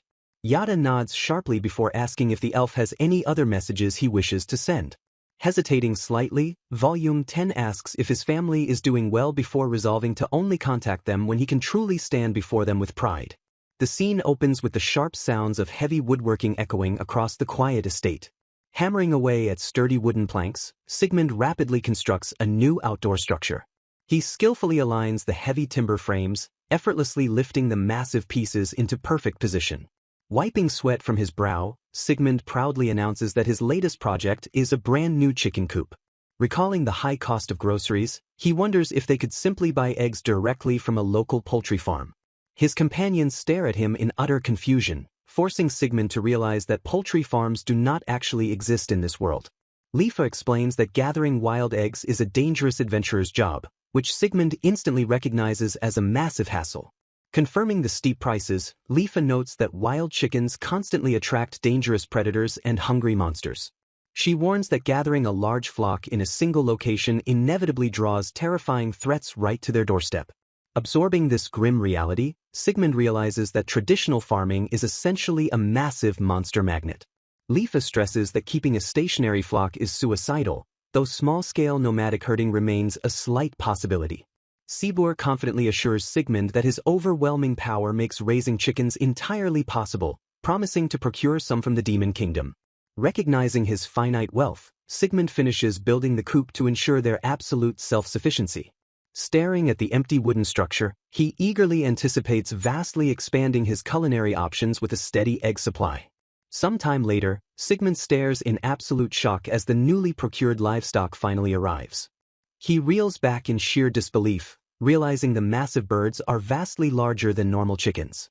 Standing nearly a meter tall, the gigantic birds immediately draw the excited attention of the cheering children. A bewildered Sigmund questions if these colossal creatures are actually chickens, while Sibur calmly assures him they are. The fearless young girls happily admire the massive birds, completely unfazed by their intimidating size. Fearing for the children's safety, Sigmund worries about training them, prompting Yata to scold his master for underestimating avian intellect. The familiar explains that the giant chickens are absolutely terrified of Sigmund's immense magical aura and will never misbehave. Sighing in relief, Sigmund apologizes for his anxiety, admitting their massive beaks and razor-sharp claws made him incredibly nervous. Crouching down to their eye level, he firmly asks the trembling giant birds if they understand his absolute authority. He coldly threatens to destroy them if they ever harm his family, prompting the terrified birds to nod vigorously. Shiro and Kuro suddenly step forward, letting out protective meows as they flank the giant chickens. Chuckling warmly, Sigmund realizes the tiny feline familiars are fiercely vowing to protect the children from the massive birds. Turning to his loyal wood golems, Sigmund officially names them Jack, Oliver, and Tom before delegating the coop's management entirely to them. He strikes a firm deal with the giant birds, promising them safe shelter and food in exchange for their precious unfertilized eggs. Satisfied with their obedient compliance, he immediately unleashes his magic to aggressively expand the previously built coop. Earth and would violently shift and expand under his command, instantly transforming the structure to perfectly accommodate the giant birds. Later at the dinner table, Sigmund enthusiastically devours a massive egg dish, thrilling over his luxurious new, self-sufficient lifestyle. Emboldened by his agricultural success, he eagerly declares his new grand ambition to start producing his own fresh milk and dairy. Seeking to expand, he immediately asks about purchasing dairy cows, which Sibor confirms are available in very limited numbers. Sibor adds that nomadic tribes from the Western nations traditionally sell high-quality dairy products like cheese and butter. Sigmund instantly recalls that Renora and her Beastman tribe originally lived as wandering nomads before settling down. Renora confirms they raised sheep and goats, avoiding massive cows entirely, which deeply piques Sigmund's curiosity about their actual size. Shocked to his core, Sigmund realizes the local cows are basically terrifying 4-meter-tall behemoths comparable to rhinos. While noting their extreme danger to ordinary farmers, Sibor confidently assures him that their powerful golems could easily subdue the massive beasts. Sidestepping normal livestock entirely, Sibor highly recommends purchasing a terrifying milk buffalo monster, leaving Sigmund completely stunned. Sibor smoothly justifies the dangerous choice by explaining that the monstrous buffalo magically produces fresh milk year-round without ever giving birth.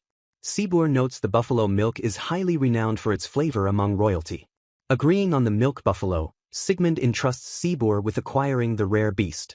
Renora willingly offers her nomadic knowledge while Sigmund prepares the perfect environment. Anticipating a busy schedule, Sigmund plans to build a cowshed using wood golems. Far away, the grand architecture of Zelad Vacuole looms under the sky. An official hands General Roden the devastating casualty report from the recent expedition. Roden angrily calls the expedition a disaster caused by marching into dangerous territory. He condemns the pure madness of assuming a centuries-old monster had abandoned its land. The official grimly reports heavy supply losses and the complete wipeout of slave resources. General Roden exhales a heavy, exhausted sigh over the disastrous military failure. Arriving at the throne room, Roden formally answers the royal summons. Chancellor Jimran desperately asks if there is any way to defeat the tyrant Asura bear. Roden grimly replies that humans cannot possibly hope to oppose such a beast. He explains that magic-repelling tools are completely useless against an SS-rank monster. Jimran suggests sending an elite unit since local nomads navigate the region just fine. Minister Medes furiously interrupts, calling the entire Night Order incompetent for failing. Enraged by the insult, Roden aggressively draws his sword on the disrespectful minister. Medes gasps in sheer terror as the lethal blade stops inches from his face. Glaring fiercely, Roden coldly addresses the trembling Minister Medes. Roden refuses to sacrifice his men against a monster that overpowered the Demon King. A tense stare-down ensues as the fierce general firmly holds his ground. The monarch intervenes, ordering both Roden and Medes to immediately stand down. Bowing deeply, the men offer their deepest apologies to the ruling monarch. Shifting focus, the ruler addresses the looming issue of the expedition's angry noble funders. The furious nobles are demanding treasury funds to cover their massive catastrophic deficit. A cunning advisor suggests deliberately denying compensation to strip the scheming nobles of power. The monarch questions if this bold move will direct dangerous dissatisfaction toward the crown. The advisor claims they can blame the unpredictable monster attack like a natural disaster. The monarch sits in quiet contemplation, carefully weighing the ruthless political strategy. Smirking wickedly, the ruler agrees to only aid nobles drowning in severe debt. He laments that overcoming such petty political hurdles makes continent unification a long road. Jimran steps forward, noting the incident clarified one major strategic reality. They completely agree that establishing a military base in the grasslands is impossible. Realizing new monsters would just replace the bear, the king promises a different strategy. Conceding defeat, the king orders the kingdom to focus entirely on rebuilding domestic strength. Thick winter snow blankets the peaceful outdoor landscape. Joyful cheers erupt as the children slide rapidly down the snowy slope. The energetic kids giggle loudly while enjoying their thrilling winter playtime. They glide smoothly across the freezing terrain without a single care. Crashing into a soft snowbank, the girls laugh wildly. Shaking off the heavy frost, they prepare for another exciting run. Lifa gently bundles the kids up so they avoid catching colds. A bouncing Lala excitedly begs for one more turn on the slide. Sigmund chuckles warmly and agrees to let them ride down again. He strictly reminds them they still have afternoon lessons to finish. The children trudge happily through the thick snowdrifts. Sigmund notes Mill and Lala are growing well through their various academic and magic lessons. He proudly observes his homemade sled and snow hill are a massive hit. A distant voice suddenly calls out that a hot lunch is finally ready. Dropping their toys, the hungry kids sprint eagerly toward the dining room. They scramble quickly into their wooden chairs at the grand table. Cutlery clinks loudly as the family begins devouring their delicious meal. The group enjoys a peaceful and highly satisfying afternoon lunch. Sigmund confirms Sibor is currently rescuing the remaining slaves trapped in the Holy Kingdom. A quiet moment of reflection passes over the dining table. Taking a bite, the kids excitedly praise the incredibly delicious cookies. Lifa reveals they used luxury sugar recently imported from the Demon Kingdom. Sigmund plans to plant the acquired seeds to eventually produce their own sugar. He firmly states his absolute desire for the household to become completely self-sufficient. Renora praises their current olive oil extracts as incredibly high quality. Sigmund greedily admits he wants a cooking oil that is much easier to mass-produce. Renora smartly suggests harvesting an oil tree that bears naturally oil-rich fruit. Surprised by this blind spot, Sigmund realizes it grows wild deep in the Abyss Forest. He notes this newfound knowledge would have been incredibly useful in his past life. He decides vegetable oil is far better for the girl's health than heavy monster lard. Ready to experiment, he plans to use alchemy to extract crude oil from the fruits. He will then apply purification magic to completely remove any lingering impurities. The magical extraction process begins smoothly within the busy workshop. Sigmund carefully seasons raw monster chicken with sake, salt, and pepper. He expertly coats the meat using homemade flour and fine potato starch. Dropping the cuts into a pan, he happily fries them in the hot vegetable oil. The hot oil bubbles and hisses violently as the chicken crisps up. He skillfully flips the golden brown meat to ensure a perfectly even cook. The delicious aroma of fried food quickly fills the entire kitchen.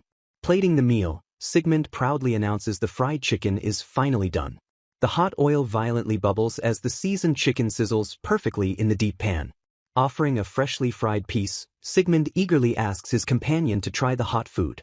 She carefully takes a small bite of the golden, crispy chicken to test its flavor.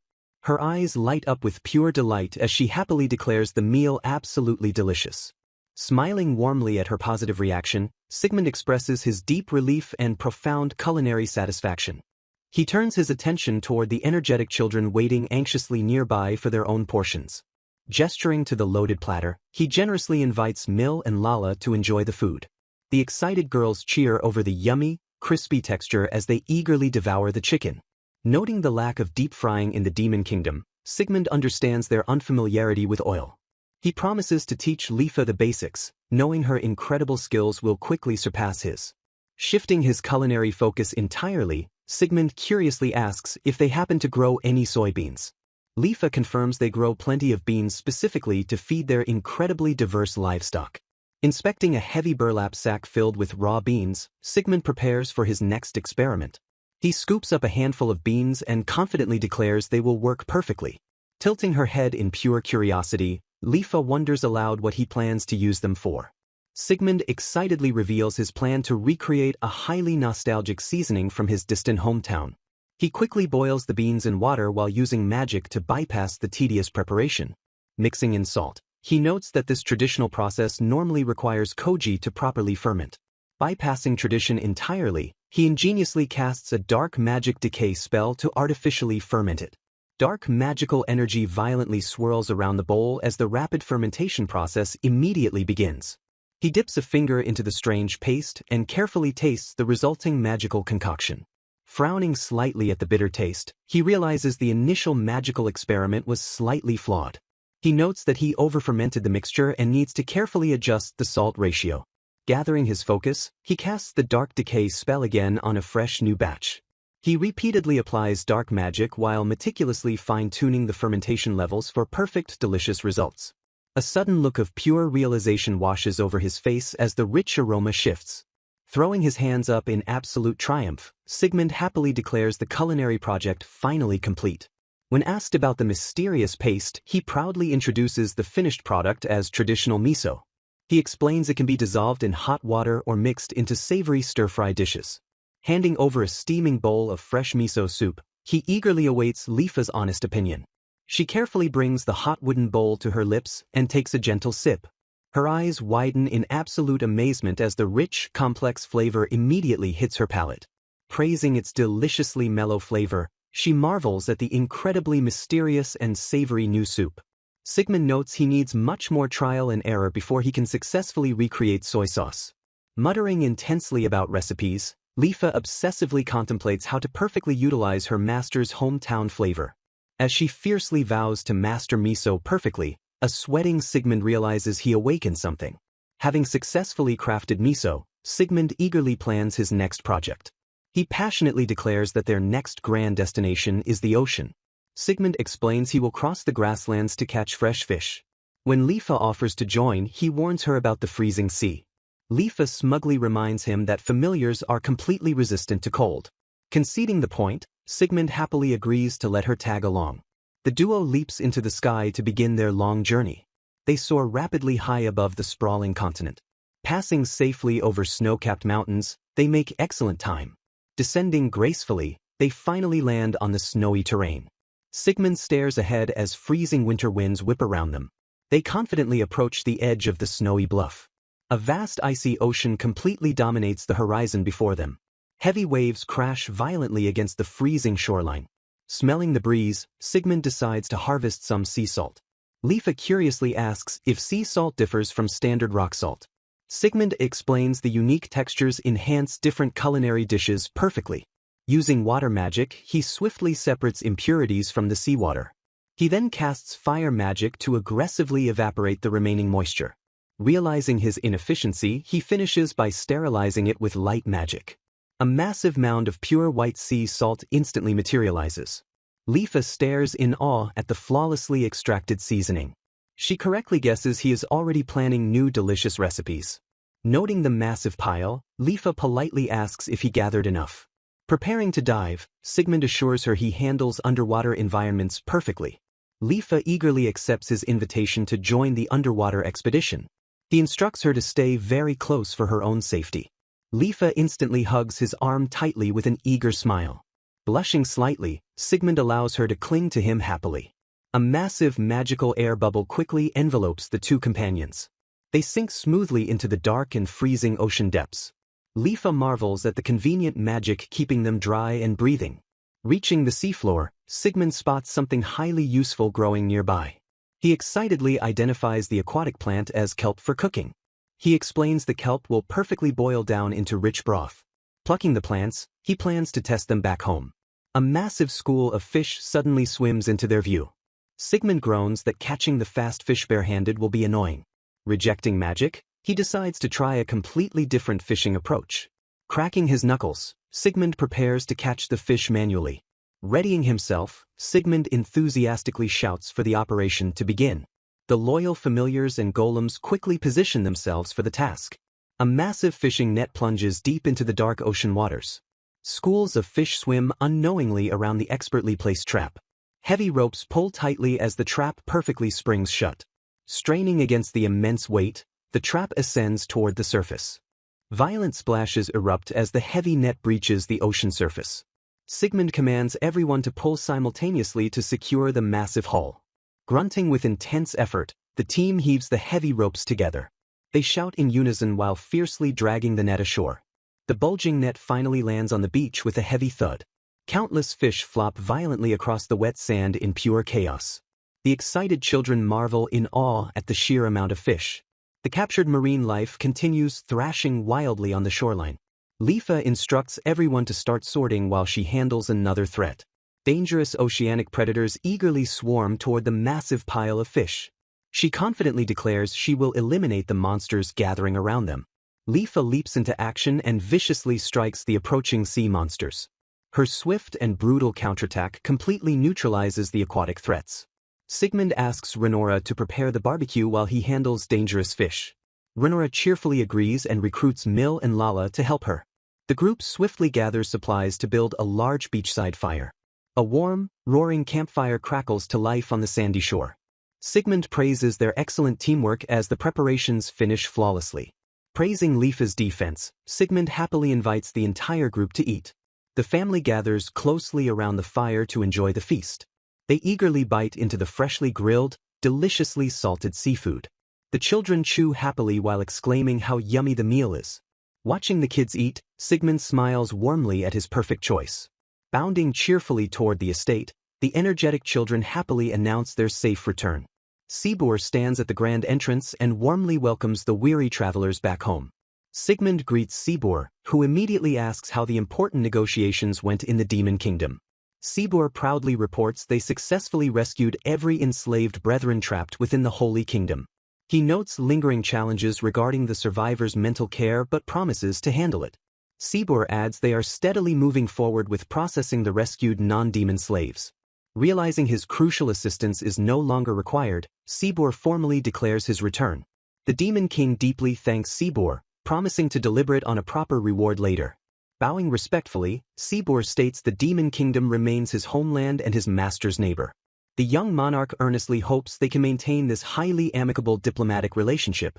Sweating profusely, the Demon King admits the powerful vampire always makes him incredibly nervous. Sigmund sympathetically urges the exhausted Sibor to get some proper rest after the discussions. Rolling up his sleeves, Sigmund eagerly announces he will start prepping the fresh fish. Staring at the massive haul, he carefully begins separating the fish meant for cooking. He smartly divides the catch for drying, bonito flakes, and fertilizer processing. Storing the food securely, Sigmund recruits Blanc and Noir to memorize the preparation process. He expertly instructs the girls to remove the heads and fillet the fish perfectly. Gripping his sharp blade, he cleanly slices off the slippery fins and heavy head. He quickly hollows out the fish, removing unwanted internal organs with expert precision. Finishing the gutting process, he thoroughly cleans the raw cavity to ensure perfect quality. Pressing the knife down flat, he smoothly runs the sharp blade along the spine. He slices cleanly through the opposite side, efficiently removing the entire rigid spine. Holding up the beautifully butchered fillet, he highlights the perfect cut of fish. He orders them to shape the meat while setting aside bones for later use. The diligent familiars mimic his actions, chopping the fillets with incredible speed and skill. They successfully carve the raw meat into identical, perfectly portioned fish blocks. Admiring the uniform cuts, Sigmund hopes the delicate meat holds together during boiling. Blanc curiously asks if he plans to boil the fish, which Sigmund quickly confirms. He explains boiling naturally firms the meat, despite lacking true professional culinary knowledge. Sigmund marvels at how these strange cooking facts survived his blurry past life memories. Using appraisal glasses to monitor parameters, he initiates the boiling process with precise magic. He magically manipulates the boiling water to extract fat, applying his recent miso experience. Staring at the hard, blackened block, Noir worriedly questions if it is actually food. Sigmund agrees it looks terrible but explains the hardened block must be shaved down. He excitedly suggests using the newly shaved bonito flakes to enhance their miso broth. Tasting the delicious new miso, they agree refining the process will deepen its rich flavor. Enjoying the traditional soup, Sigmund admits he is really starting to crave some rice. He explains rice was his homeland's staple food, inspiring their specific culinary seasonings. Sibor recalls that rice is cultivated in the southern regions of the Western nations. Intrigued by the agricultural lead, Sigmund firmly decides to look into sourcing some. Sibor suddenly interrupts the conversation to announce he brought the requested milk buffalo. Heavy footsteps echo loudly as the massive agricultural beasts slowly enter the courtyard. The group stares in absolute shock at the incredibly huge, towering livestock. Despite their terrifying size, the giant creatures behave in a surprisingly docile manner. Sibor explains they are sensing the master's overwhelming magical strength. He adds they are highly intelligent monsters that submit willingly to strong leaders. Prioritizing the children's safety, Sigmund decides to form a familiar contract with them. Sigmund entrusts their daily care to golems Henry and Ben, enabling their speech. The loyal golems immediately step forward to manage the massive new livestock. Sigmund respectfully asks the giant beasts if the large barn accommodates their size. Acknowledging their long journey, he leads them to a newly prepared washing area. Water splashes loudly as the thorough grooming process officially begins. He carefully brushes the thick fur, ensuring the massive beasts are completely clean. He notes hand-washing offers a much better experience than simply using purification magic. The giant monsters clearly enjoy the relaxing and thorough grooming session. With the beasts cleaned, preparations immediately begin for the first milking. Sigmund marvels that they produce fresh milk without ever giving birth to calves. Inspecting the udders, he curiously asks if daily milking is strictly required. Sibor explains their unique monster biology prevents old milk from spoiling and causing illness. Sigmund chuckles that monster biology is a total mystery, though he cannot judge. Planning to make cheese, Sigmund faces a question about sourcing coagulation rennet. Knowing the enzymes come from calf stomachs, he flatly refuses to slaughter one. Since the golems handle processing, he must invent an alternative without using magic.